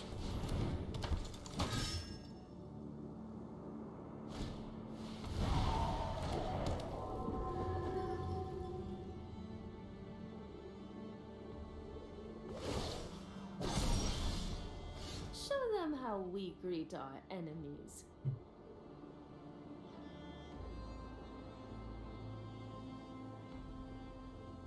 Crokeyz is not bad. But I have to take an entire turn off to kill this Adeline. And it's going to deal a lot of damage to me next turn.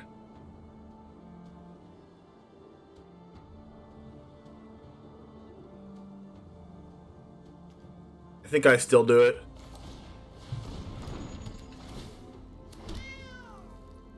I could Blood Chiefs the Luminous Phantom. That doesn't seem worth it. Oh god.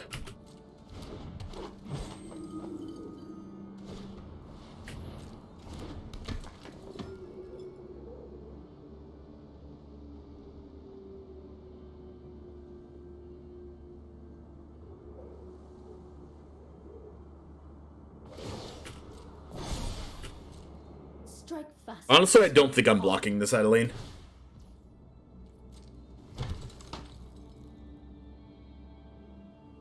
Like, if I jump block it, Nope.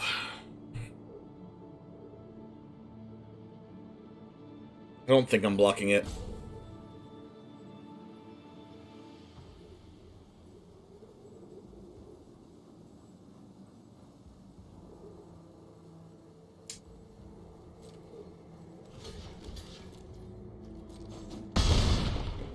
It's really annoying, though. Infernal Grass is my best draw. And they get to scry. I guess I shouldn't have blocked that card at all.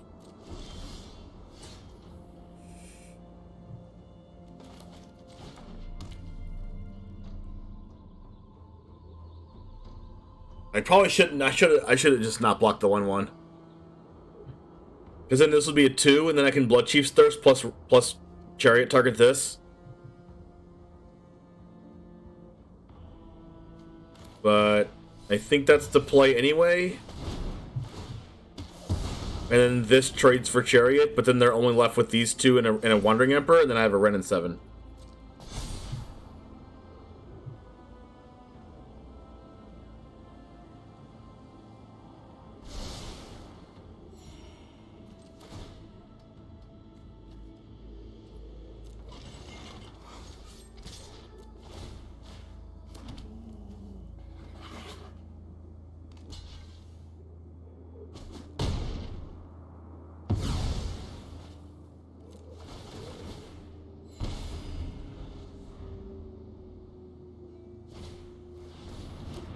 Crap.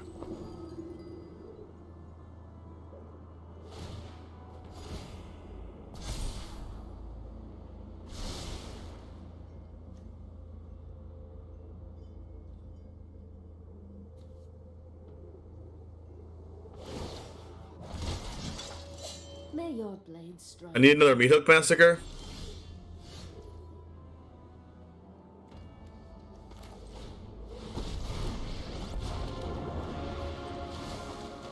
Heed the trees. They prepare for war. If I attack 2 things here, if I attack all 3 and they don't block, that means I can go block, and then Ren dies. But do I care if Ren dies? No. I'd much rather Wandering Emperor die than Ren die. And they can also save it, which means that I would get to kill 2 of their things, which is also good for me. Wow. Okay, this is good for me. But they do get to scry twice and grow their Cholisara, but their Cholisara still can't attack through my 7/7. Actually, it can attack through my 7/7 because they have the Traveling Minister and Wandering Emperor. But then I just don't block it.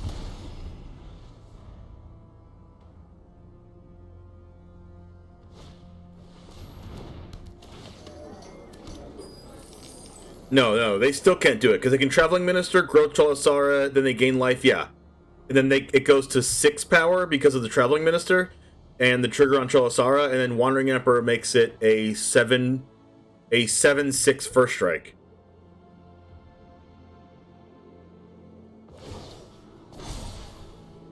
We've got the edge in this fight. Okay, they didn't use Traveling Minister. Of course I draw land, why wouldn't I?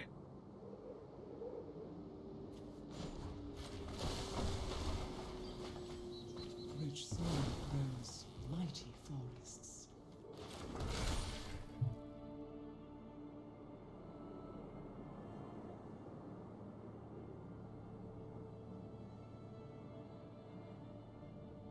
I might just attack everything at Wandering Emperor again. Like, if they lose stuff, it's still okay with me. Like, actually, this is... Like, with this attack, all they have to do is just, like, block the 2/2 with Cholisara and trump the 8/8. So all I'm doing is trading my 2/2 for one of these cards. And then Ren dies.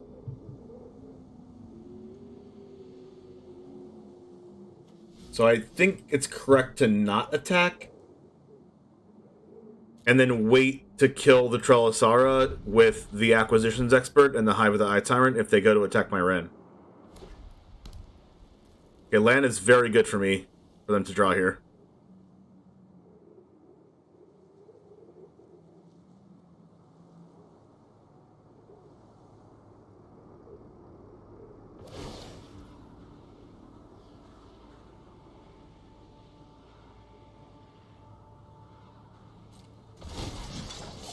Let your blade do the talking.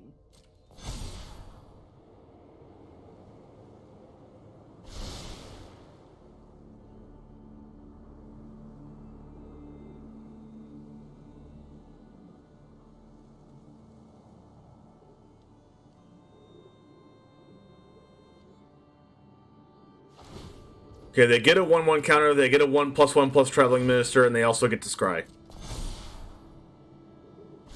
Scry to the top, unfortunate. They don't attack.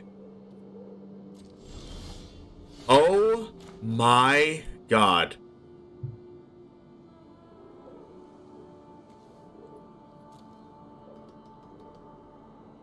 Am I minusing red? I think I am.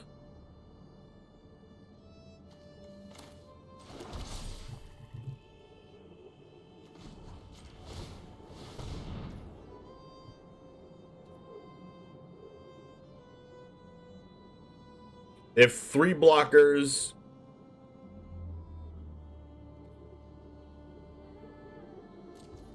Which means if I attack like this,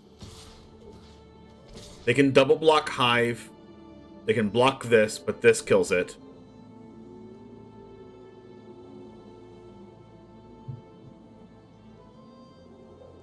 They can double block this, and then this dies. I think this is the play.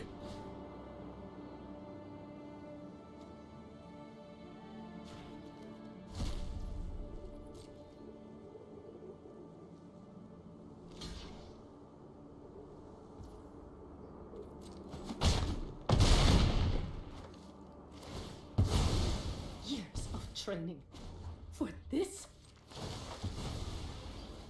From root to canopy, the trees are mighty. Veteran. Innkeeper gets to scry and +1/+1 Trelisara. Traveling Minister gets to +1/+1 Trelisara. Scry to the top again. Basically, any creature is like really good for them. Let's see if they choose to attack before I draw another copy of Bloodchief's Thirst. Scry to the top again, make it a 10-9. If they attack, I'm definitely blocking. Okay. Masked Vandal. What does that do? Hardly anything.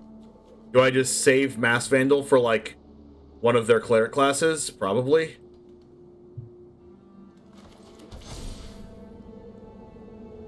Honestly, I could probably just, like,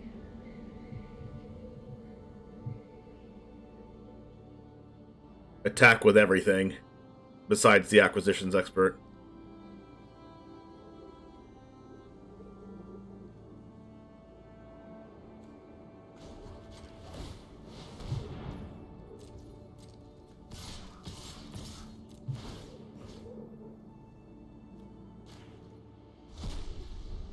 And then they get a guaranteed Lunarch Veteran in the graveyard, which means they can make Trelisara an 11/11. So if I'm going to attack at all, it has to be this turn.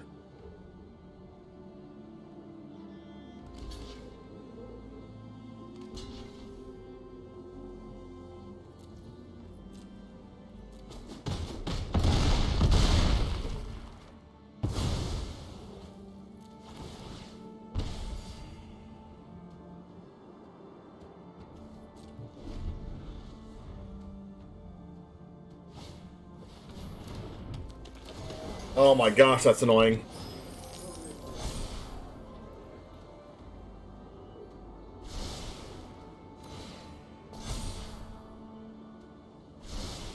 So many scries.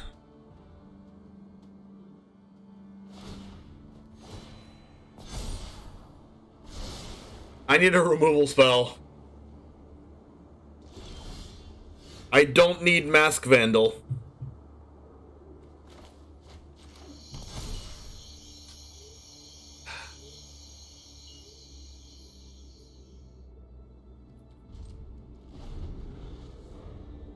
If they have a class card, it's really good. No! I might die. I need removal spells. God! That's the only other Mask Vandal in my entire deck. I need to kill this Trellisara immediately. I need a Meat Hook Massacre or something. I need some way to deal with their stuff. God, this is annoying.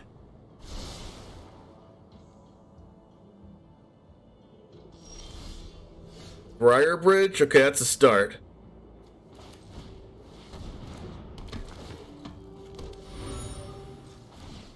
I need a way to answer one of these. Come on!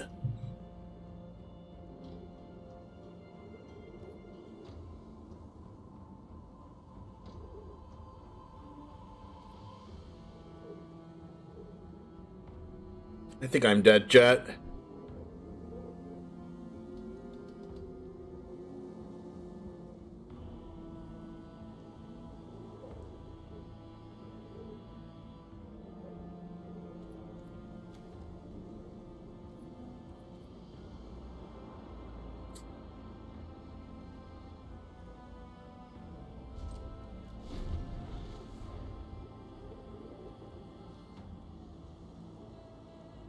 You dropped the land for the tree folk? I don't think that matters.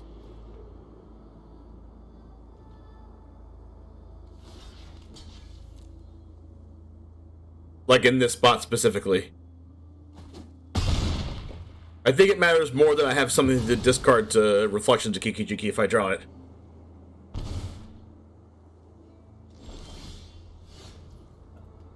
Graveyard Trespasser isn't nothing. I mean, by nothing, I mean it's not a land.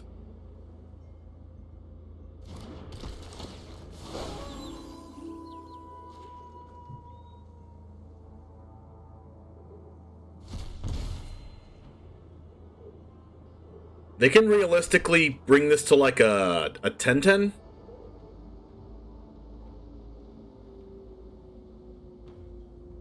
Which means I should drop the land right now.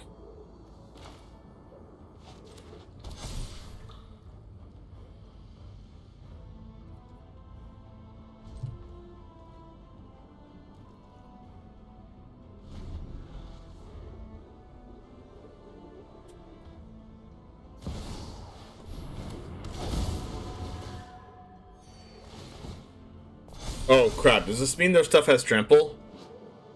Yup.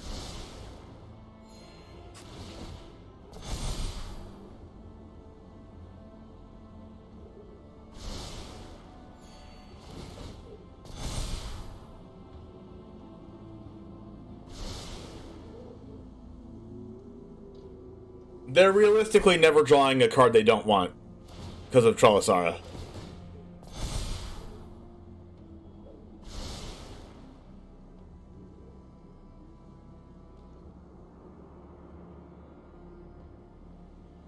I need back-to-back Blood Chief's Thirsts.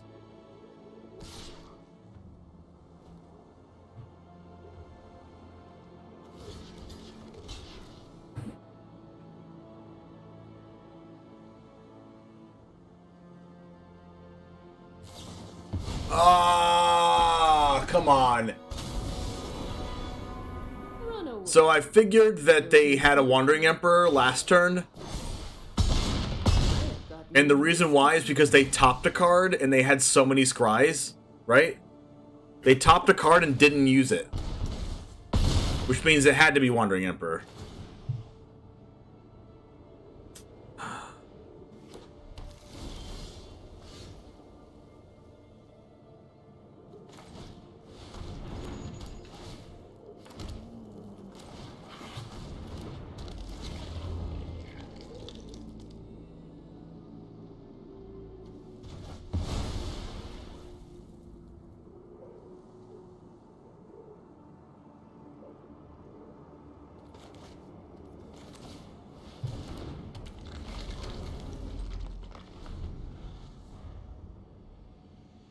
I'm dead to Voice of the Blessed.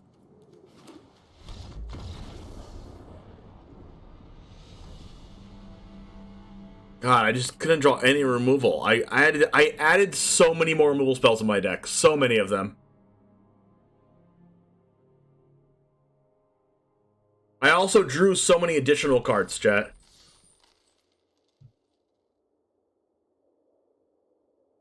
We drew off Briarbridge Tracker, like...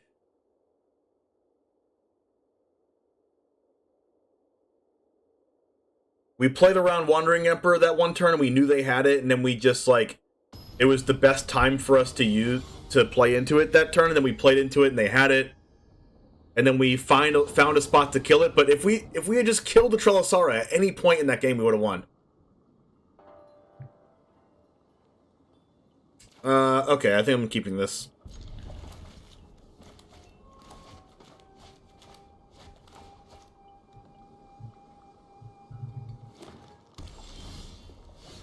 Did they just hello good game me? Interesting.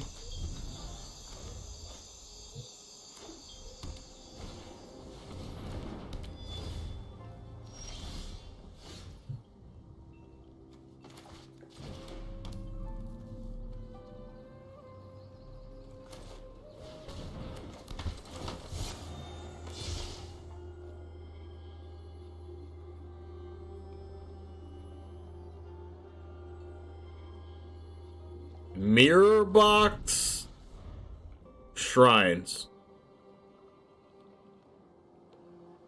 Interesting.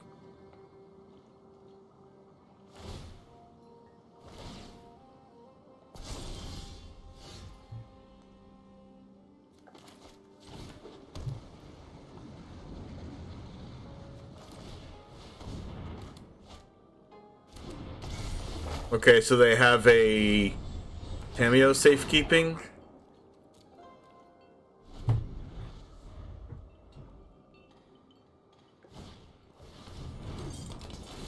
Spare supplies.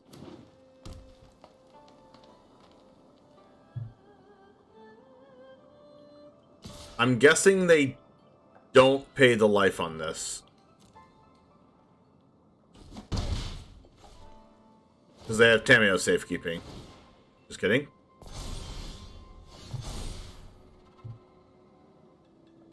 Discard up to 2.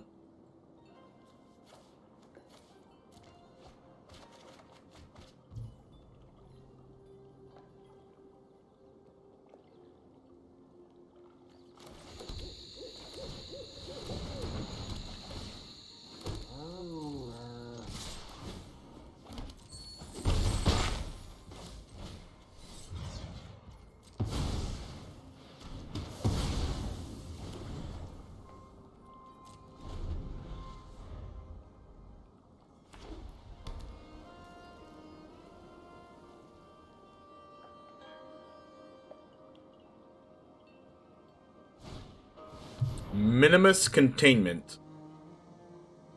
Enchant non-land permanent. It's a treasure token. Sure. I have a treasure chariot.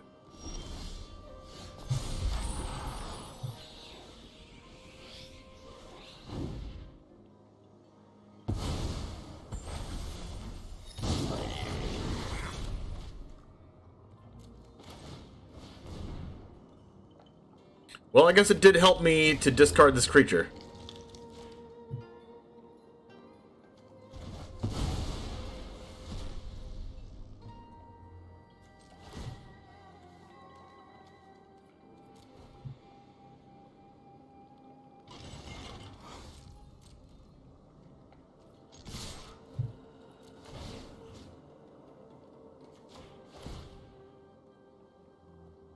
I mean, Chariot with the Goblin Shaman token's really good.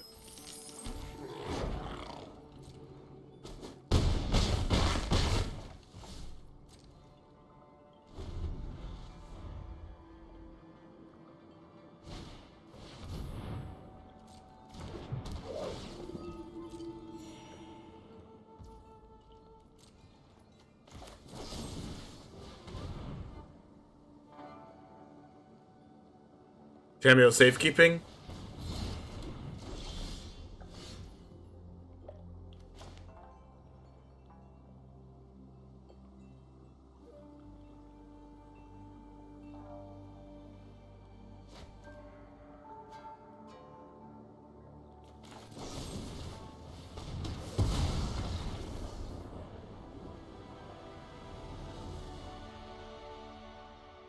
Was that standard? Yeah, that was standard.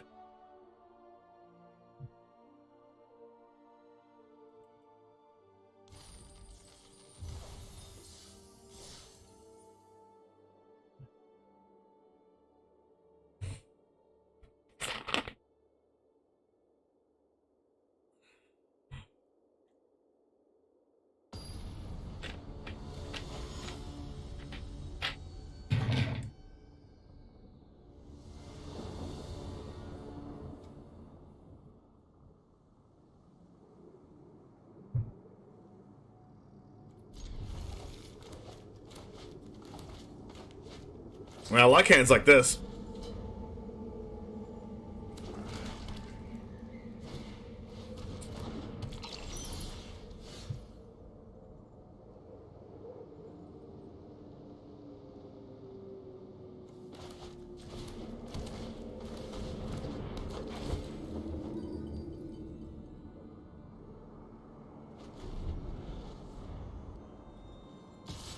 Given that they played I Twitch before Shambling Gas, I don't think they have Deadly Dispute. Yeah, that's what I thought.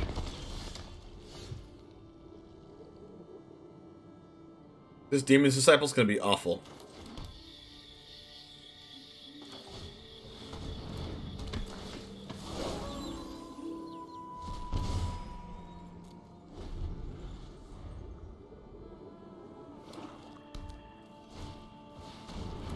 Oh my gosh, Genhuman.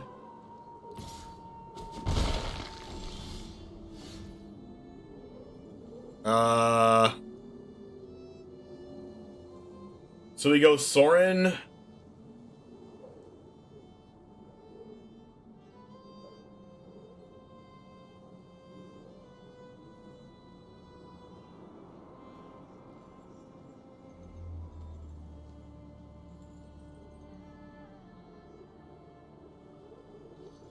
Attack first.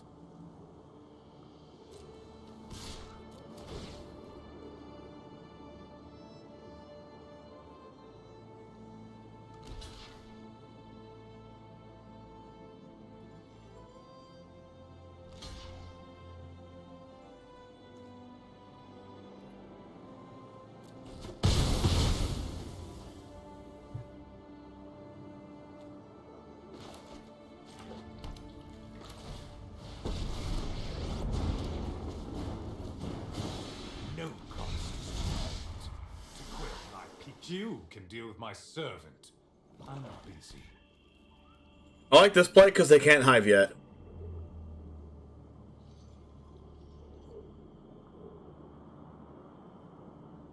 I'm trying to set up a little bit of a Demon's Disciple, but Demon's Disciple probably just not going to recast this game at all. Unless I, like, you know, get rid of these eye twitches and shambling guests. Tingle Floor Region is actually better than it looks here, because I get to ramp to Valky next turn.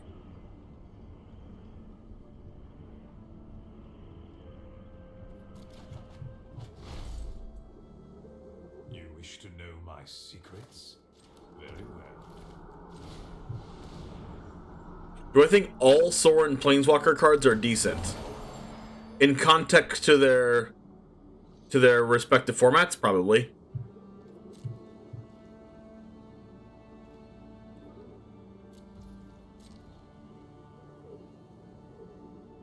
Like Soren Markov, pretty good in Commander.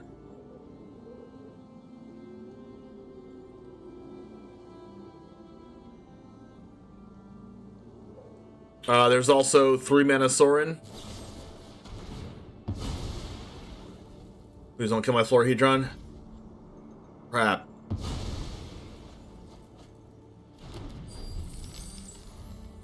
Three mana Vampire Soren was pretty good, and when it was in Standard.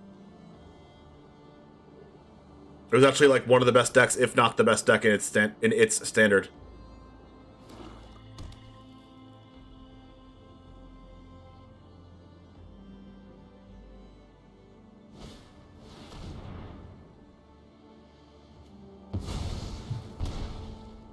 Not expecting Invoke Despair.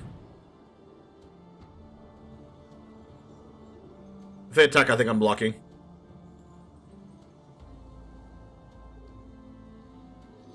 I actually don't know. Am I blocking? Like, they get Mascot Exhibition, they go land Mascot, and then I have a Tybalt, which is really bad against Mascot.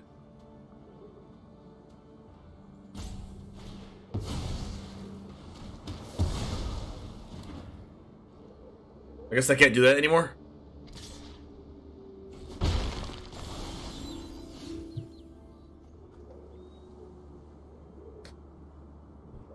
Okay.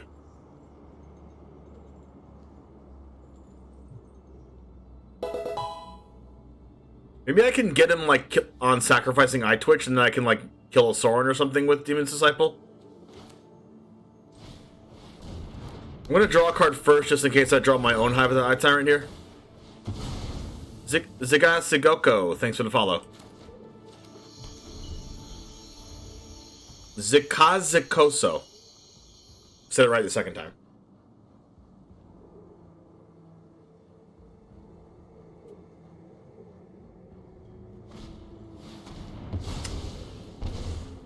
Well, I guess if they're going to tap out for that, I can cast Valky.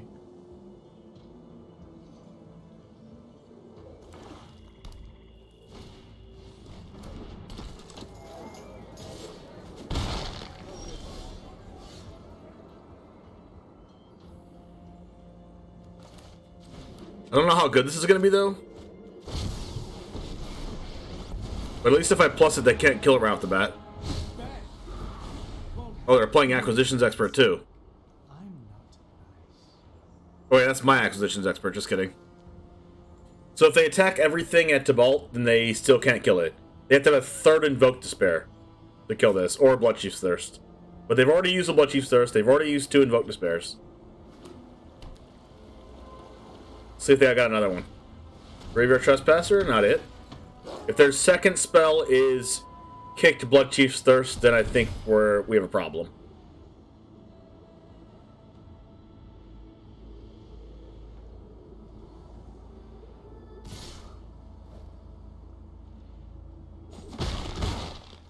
Yes, lead. It's a good draw.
I'm setting up a Demon's Disciple Acquisitions Expert play.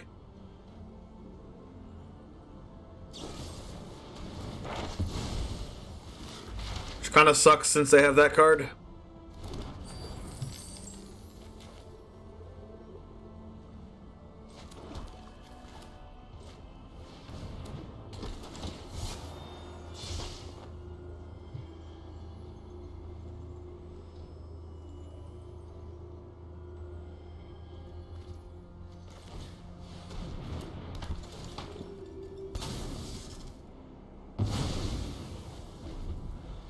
Alright, so please don't have another copy of Invoke Despair.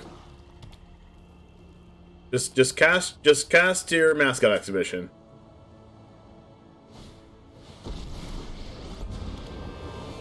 Wolf.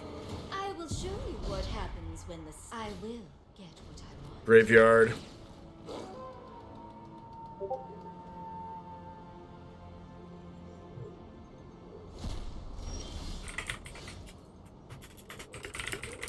Bloodchiefs are actually really good.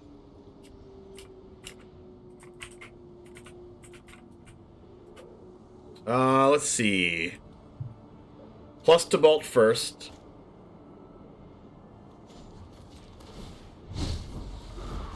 March. Sure, you can handle a little pain.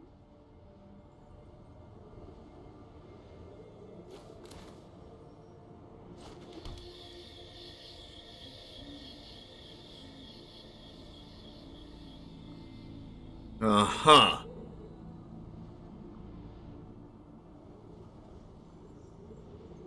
Can Demote exile Lolth? No. Or else I would have.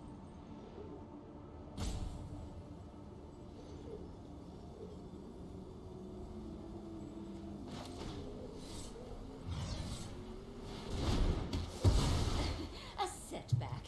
Nothing more.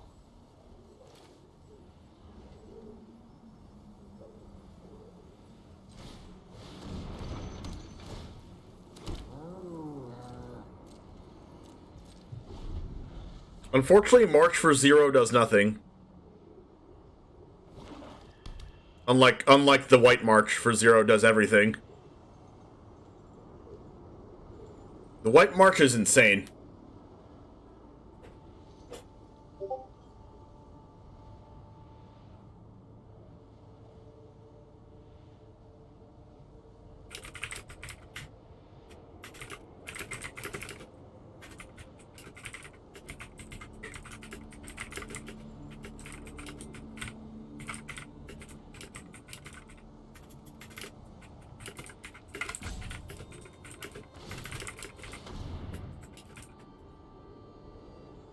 That's a hive. We're not going to be able to ultimate to bolt, but we'll be able to block some stuff. And keep it alive.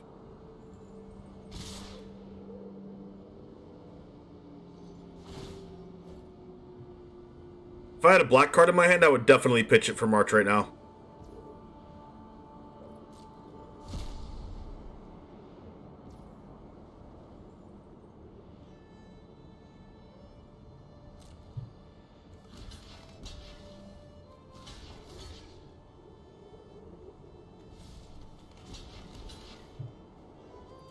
I'm not going to block my Disciple, because Disciple blocks Graveyard Trespasser really well if they cast a spell this turn.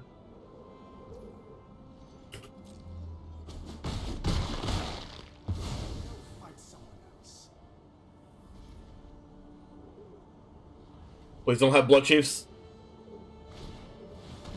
Meat Hook. Wow, they're meat hooking themselves. It's kind of broken for me. I love that.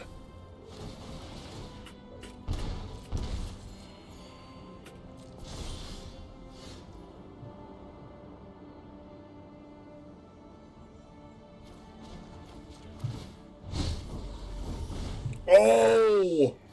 We get to discard their mascot. That's kind of busted.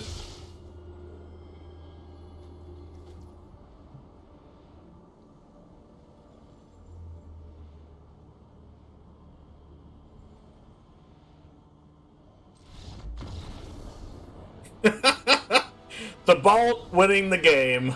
Ah, you love to see it. Oh, you love to see it.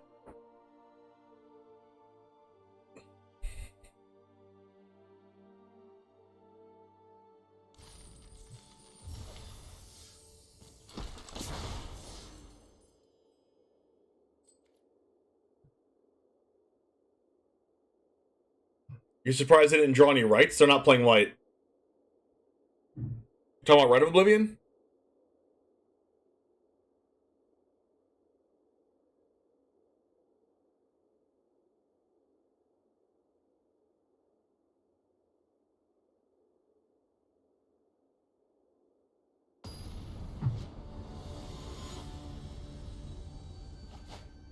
By the way, if anyone wants to play in the Mythic Invitational Qualifier top 64, top 4 placements get automatically granted to play in the Mythic Invitational Qualifier weekend for April.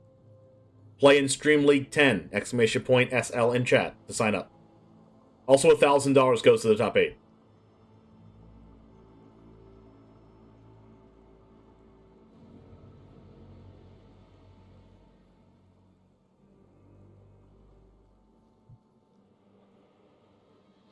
Alright, opponent goes first. We have Blood Chief's Thirst. We don't have untapped black on turn 1, but I think we're okay.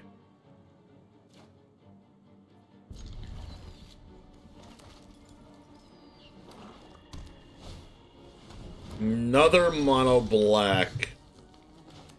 Which means our removal spells are awful.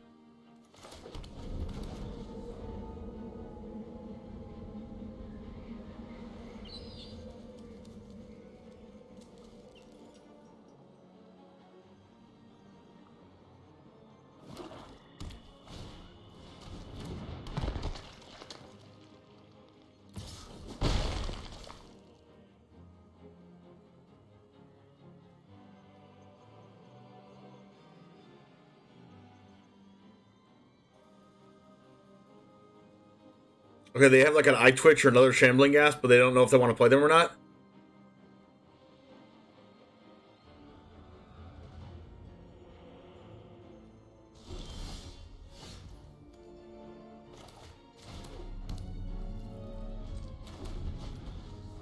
We got good value out of our Demon Disciple last game too, getting rid of their 3/3. Oh, whoa. I don't think I expected that snow-covered forest.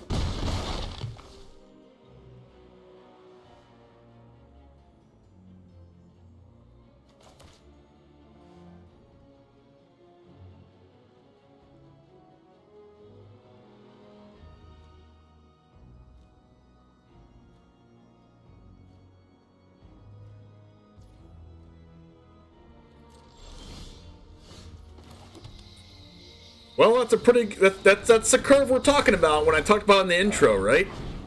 Fable, Chariot, Ren. So that means turn 6 we get to do broken stuff.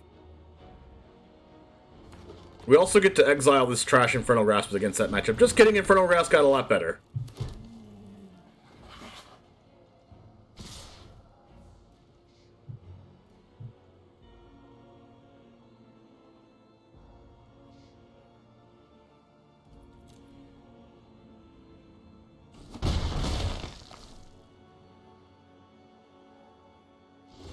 I think we're discarding Blood Chief's Thirst then.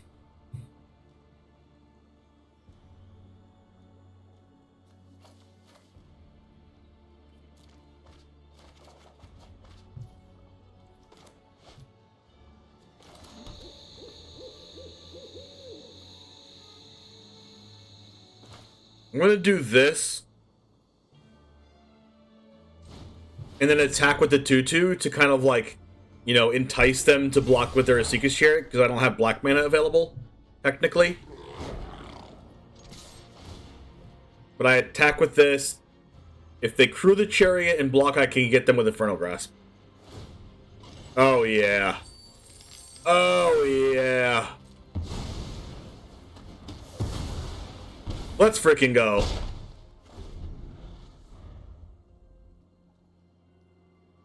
Alright, now hopefully they don't have, like...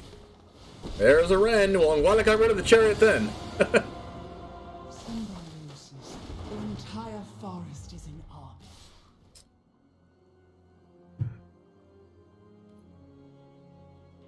Well, I take all of this because then I can guaranteed kill the Ren here. I don't need any more Fable, so I can discard that and a land. I'm going to discard my Haunted Ridge just to make their Hagrameling cost one more mana.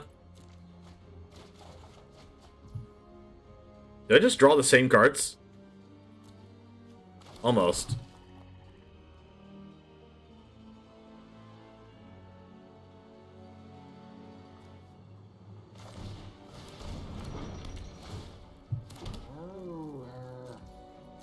So now I get to kill Ren and play my other Fable. Which is pretty busted. Then I have my own Ren next turn. And I will have 3 Reflection of Kiki Jikis. Let's freaking go! Alright, please don't, like, Meat Hook Massacre my board. If they have Meat Hook Massacre, I'm pretty sure I'm just dead. No, I'm not dead.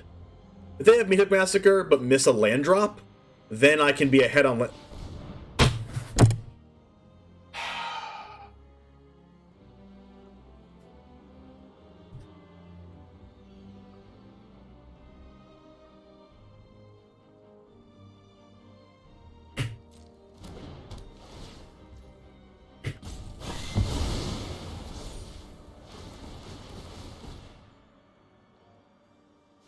Wait, I think I'm dead because I didn't jump block.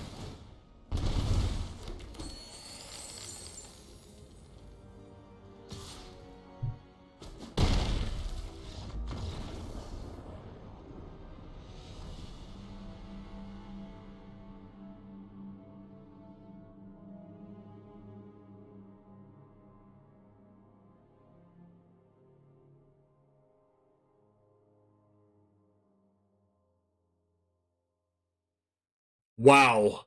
There is no way I lose that game.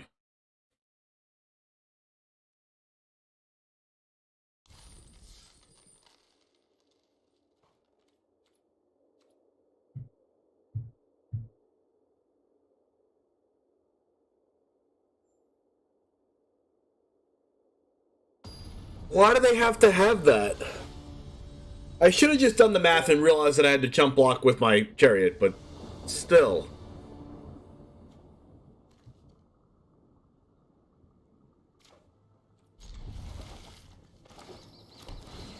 Opponent profited.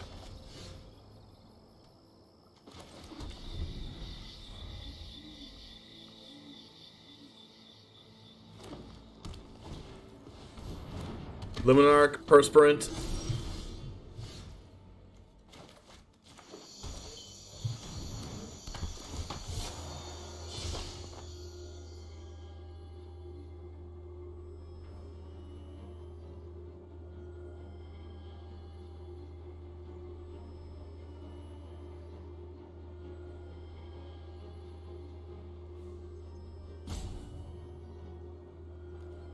Devouring Tendrils, so they're green-white aggro?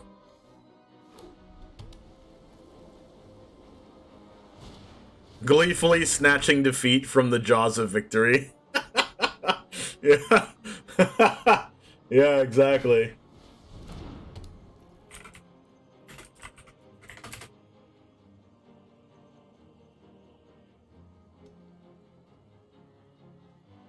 They have, like, Blizzard Brawl? The heck do they have? They have 2 cleric classes? It's a good draw.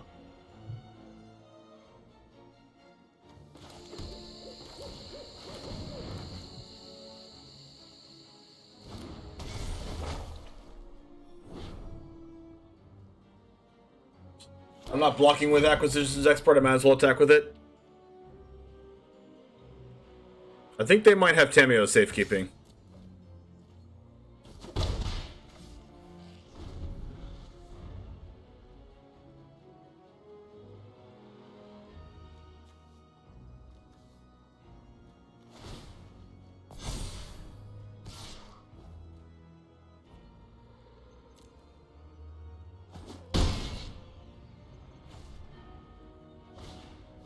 Celestial Unicorn.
If they have a safekeeping, they can play it.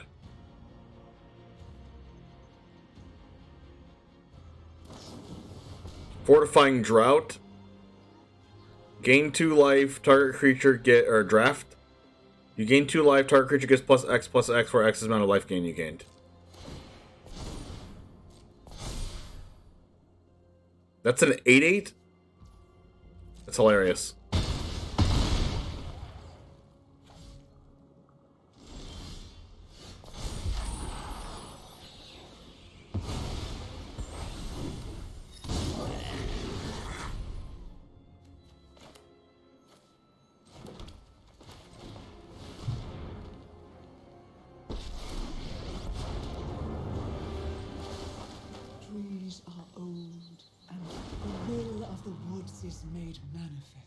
Now, I think I'm okay with trading my chariot for this unicorn.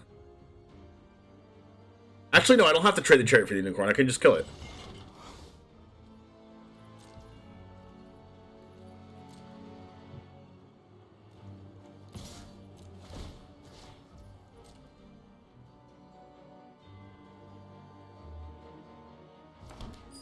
And I guess if they block, then I'll kill it. No, if they block, I kill the Luminarch Aspirant.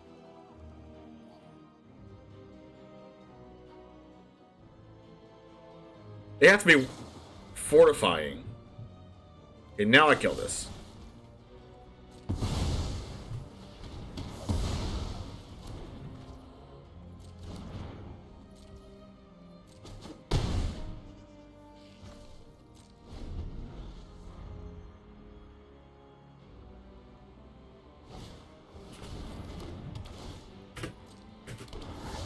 Okay, I know my Mask Vandal's killing.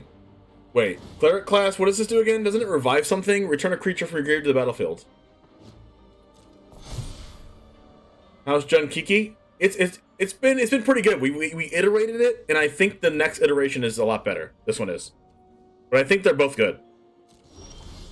We've been getting like a tad unlucky, but still.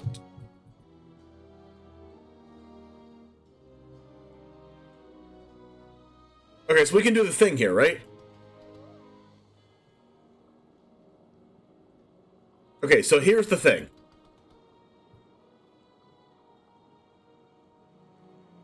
Do we have any creatures in the graveyard? No, but we're going to plus Ren and get a creature in the graveyard for Mass Vandal. Power grows with tender care. Yep, we got a Mass Vandal in the graveyard. Okay, so now we do the thing. And the thing is, we do this. We make a copy of this.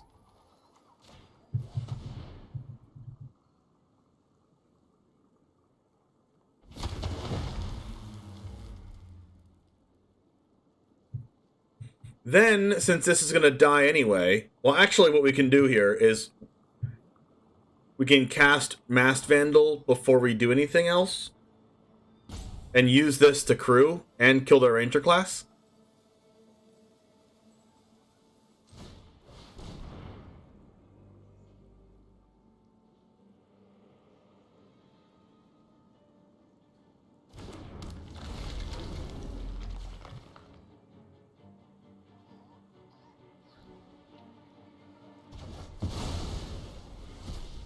Asika's Chariot will crew 1, 2, 3, 4.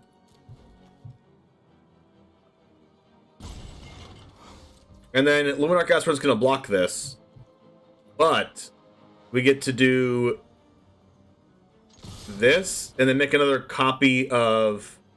We could, if this died, we could make another copy of this and it would stay on the battlefield. So let's just show you guys now. This stays as a Tree Folk because it wasn't created by Reflection. It doesn't die. And you can do that with anything off Reflection, not just a Tree Folk token.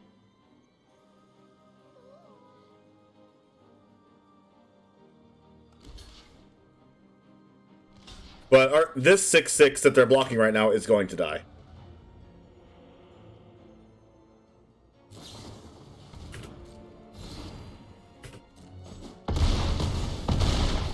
Yeah, there's that Tameo safekeeping that we thought they had the whole time. Okay, now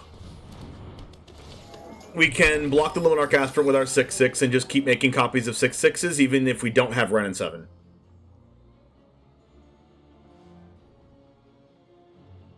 If we had the Chariot. Okay, so Ren and 7 dies, but we get to block their Luminarch Aspirant. Oh, wow, this is just the best possible, right? Minus this. Heed the trees. They prepare for war. Do this.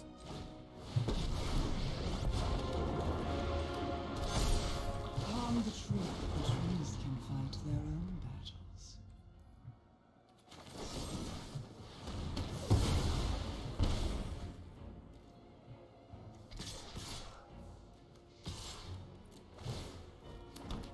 And then with this play, we get to stop their draw step.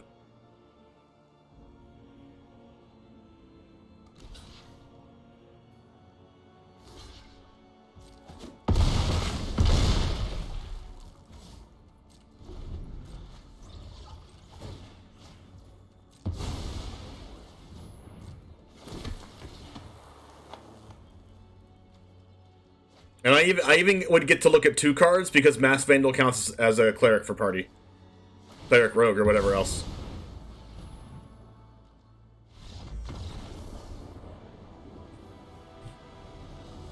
Nice. Do I think black is more beneficial than white? It has more efficient removal, but the removal isn't in the form of creatures, which could be, the creature removal is good with Kiki Jiki. So, like, we could make a Naya version of this. And instead of playing the black cards, we could play Elite Spellbinder, Skyclave Apparition, and Brutal Cathar.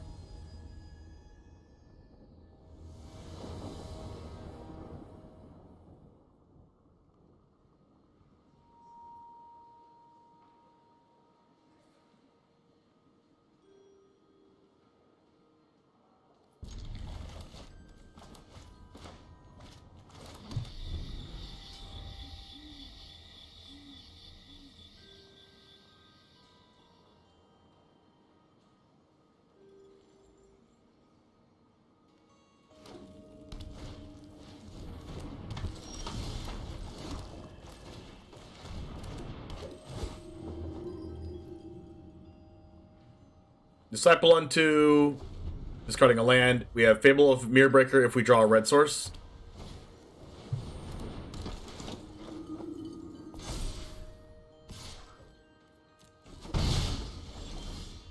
That's not a red source, but we do get to Demon Disciple, sacking this, and regardless of which one we sack, we have a good block next turn. Regardless of which one they sack. If they sack the Hopeful Initiate, we can. If they pump the Aspirant, we can trade Aspirant for Demon Disciple. So I think that's a good play there.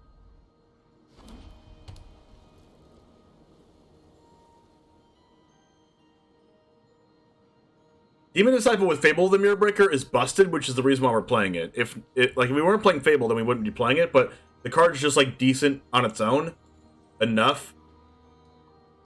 Even if you don't draw Fable, to justify playing it. I think they're gonna grow that and just not attack.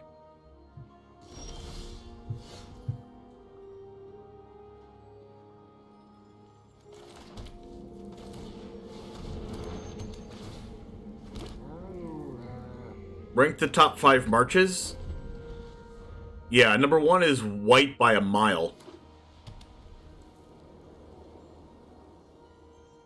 Second march, black.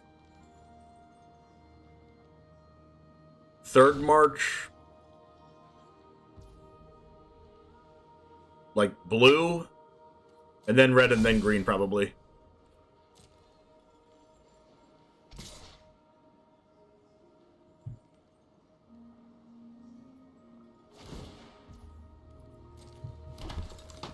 I mean, this is kind of like the easiest block of my life, right?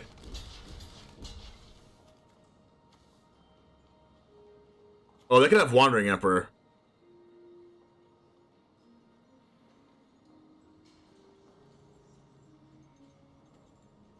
Alright. If they have it, they have it. Please don't have it, though. Perfect. Second Adeline. Yep. I always call it. Always.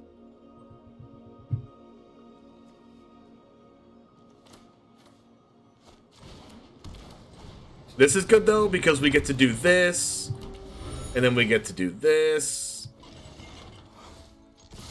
Then we get to make another one of these to block the Adeline. Which means they would need to put the Aspirant counter on Adeline, which means they don't get to attack with Aspirant. Oh. Oh, that's good for me. Sure. Well, now I can definitely kill the Adeline.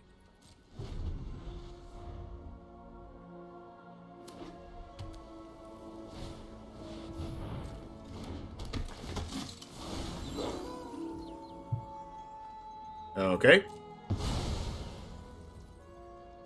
Are you attacking?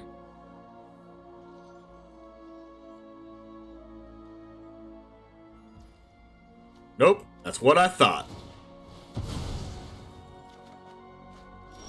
Vandal's kind of bad here. Valky. Oh, we're busted, chat. Is this what we call broken? This might be what we call a broken. Mass Vandal's just terrible against their deck, so I'm just going to play it out as a blocker.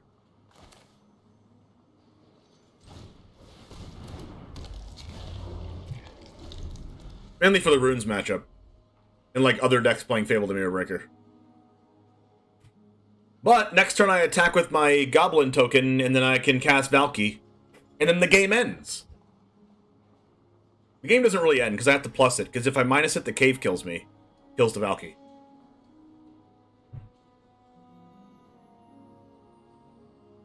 I also could have not played out the Mass Vandal and discarded it to Fable the Mirror Breaker to draw additional cards, but I think I like the blocker here. Skyclave, Appetite. Sure.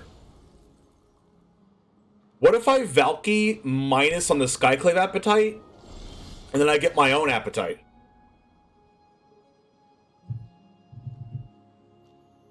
Or I could Valky minus on the Brutal Cathar, get my own Brutal Cathar, and I also get my Briar Bridge back, and even if they pay all their mana on Cave of the Frost Dragon...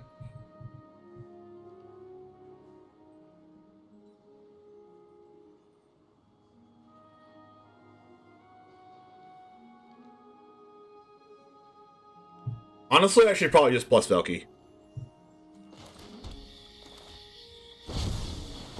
Plusing is just the best. They can't kill it. They can't kill it regardless. I got a portable hole? We're busted. Actually, portable holes is actively bad. Okay, it's a lot better now that they played that, though.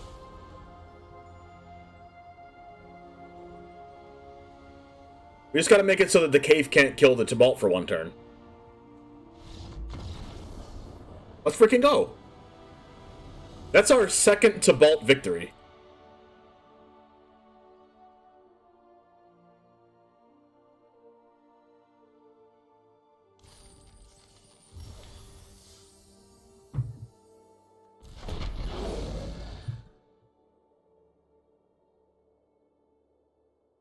Four wins.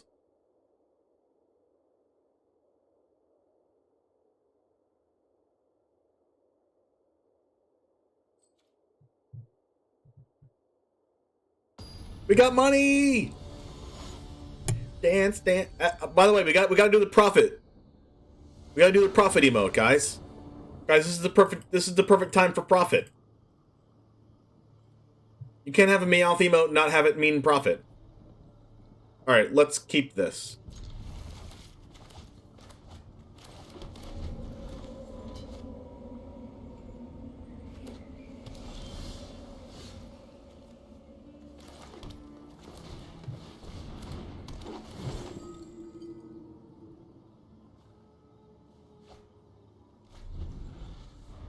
Discarding Siphon Insight, the value.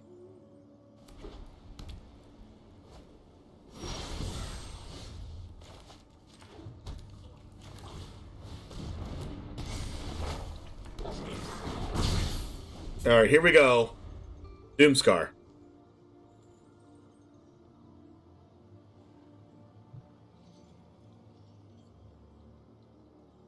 Land. Doomscar. What? Excuse me?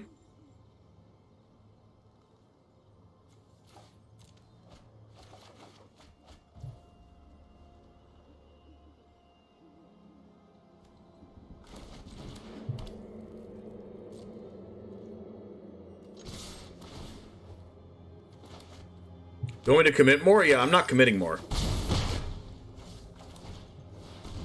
Like, this might look like it's committing more, but I'm going to Ren in 7 and Seeker's Chariot them next turn. Unless it saw it coming. Siphon Insight.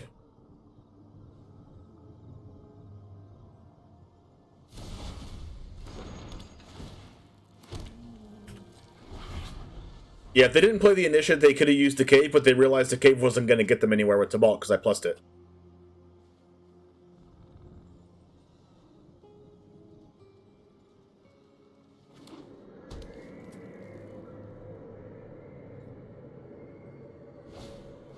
Sunset Revelry, they really, really don't want to use that Doomscar.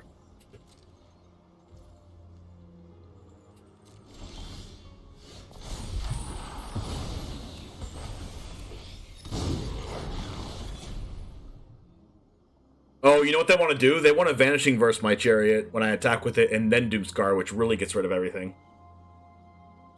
Yeah, I'm not giving them that satisfaction.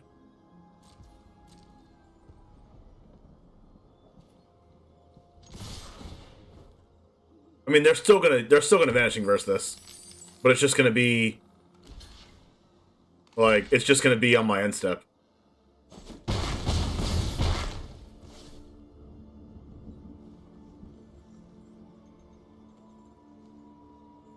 Should I just Briarbridge Tracker to get a draw? No. Should I run in 7? I should probably run in 7 and just plus it.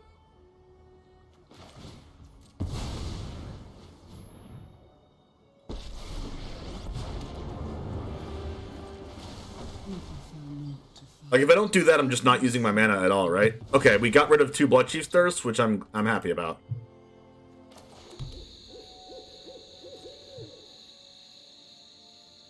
Verse to 7? Sure.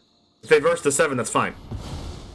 Because then I just cast Briarbridge Tracker and I still get... Briarbridge Tracker makes a clue, and then I can Chariot crewing with the Briarbridge Tracker, make a second clue, draw 2 cards. That's also good for me. But now they Doomscar.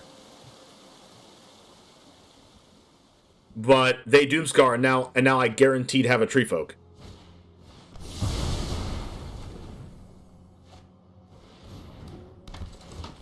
That's my acquisitions expert.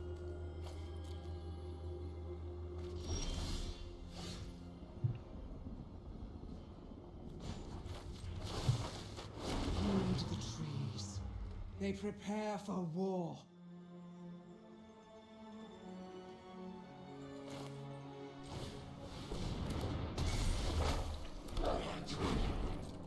I'm saving this land for Fable. So I'm going to discard Vandal in this.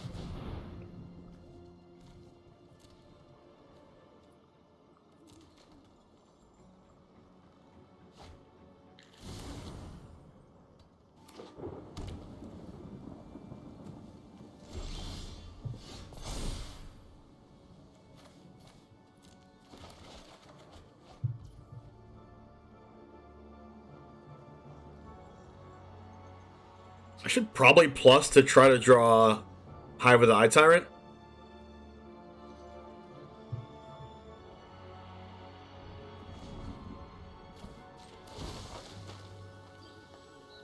Power grows with tender care.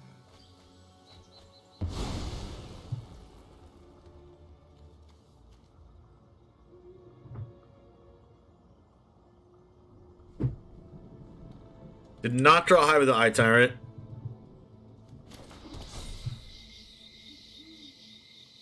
Gnarled Professor for Mascot. I don't want to make their cards any better than they usually are.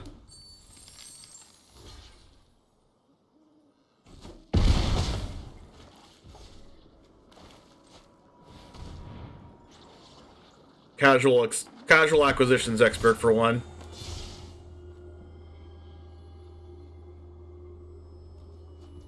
That was valuable. Like if I can cast Briarbridge Tracker and draw a card if they sweep, but they're going to sweep regardless. I'd rather them not sweep my 4/3 also. The worst possible probably is if they use Farewell, but even if they use Farewell, they can't get rid of my Hive of the Eye. They can't get rid of my Ren in 7, which means I get a guaranteed Tree Folk next turn, even after they Farewell. Another Memory Deluge. Main phase. Are they missing their land drops? Or they're really looking for Farewell?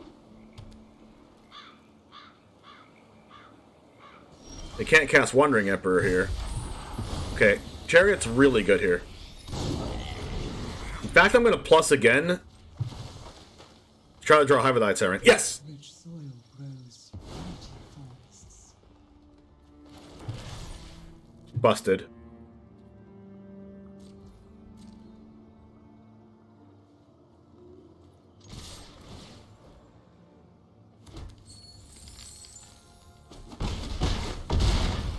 And like, even if I chariot here and they sweep me, I can still minus Ren attack with chariot. And then they die to Hive plus chariot. Unless they have Farewell. I don't really expect them to have Farewell in their deck though. Oh, it's pretty likely. If they have Farewell in their deck, I just hit them with the Hive.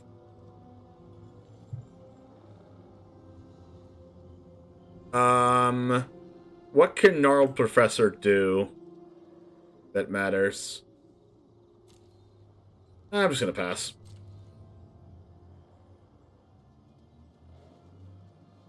I can like Siphon Insight again.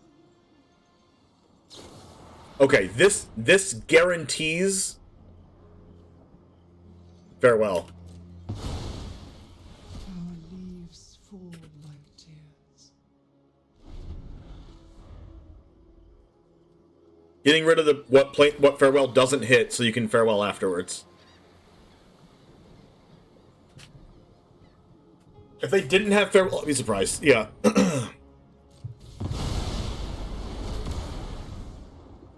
Whoa! They exiled graveyards. They had two memory deluges in there. Holy crap!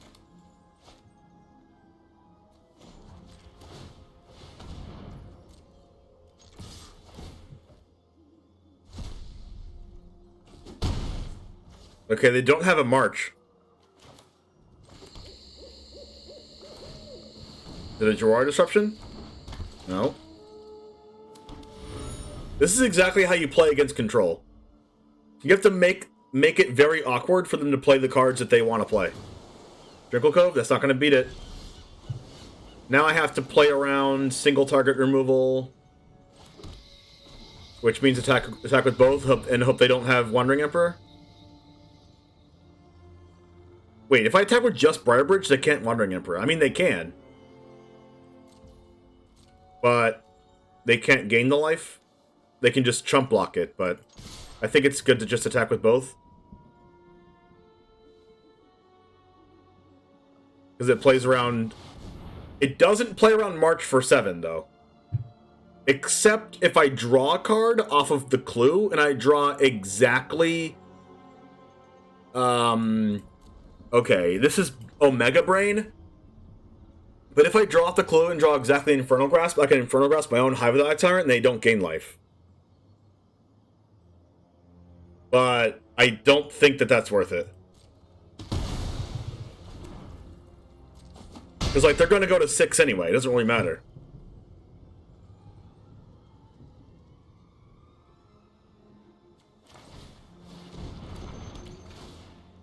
And then even if they have, like, some way to remove my creatures here, I can still go Gnarled Professor, attack with a Seeker's Chariot for 2.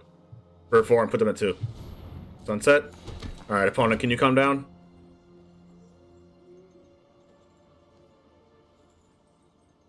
If my next card is Power Word or Infernal Grasp, I'm gonna cry. I'm gonna crawl under my desk and pout.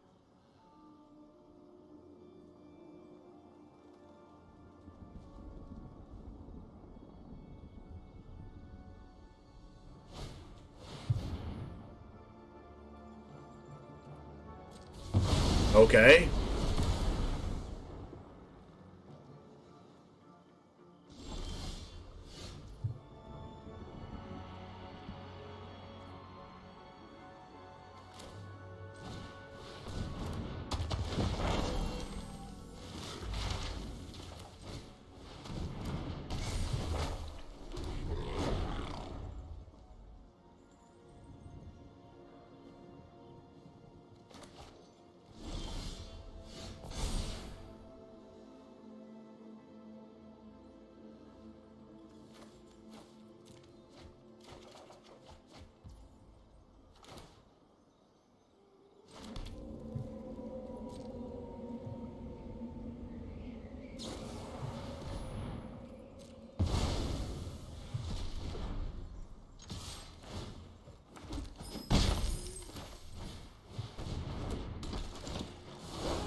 They're gonna make it nighttime?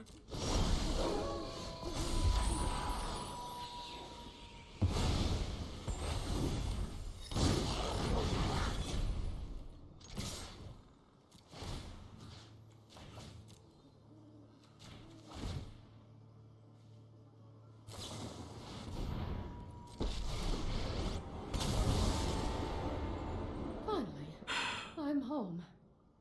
They discard that last card?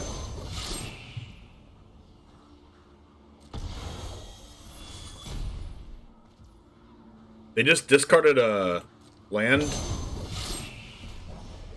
You're done.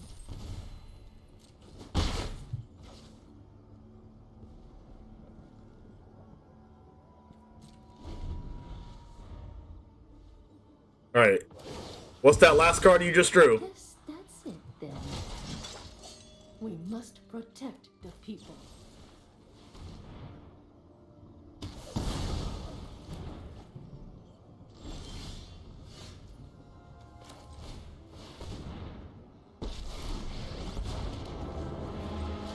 Alright, do you die upon it? The will of the woods is made manifest.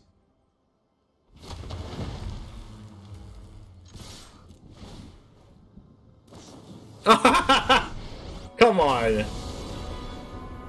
am the Emperor Just die! and I will protect my Just people. die! May your blade strike true.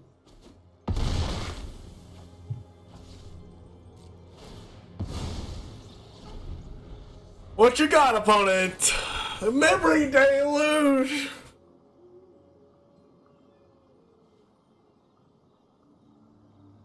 Snooze, I'm sleeping. I'm snoozing. The amount of top decks that they've had is absolutely unreal and outrageous. Remember when they top decked that farewell?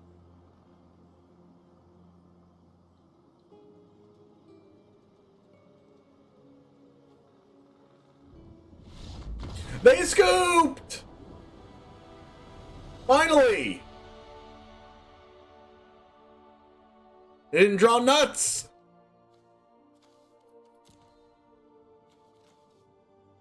Farewell, farewell, Doomscar, Vanishing Verse, Vanishing Verse, 3 Vanishing Verses, 2 Farewells, Doomscar, 3 Memory Deluges, freaking March for gain 10 life, freaking Sunset Revelry gained 8 life. Give me a break, followed by double Wandering Emperor nonsense. Get out of here.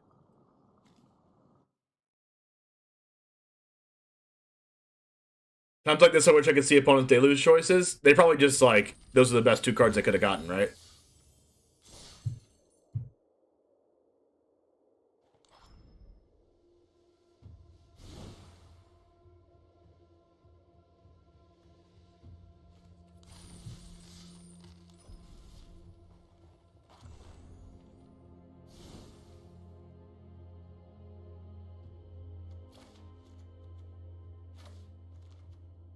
Well, that took entirely freaking too long. We're going to finish this event at some other time, but I'm going to my fiance's house right now.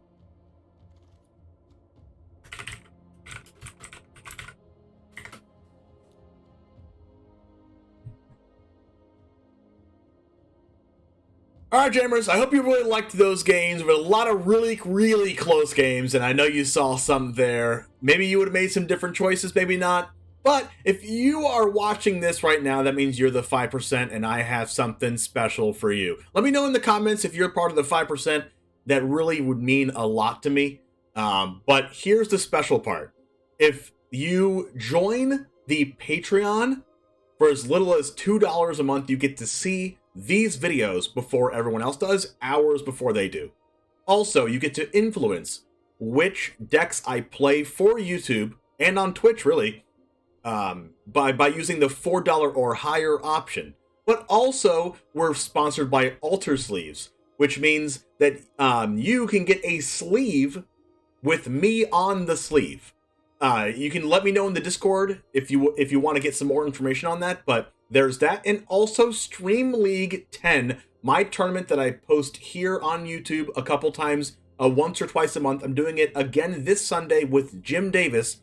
We're going to be doing a 6-round tournament cut to top 8. After that will be 3 rounds, of course, so 9 total rounds.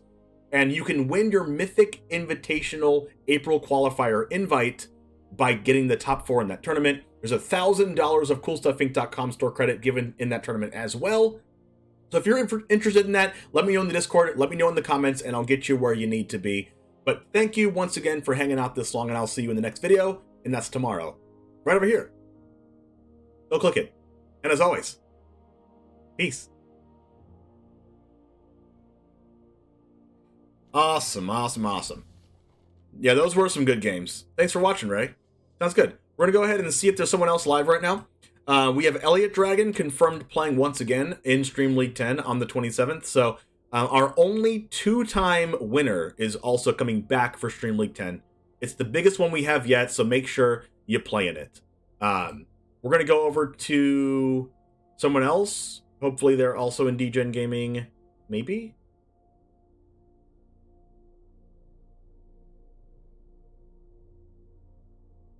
Actually, you know what?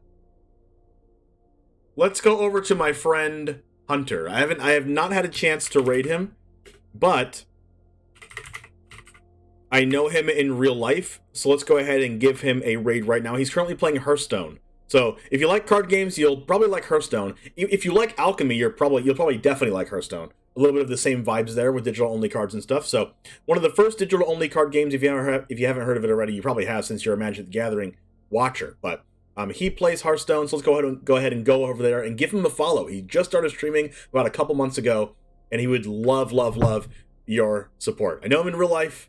We're friends, so give him some support. Let him know that us as Jamers, as the Jametown community, that we're awesome, and we show our friends support. So have a good rest of your day. I'll see you tomorrow, and as always, Goose Gang out. And let's go.